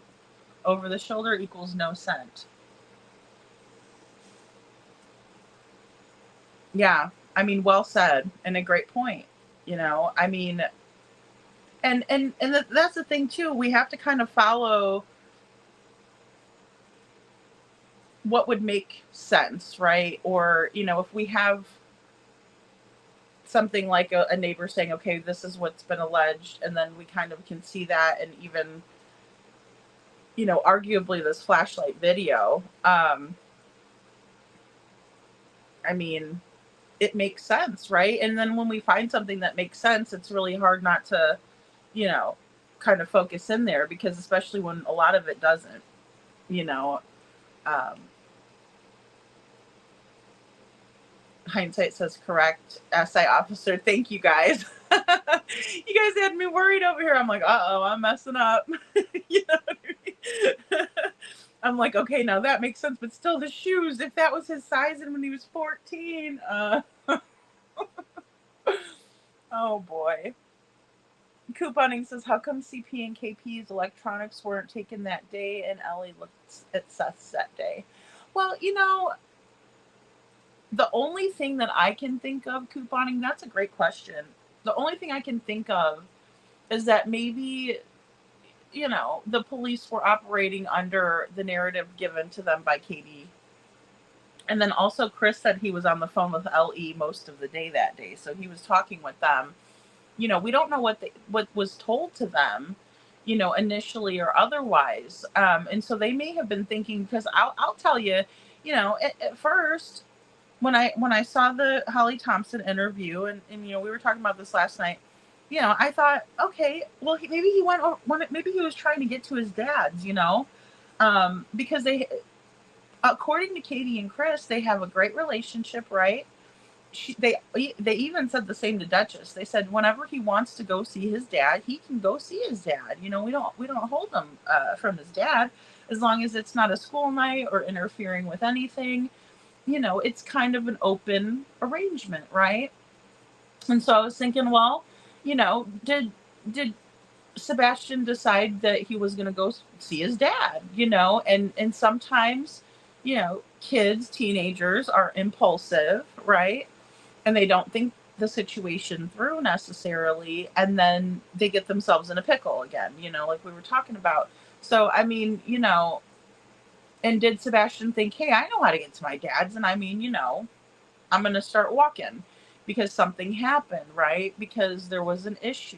And we kind of find out that that's not true. So I'm thinking maybe LE went to Seth's thinking he's here, or are you hiding him? I mean, they could have been suspicious because of something that was said. And, Chris Proudfoot is very good at planting little seeds and nuggets to make people think, and I've been guilty of listening to his crap too. And thinking, oh gosh, maybe he's going to say something that we can catch, or, and he does make it seem like he knows it all, well, let me make it easy on you. Let me make it crystal clear. And he kind of, he's condescending.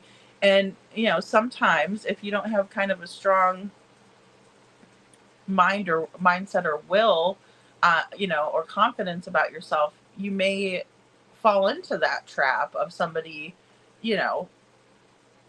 lying to you and second guessing everything that you know to be logical and true. And, in that position, to give law enforcement the benefit of the doubt, they're dealing with the parents of a missing child. So they're going to be delicate, right? And they're going to try to help out, and they're going to try to be believing of what they're saying. But I would think that very quickly they would have realized that there was a lot of, misinformation, lies right off the bat, We are going to ask you soon to come on as a guest. So FYI, oh, that would be wonderful. Hindsight. Oh, I would be honored. Yes, ma'am. Anytime. You just let me know. Absolutely. And Sammy says that makes sense for why Chris feels like he needs to take over in one theory, because it's his family he's protecting. And that's what really stuck with me, Sammy. And that's where my logic went, right? Was like, okay, girl mom too, you might be onto something. Maybe it was an act, maybe something accidentally happened, and Katie panicked and called Chris, right? And he called his mom. Or maybe Katie panicked and she called her mother-in-law. I don't know how close they are. To be honest, it seems like a better dynamic than Nina had with her mother-in-law. Although Nina was not accepting of Chris's bad behavior. And I think that Katie, in my opinion, has overlooked the bad behavior and sometimes even finds it humorous. or maybe even cute. I don't know. I can't speak for Katie, so I shouldn't try to, like, speak for her in that way. But, you know, I would have done left his ass if he told me it's me, or, again, this is alleged, but I mean, it's me or your son, I just said it's my son. Hands down every time. Don't you ever, do that to me or say that to me, or about my son, because I hate to break it to you, fella. He's the one, not you, you know.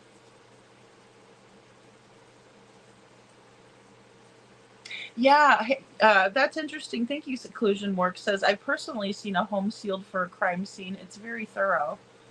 Yeah, absolutely. I mean, that way, just in case, right? And I mean, I'm not saying they should have went in there guns blazing on Katie. What'd you do with them? You know what I mean? But I agree with you. Thank you for sharing that, because, it's just kind of proper that way. And, if anything, you know, turns in an opposite direction, right? You're initially thinking you're there because maybe Sebastian ran away, right? You're dealing with a teenager who has autism, but he didn't have the proclivities of, wandering, as they would say, or eloping. But still, that doesn't mean that, I mean, sometimes there's a first time for everything, right? And he is a teenager, and there was some turmoil in the household. And so maybe he decided to peace out, right? I'm not going to deal with this, craziness, and I'm going to go. And I'm going to go see my dad, or I'm going to go chill by the water because that's where me and my dad hang out, and it's calm there for me. It's comfortable, But then once we kind of realized that that wasn't the case, and I'm sure law enforcement realized it very early on, they're checking footage, they're searching the radius, they got drones, they have horseback. I mean, everybody who came out to help, even Bobby's children were out there helping, everybody was concerned. I mean, imagine waking up on a Monday morning and your neighborhood is completely turned upside down, a small little, subdivision, turned upside down. Where is Sebastian? Where's this child? Presumably came home in the minivan. His mother pulled into the garage door shut, and he was in the house. Shortly after, he took the can to the end of the driveway. That's his chore, according to his mother. But again, the video's grainy, it's dark, and I'm the first one to say, I teased Katie in the beginning because she says, my neighborhood's so dark. It's dark at night. And I said, yeah, it's dark everywhere, Katie, but come to find out, it's because the neighborhood doesn't have the street lights. And then you look at the neighborhood itself and you see how it's situated, and there's woods everywhere, but it's not as if they're in the middle of the country, the only house for a mile, and it's pitch black out, so it was kind of like, okay, I see what Katie's saying, but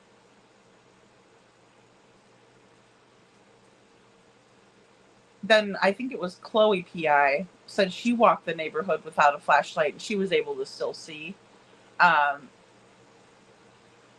But again, if it's dark, it's nighttime, it's going to be harder to see.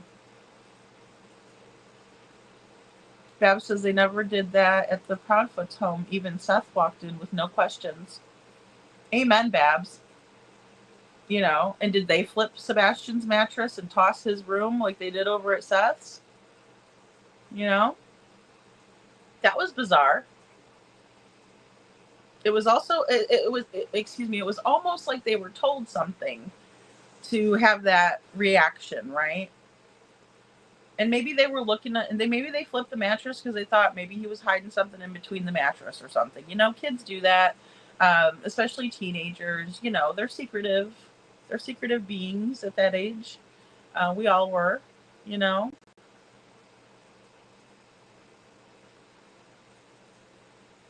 Seclusion Work says they literally seal the entrances, windows, and the actual property. Yeah, because there could be clues, out in the yard and things like that, right? Seclusion Works, I agree. You see that. You see how it goes down, and they don't want a bunch of people in there. What was the other case that we were discussing? And they said, oh, Elizabeth Smart, there was actually a point in time because, Mr. Smart was like calling all of his neighbors and being like, hey, and he's calling his friends and he's calling the family, and they're all showing up, right? Because they're concerned about Elizabeth. She's gone, right? Something's going on, but then they actually realized, and I think it was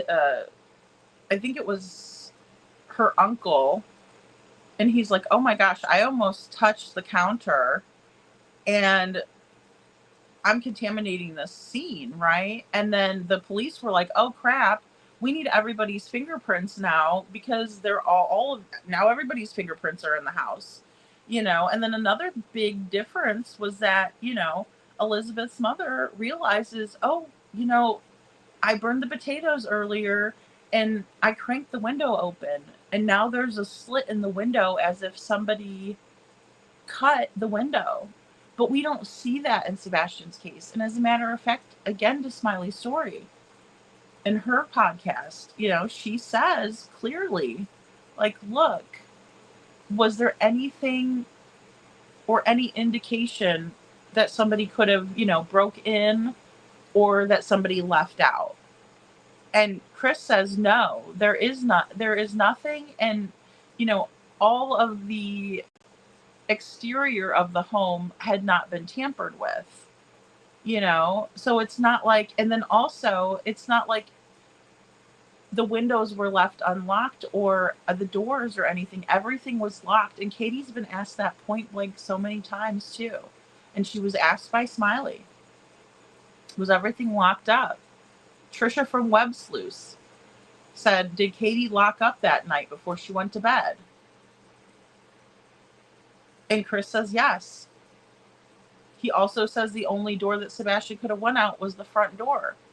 And we all know that windows don't lock from the outside. So if Sebastian went out the window would have been unlocked. Thanks, Seclusion Works. I appreciate you. Problem child, Sammy.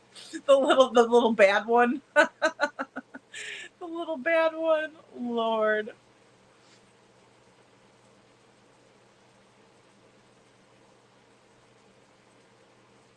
Good day, sleuthers. Keep sleuthing. Thank you. Thanks, couponing. Hey, Mitty.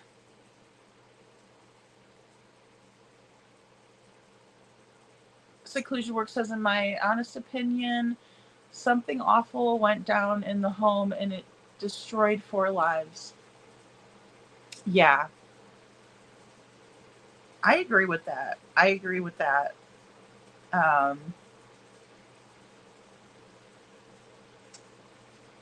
And every time I think about the timeline, it just really makes me think that if it wasn't planned out, that they needed extra hands and they needed all hands on deck, right?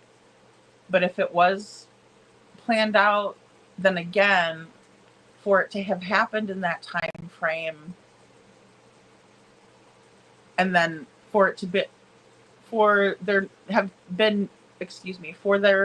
had to been no mistakes been made that we can catch, right? Because, we talked about it here before. It only takes one misstep. It only takes one mistake for us to find. And that's that one little thing that they forgot to do, or that they, overlooked themselves.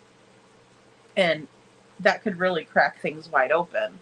But we're not really seeing any missteps here. Very well thought out, or very well covered up. Last minute scramble, and then hurry up and make the call, and I mean, honestly, even Katie's timeline of events that morning. I went to go wake up Sebastian. We talked about how she changed her story for Dateline in that article that was published. But, honestly, I mean, she didn't call immediately, and they didn't call 911. And the first person she did call was her husband, Chris, who wasn't even in town, you know. And again, as much as I, you know, wouldn't want to necessarily, I'd be making a phone call to my ex-husband and say, our child is missing. I don't know where he is. You know, he went to bed last night and I don't know what happened because he is not here. And I would say, I need you to come, you know, and if that took her calling his work or whatever she had to do it, you know, do what you got to do. Just like Desiree Young says, do what you got to do for your kid, you know, because it's not about the relationship between Chris and Katie, or excuse me, between Katie and Seth at that point. It's about Sebastian. Hindsight says saying there was no 3 a.m. car is, in my opinion, not even a possibility. I don't know how they can even say that. Yeah, hindsight. Absolutely. Absolutely. I agree with that 1,000% because, you know, it's there. It's on camera. It's right there. You know, and it's ultimately what tripped off the motion sensor lights on the house that was recording, you know, that we have the footage from, you know.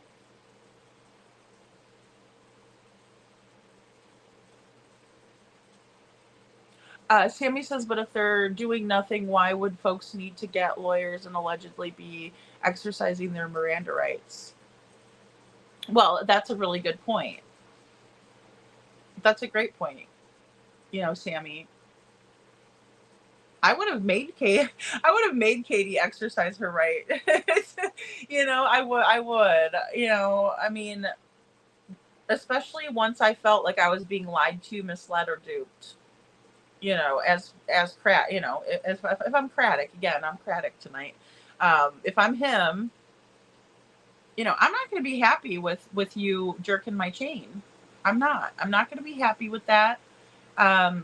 You know, there's no time for that. This is a serious situation. We don't have, time is of the essence, right?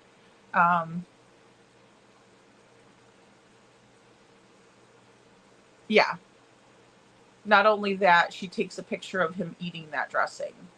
It's odd, Mitty, and she seems very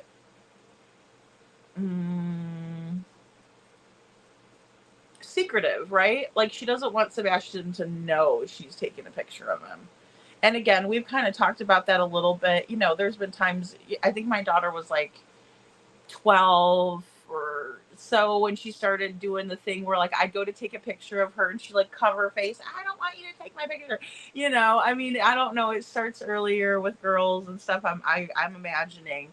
But, you know, and I don't have a son, so I wouldn't have like that frame of reference. But I will say that sometimes kids don't want their picture taken, and especially maybe he didn't want Mr. Chris to see him, you know, and so she knew that, and so she's taking a picture of him when he's not looking, when he's not paying attention, you know.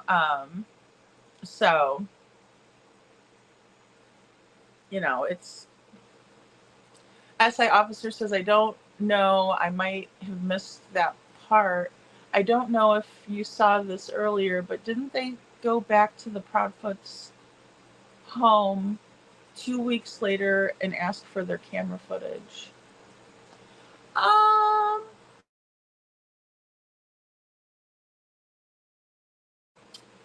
You know, it's my understanding that law enforcement was asking for footage, you know, right up front, and they were trying to gather that up, and they were looking for, you know, any type they could get, even like trail cams and stuff, right? And then they started asking for either even further back in the weekend, right?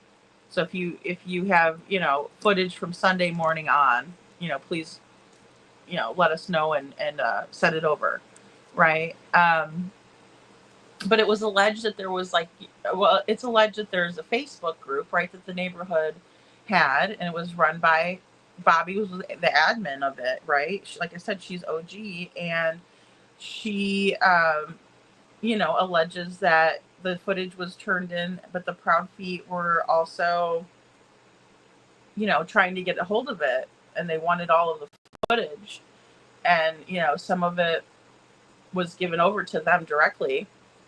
So again, it's kind of hazy as to who all turned in the footage, who all had footage. Um, so yeah, it's hindsight says, lady, that all sounds very plausible for sure. Yeah, and I mean, and I think that that's one of the things that, thank you, hindsight, that we have to really look at, is that, would that work? Would that actually work out? Um, yeah, seclusion works. And I know that they changed over. Well, it's been alleged. I'll say that. I don't know for sure, but it's been alleged that the medicine was changed over, at some point, recently before Sebastian, went missing. Sammy G. Maybe Don was the creepy guy. He's calling himself in. He is a weirdo. I'm sorry, I mean, the stuff that he said, oh boy, you can't unhear it or see it or any of that.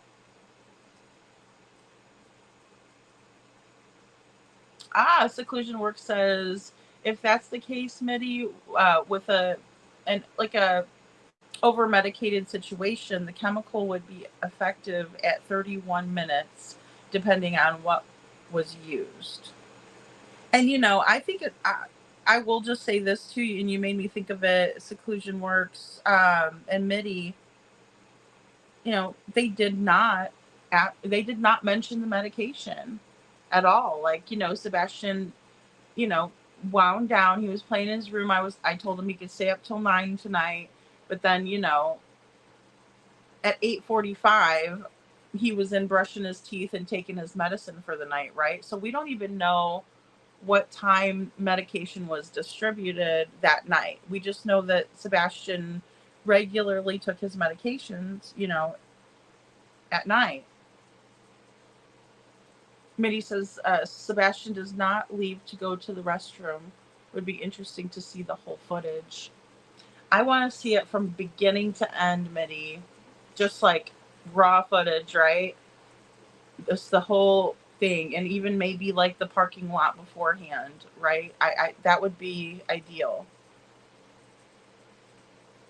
Yeah, good point, hindsight. It's plausible until they saw more of the video, in my opinion. Absolutely. Because when you know more, then you can, you can do so much more with the information. I agree.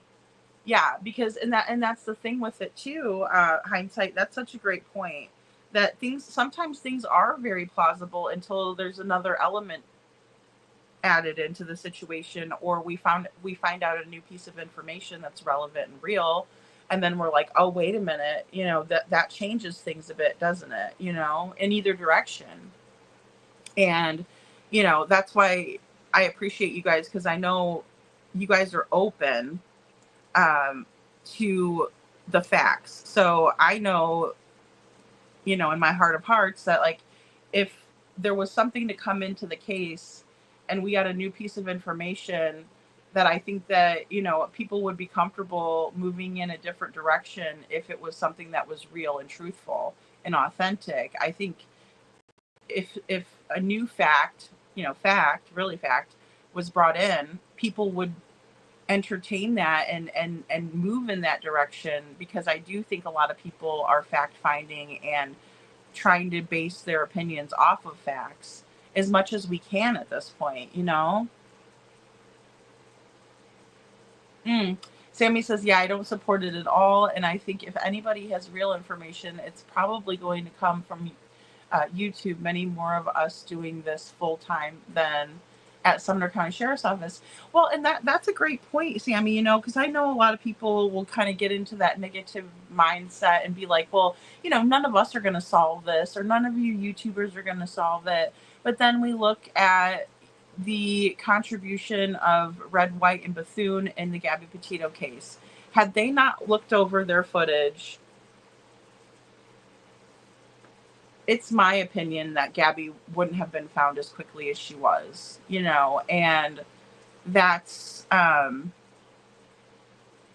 you know, that's my story and I'm sticking to it, right? Because that's how they were able to pinpoint her location, was that the van being on their footage, and they're like, hey, look, there she is, you know? SI officer says, Sammy, exactly. I told law enforcement over a year ago that we in this community are going to expose the case and solve it before they ever do. Well, and you know, if we're working harder than they are, then that is absolutely, you know, something that could happen, right? Especially if we're analyzing things that they care not to, you know. So seclusion.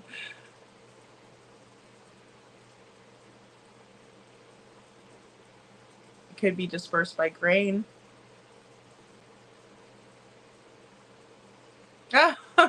We do need that scientific thought process, though. I think that is very important. Very important to kind of, you know, bring that in. Sammy says, oh, God love you. I'm about to take a nap in a few and then shampoo my carpet, blah. Oh, that's funny, Sammy. Well, and you know, another thing that I found interesting the one night, I can't even remember what I was watching, but I ended up texting someone. I said, carpet fibers. And she's like, what are you talking about? I said, Nancy Grace, she wanted to know if, you know, and if law enforcement took any of Sebastian's carpet, right? Because she asks the Proud Feet, is Sebastian's room hardwood floor or is it carpeted? And they say that he has carpet in there. And she says, well, did L.E. take, you know, any of the carpeting from his room? And, you know, I was thinking at that time, you know, to test to see if, you know, for luminol testing or things like that. But then I realized that she may have been asking because of what could be found in the carpet fibers, right? So if there were any foreign objects, right, in the carpet fibers themselves, like transfer from someone's shoes, transfer of someone's DNA, transfer of someone's shirt, right? And I think that's what I was watching. I was watching a completely different crime story, right? And they took carpet from the car and they were able to identify who was involved based on fibers from their shirt that only came from a certain shirt, that were only manufactured of so many, right? And that sort of thing. And that's how they were able to ultimately come to the conclusion that they did with evidence from these carpet fibers. So it made me think completely differently. And of course, I was so excited that I was like, carpet fibers, expecting the other person to understand what the hell I was talking about.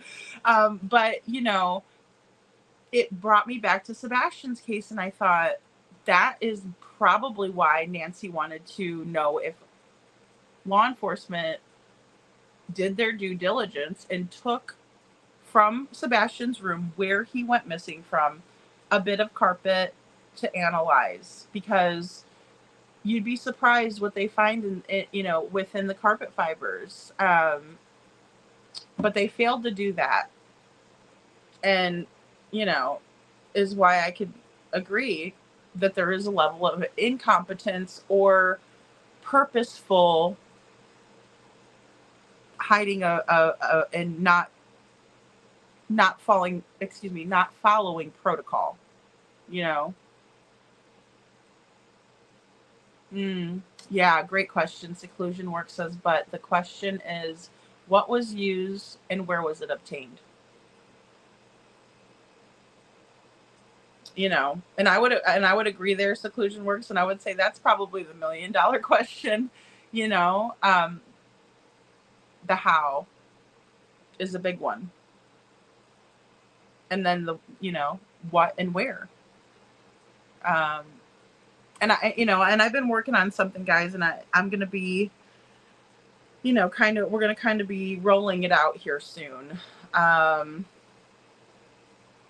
With Sebastian's case, because I really need your help on kind of deciphering what I'm seeing here. But Sammy says, I thought that in the beginning too, maybe they took him halfway to his dad's house and made him get out of the car. Oh yeah, I heard someone else theorizing that too, Sammy, and it was basically under the pretenses of a tough love approach from Stepfoot, right? Which I think it would actually be like more like something a lunatic would do. But they were saying to me that they thought that Chris Proudfoot took Sebastian and drove him out to the middle of nowhere and said, "Get out and find your own way home." And I said to the person, I can see him doing that. And the reason I say that is based on him thinking that he's going to be teaching Sebastian a lesson, but instead he's doing something reckless, mean, and cruel. Right? Like throwing out his belongings instead of saying, "Hey, I'm going to take these and we're going to put them up and you can earn them back, young man, for whatever he had to have done to deserve whatever." But you don't throw him in the trash, and you don't make him bag up his stuff. That's abusive. Same thing with whacking him with the belt. Abusive. And that's not your place. And if you thought that was right, Chris, then you would have let Seth know that was happening. But Seth had to find out listening to Smiley's podcast. So you knew damn well that was wrong to do to him. And you knew that Seth wouldn't approve of it. That's why you were hiding it. Come on. Green hoodie's odd for sure. Hey, social butterfly. The entire food dispersal theory raises more questions. I agree. SI officer says, in other words, take screenshots every millisecond for the full duration of the video. Go back to your contrast. Bring it into focus. Yeah. Well, great, Ann. I'm glad you're here, hon. Thank you for being here.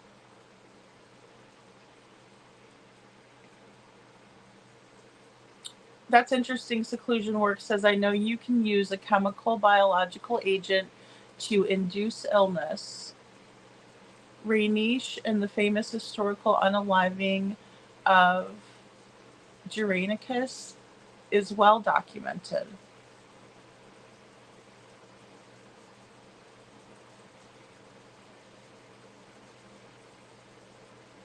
Germanicus, sorry.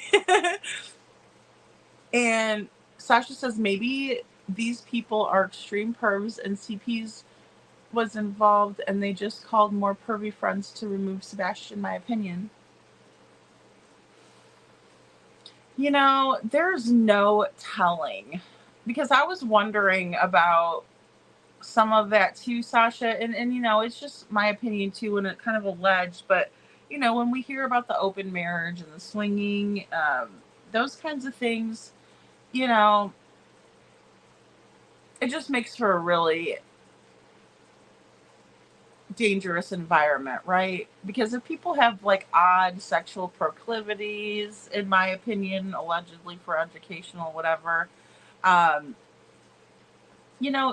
not somebody that you're going to want around the kids, and who knows how relaxed they got in that, if it's true. And, what if Sebastian saw some things he wasn't supposed to? Or, what if, I mean, there's just so many things that could go wrong with that lifestyle and that, with children being involved and stuff like that, and we see that in Summer Wells's case, Social Butterfly says, looks like a face mask around face on the second person in the car. Oh, in the car next to Sebastian. Eats pretzels. Absolutely, 100% lady. Hindsight says, that's 7 more so why it's so important to know if he went home or not. Yes, absolutely. Absolutely. Right, Hindsight, I agree with you because look, everything else after Katie arrived back home and, we see her pull into the driveway and whatnot on the, which, I mean, obviously I know we haven't seen it, but it's been alleged that it's caught on camera and all. None of that matters, right? Because we lost track of Sebastian. So the minute that he's not in the picture anymore, just like when we watched with Timothy Pitson, right? All of a sudden, you see him kind of skipping out with his mom, and they're leaving the one hotel. And the next thing you know, she's walking into the grocery store by herself. Where's Timothy, right? That's what's the most important time frame is that from when we see him leaving the hotel to when she's in there buying Ritz and milk by herself, and that's when something happened, right? We can narrow it from that. In Sebastian's case, if we can find out that very important piece is if he really did make it home, in fact, or not, that changes everything, in my opinion, right? Because then we're looking to see where Sebastian was after the Texas Roadhouse. He never made it home. So then that even narrows that time frame down even, to a tighter spot, which would be a 15-minute drive, from the time Katie left the restaurant and Sebastian was all good and with her to the time she arrived at home. If he wasn't with her, that's our key time frame. And that would really help us out, and then and even more so for law enforcement, that would help them out, and that would be even a smaller time frame. But see, they keep saying to us, last seen in the area of Stafford Court. Doesn't specify when. The Amber Alert is issued. Amber Alerts are for child abductions. And then we still never got an ID on the vehicle. Heads or tails, yes or no from law enforcement. It's crazy. I mean, it makes no sense. They did. Little Miss Sharon, that was such a good doc. The one that, Gabby's family put out and they were involved in. They also had phone pings to find Gabby, as per the Netflix documentary. Yes, thank you so much. Absolutely. And they were looking, right? And law enforcement, don't get me wrong, they dropped the ball there too, in that documentary, I was like so disappointed to see how difficult it was for that officer. I mean, he's like, she's been gone for 10 days and her van's here, and this guy, and then, you got the laundries. Here's the card for our lawyer. I mean, talk about guilty. Their actions speak louder than words. Sammy says that was a big misstep from them. There's always a scribe. We did it at the coroner's office. They do it in the hospital when a code is called. Should be done at every crime scene. Absolutely. Because you don't want to contaminate. Absolutely, Sammy. SI officer says exactly, or to see if they truly followed protocol. Someone takes none of each person and walks in what time they walk in, and any event that happens. So it's almost like a chain of evidence. Right. And it's all documented, you know? Absolutely. Thank you, Social Butterfly. Seclusion Work says everyone has fibers. Me, you. The only truly sterile environment is a clean, sterile room, is a biohazard zone. Right. Yeah. I mean, it's amazing how they can pinpoint that, right? And then how much information that they can pull from the fibers. Um, Thanks, Social Butterfly.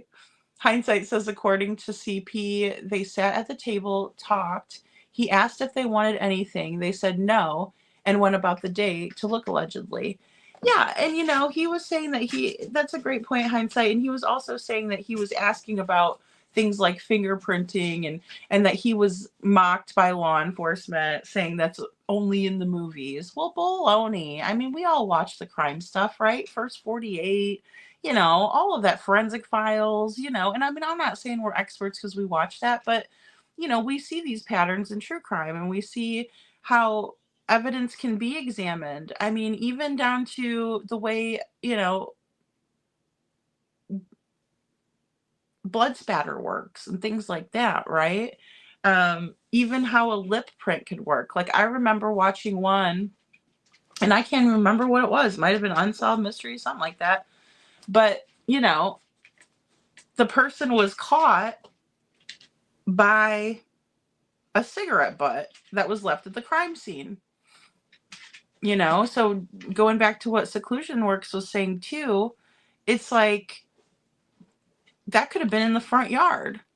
The idiot, whoever didn't realize they were leaving that DNA behind, flicked the cigarette butt. Well, our lip prints are all original. They belong to us. It's like a fingerprint, right? And that's how they were caught. Not to mention, their DNA was obviously also, you're going to have spit on the cigarette butt, right? From your lips. So that's how they catch. And that's the little misstep that, we talk about here. It's like, they didn't think that flicking a cigarette butt was going to get their ass caught, but it did, and that's just that little thing that, will crack things wide open and put someone at the scene. Undeniably, unequivocally, right? Had to been you, 99%, right? Hindsight says, according to CP, oh, sorry, I read that one.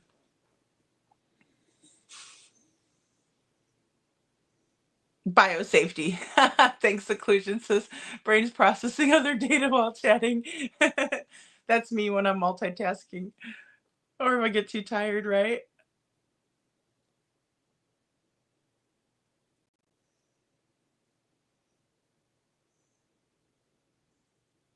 I only took screenshots. I'll see if I have any time, but it's when they are all around the car and putting the stuff in the trunk, sheets, etc. Same place dogs were wearing costumes. Oh, Sammy.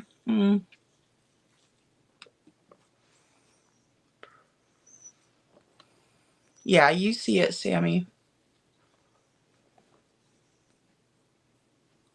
Well, Sasha, that's what they say. Sasha says they had I thought they had cameras of him taking out the garbage, right? Yeah, so he was caught on camera taking the can to the end of the driveway, allegedly by Katie. She says the FBI confirmed that it was Sebastian, in fact. But then again, when Seth looks at it, he says, I can't tell if it is or not, Um, and again, Seth has been straightforward,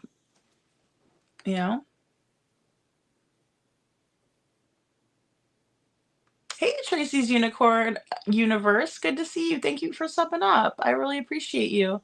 She says there are rumors for a bit of a relationship with a police officer and Katie, who lived across the street. Not sure if it was ever confirmed. Plausible to leave garbage with help. A garage with help. Well, Tracy, that's a really good point, and I did hear that too. The rumors about some relationships within the neighborhood, right? And I know that I have witnessed with my own eyes, Katie being a part of, CC, car with a double R, right? The neighbor, friends on Facebook, which I mean, hey, your neighbors and stuff, and you know each other. That's not odd, particularly. But, I don't know if there was more of a relationship there. It was alleged that his son had come over and was kind of hanging with Katie every now and then. Again, not not something you'd catch me doing. But if his parents were aware of it, I don't know. I mean, look at Candace and, Hunter, and then look at Allie, And I don't want to talk bad about Allie. She ain't with us anymore, but it's the same thing. It's just odd behavior, I get mentoring a child. I get if you feel sorry for a child, and you want to give them attention because, they ain't really getting it at home. And, you can tell the kids that really are searching for that. And, you want to be a good person. And so, if you're out in the yard and the dog's out there and you're gardening and the little kid comes over, you'll talk to him and you'll, kind of take him under your wing and stuff. But that's not what was going on, in my opinion, with Hunter and Candace. And that wouldn't be what was going on, in my opinion, with Katie if she was allegedly, hanging with this kid of Chris Carr's, his son. It's bizarre and kind of off-putting. But thanks for being here, Tracy. I appreciate your comment.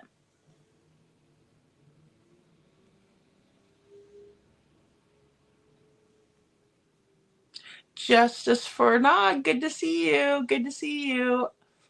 Adam Forever 21. Sorry. I don't know why on earth it's doing this tonight. He's so full of BS. I wish they would give Seth the updates too, Social Butterfly. Because I just know that he would be confirming, denying. You know what I mean? He would tell us straight up. And that's why I respect Seth, Because he's going to tell us. He's not going to, play games and think it's funny and sit back and get the dupers, delight and stuff. So, I mean, and, it's just too bad. Sammy says, oh, carpet fibers. It sounds like a good old fashioned for file. Yes. Yeah. Forensics files. Yes. That's how they caught the Atlanta child murders, because the carpet fibers found on the victims matched the weird green carpet fiber in his car. Yes, Sammy. And see, those are like the little things, right? Because we don't think about that kind of stuff being on our shoes, right? Or whatever on our person. But they fall into the carpet and then they can be retrieved later on,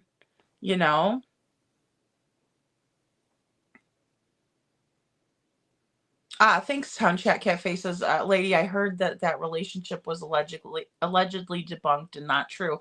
Well, and that's another point I forgot to mention too. Thanks, Town Chat, for reminding me. Bobby, the neighbor, also said that she did not believe that to be true. And again, Bobby's OG. She's been in the neighborhood for a while. She kind of seems to know, the skinny. And so I remember her saying that too. And that it caused some issues within, a family. And I felt bad for that. I hope that's not what happened, Thank you, Hindsight, so much for being here. Good Lord, girl, I've been on here for, an hour and 15 or 4 hours and 15 minutes. I just realized. Thanks so much for being here. And I'll reach out to you, Hindsight, too, and we'll talk. Because I'd love to come up and talk with you guys. Thanks, Tracy. Tracy says, I appreciate your work. I hope Seth gets some answers soon, some closure. Absolutely. Me too. I just hope to God, Sebastian's found and he can start working on healing and justice and, being with his family. Being with Seth, being with his mom, all of that. Whatever he needs, whatever Sebastian needs is what needs to happen, So thanks, Tracy. Thank you so much. Social Butterfly says, just nothing makes sense. No shoes, no coat, no phone. Way too weird, right? And Sebastian also left money behind in his piggy bank, you know? And Social Butterfly, my thing too, I agree. And it's like, he would have brought something with him, right? His Switch that he loved, any of that stuff, you know? And also, Seth told us, you know, Sebastian knew to keep that phone handy. He knew that he needed to answer it when his mom or his dad called him,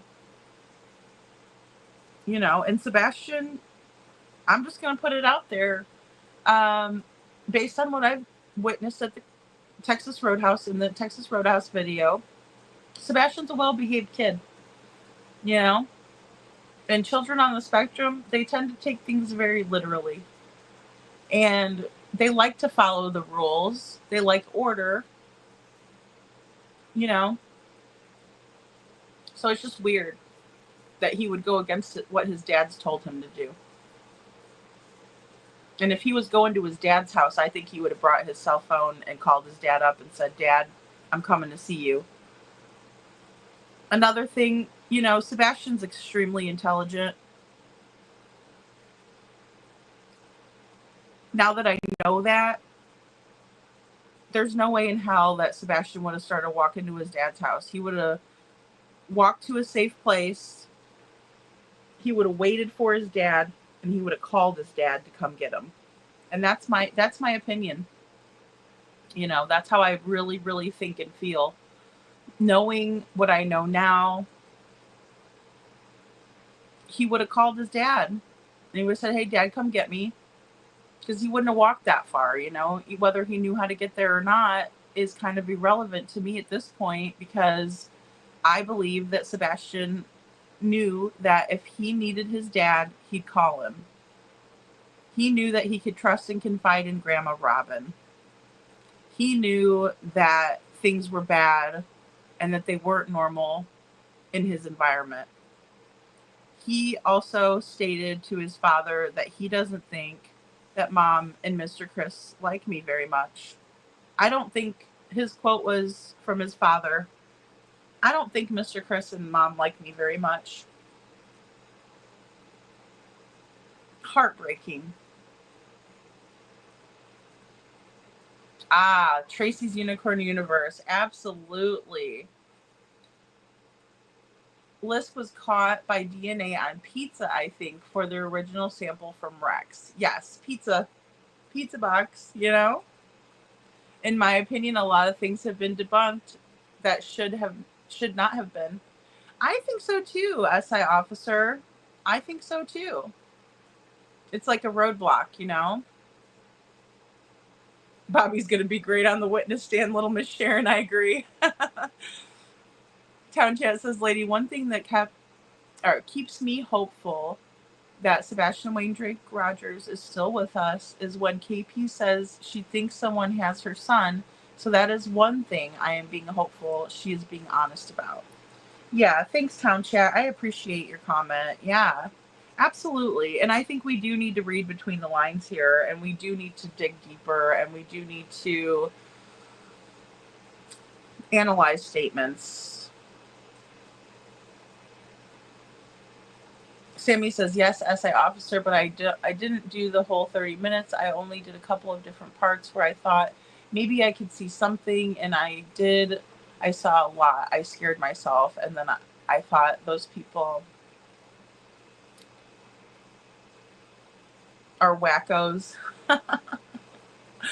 Oh boy. Especially looking at the video like that. Yeah, and some parts of the video are really obscene. So I don't know. Since it's like a window reflecting off of a window, if somebody's having like a wild adult party or watching Corn with the P.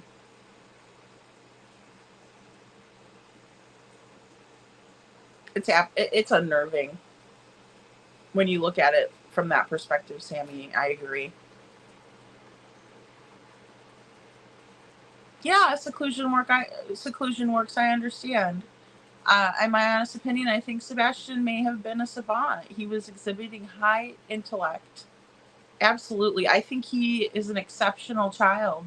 I do. And I think that if he would have been able to be in an environment that he could foster that and harness it and understand it and um, be encouraged, right? I think that he would have definitely fallen into the exceptional category. And yeah, it's really well said. Seclusion works. I agree.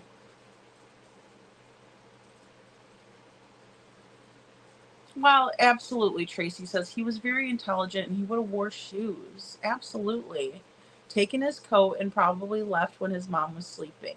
Right. And there would have been some sort of evidence of that, right? I think, too. Definitely. Yes, playing chess playing at 15, could process the spatial world of Minecraft, his curiosity. Those are indicators of possible savant or at a high superior brain processing. I completely agree, seclusion works. And when we hear about Sebastian being able to strategize in a game, a very social game of Magic the Gathering or D&D, right? Excuse me, Dungeons and Dragons, um, really takes great memory skills and strategizing. And I agree. Minecraft is another indication of that, and it's really just a shame because I think I honestly I agree with you 100%, and I think that you know his gifts were not being fostered the way that he deserved them to be, and the way that would have really helped him. But when he goes to Seth, right?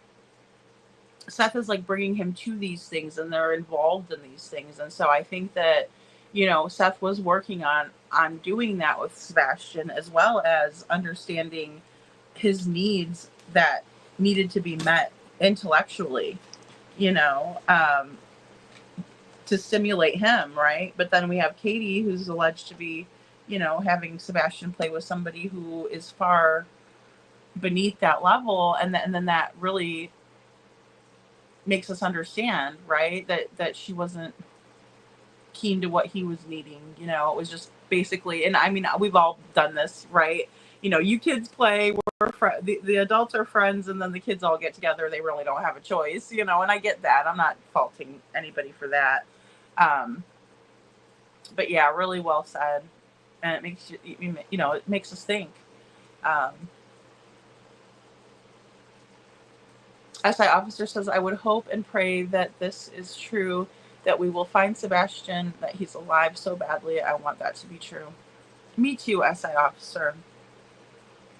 It's real tough when we look at that flashlight video, though,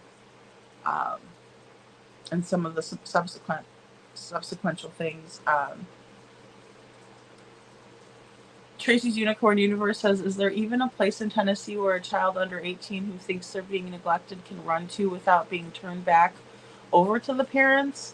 I don't know if they have the safe places there, Tracy, because I know that they implemented that in other places. Like it would be like a yellow caution sign, but it would say safe place on it, right? And then that would identify a place that kids could go and be safe, and it's just so unfortunate that Sebastian was failed, in my opinion, by the system. They were aware he was advocating for himself. His teachers were advocating. Neighbors seemed to have been advocating, but yet here we are, But that's a great question. I'll have to look into that. I'll have to write that down if they have, because that's what it would be called, like the safe places in town.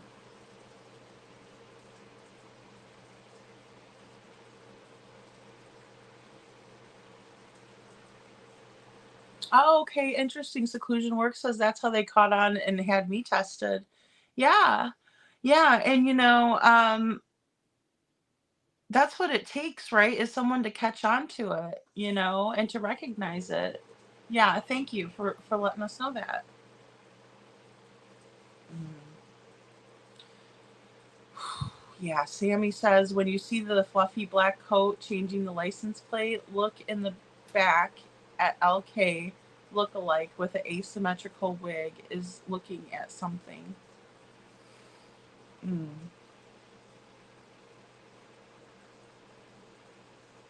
Oh, back left. Thank you, Sammy.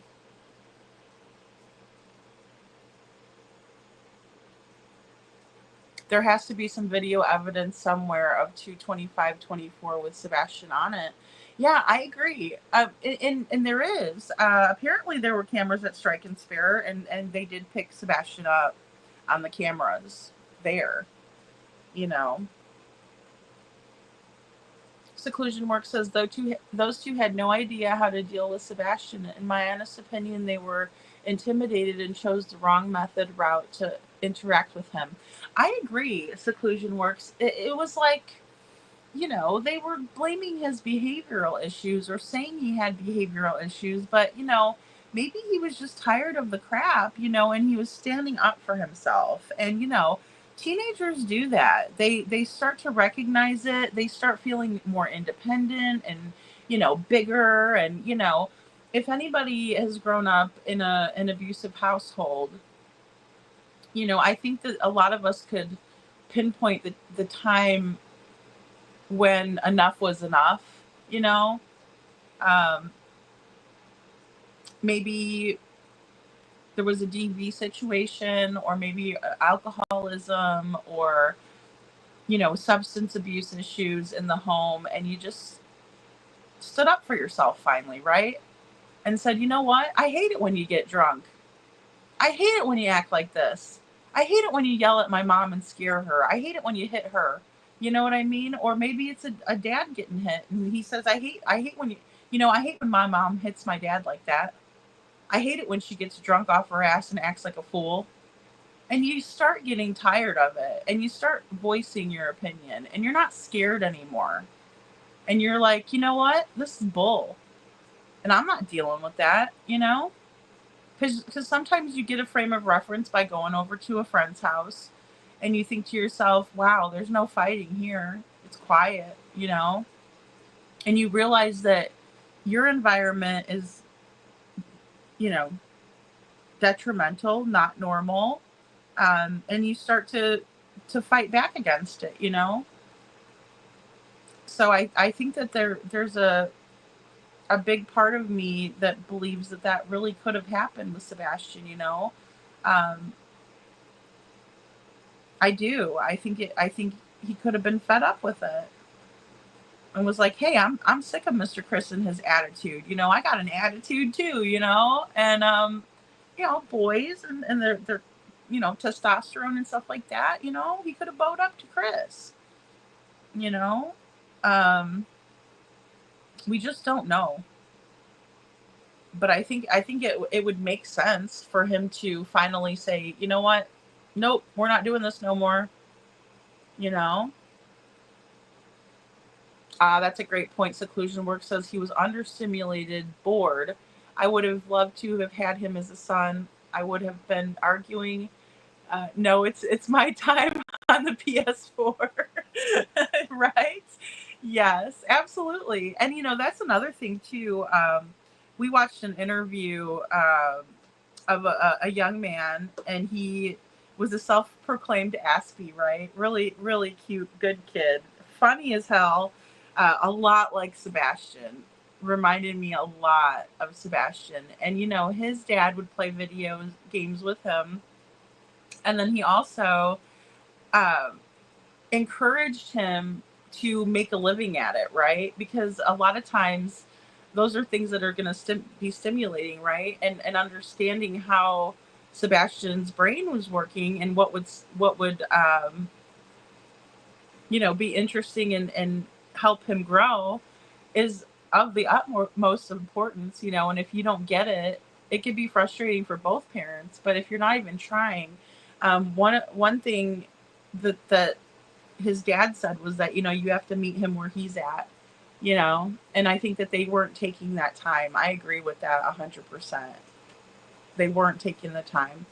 Social Butterfly says, just a question, what about CP's other sister, Brittany? She had a big place. Did they check there? That's a really good question, Social Butterfly. I don't know if they did. I mean, I know that Chris said that they checked everything, but that makes me wonder, you know?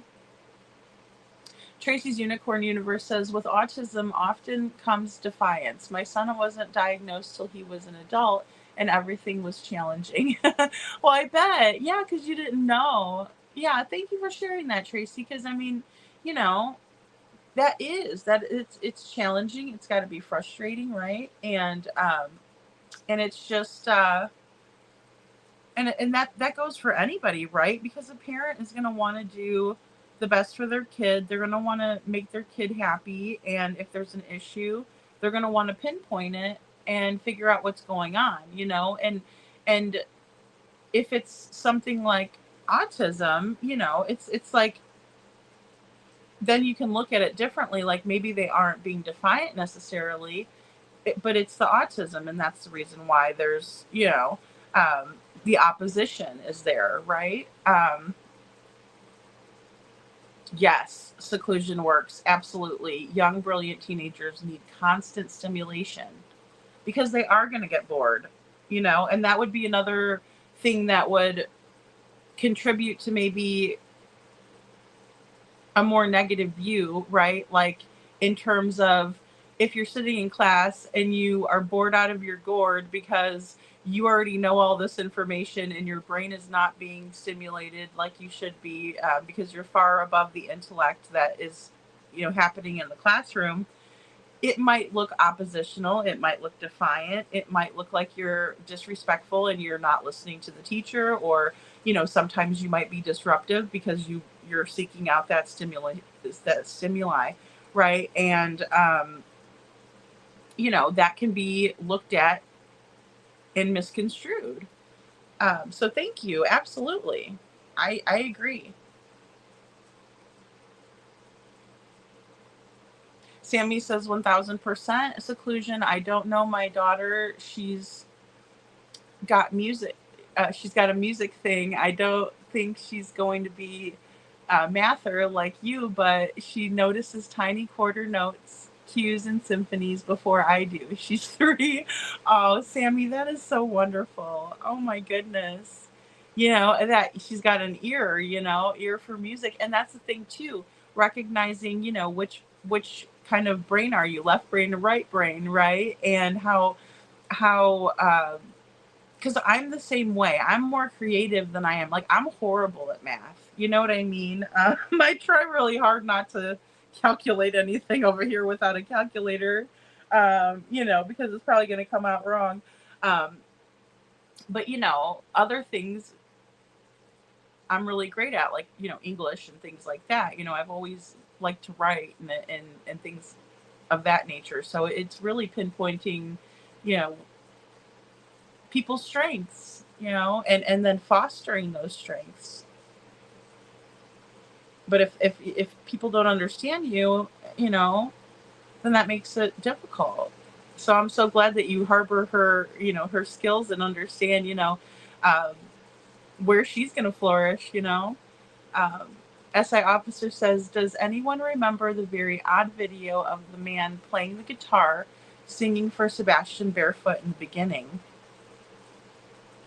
Oh, I don't remember that, SI Officer. That's interesting. What a weirdo. That's kind of disturbing, actually. Tracy says, yeah, autism is very hard for both the child and parent. Yeah, absolutely. And I would never fault a parent for challenges or difficulties or any of that, because, I think all children, and, I don't mean to sound like I don't like teenagers, but I will say, like, I never had any issues, and then the teen years comes, and I'm like, oh boy, here we go. Buckle up, because it's going to get bumpy. But it's nothing that you can't, also, take a step back and say, I was a brat when I was a teenager too, and I thought I knew everything, and all of that. But again, you become more opinionated, and adults are like, wait a minute, why do you think you don't know everything, kid? But then again, I think it's important to listen to, kids when they talk and things like that, because, sometimes you'd be surprised, you know. Yes, Adam Forever 21. Yes, yes, yes.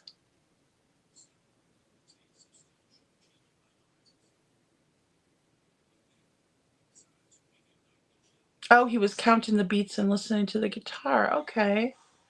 Lady Freedom. Well, then you should write about dragons. I'm writing another one about dinosaurs.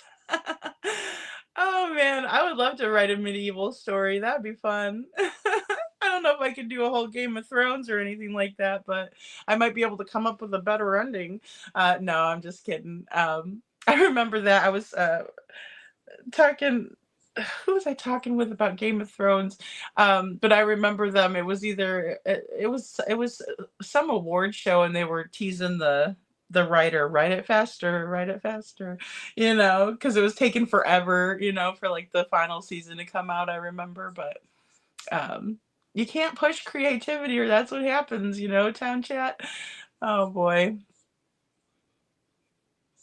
Yeah, I don't remember the guitar guy either. That's interesting. I'm gonna have to look into that. Well, guys, I have bent your ears for now about 4.5 hours, but I've really enjoyed myself tonight. You guys, this was a great live, I thought. Just kind of kicking back ideas and talking. Special thanks to Hindsight 2002 for coming out. I so appreciate you, girl. You guys really work hard, and I support anybody who works hard for Sebastian, even if we don't agree, which I'm not saying I don't agree with you guys either, but the thing is like, even when it comes to, say, somebody that I don't really even particularly listen to or like, right? But if they're working for Sebastian and they're presenting information, even if I think it's like, I don't believe that or whatever, I have a difference of opinion. I appreciate everybody that's doing anything for Sebastian, right? Even going out looking, it doesn't matter.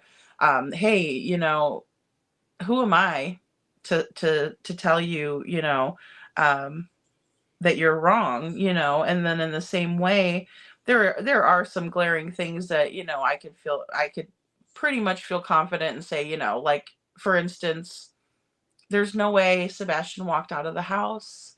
I won't ever believe that. But again, if there's somebody out there with Sebastian's flyer up saying, hey, he's missing, and this is what I think happened to him, I will say thank you, for keeping his name out there, for speculating, because it's important. It's so important, because even if you're not putting out, like I said, something that I agree with, I'll be supportive of you. And the same thing goes for, like I was talking about with Desiree Horman. Sorry, Desiree Young.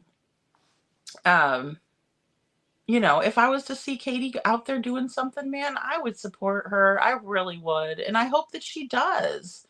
It's better late than never, Um, seclusion works. I'm so glad you were here. Thank you. You've really brought a lot to the conversation, so I'm glad. I'm glad that, and I hope you felt welcome tonight. Um, but yeah, I mean, I'm all there for it, right? And I think that that's, just something in life. There's been times where I've met somebody new and I've thought, I really, this person isn't like really somebody that I like or whatever, but then I get to know them a little better and they grow on me. I'm sure I've done that with other people too, where they were like, I don't know about this lady, and then, next thing you know, oh, she ain't so bad. Did we just become best friends, something like that. But that happens, and then some people you'll click with right off the bat, and then a couple months later you're like, oh gosh, I wish I never would have met this person. But how did we click so fast? But that it happens. And so I try to keep an open mind like that, even with anything.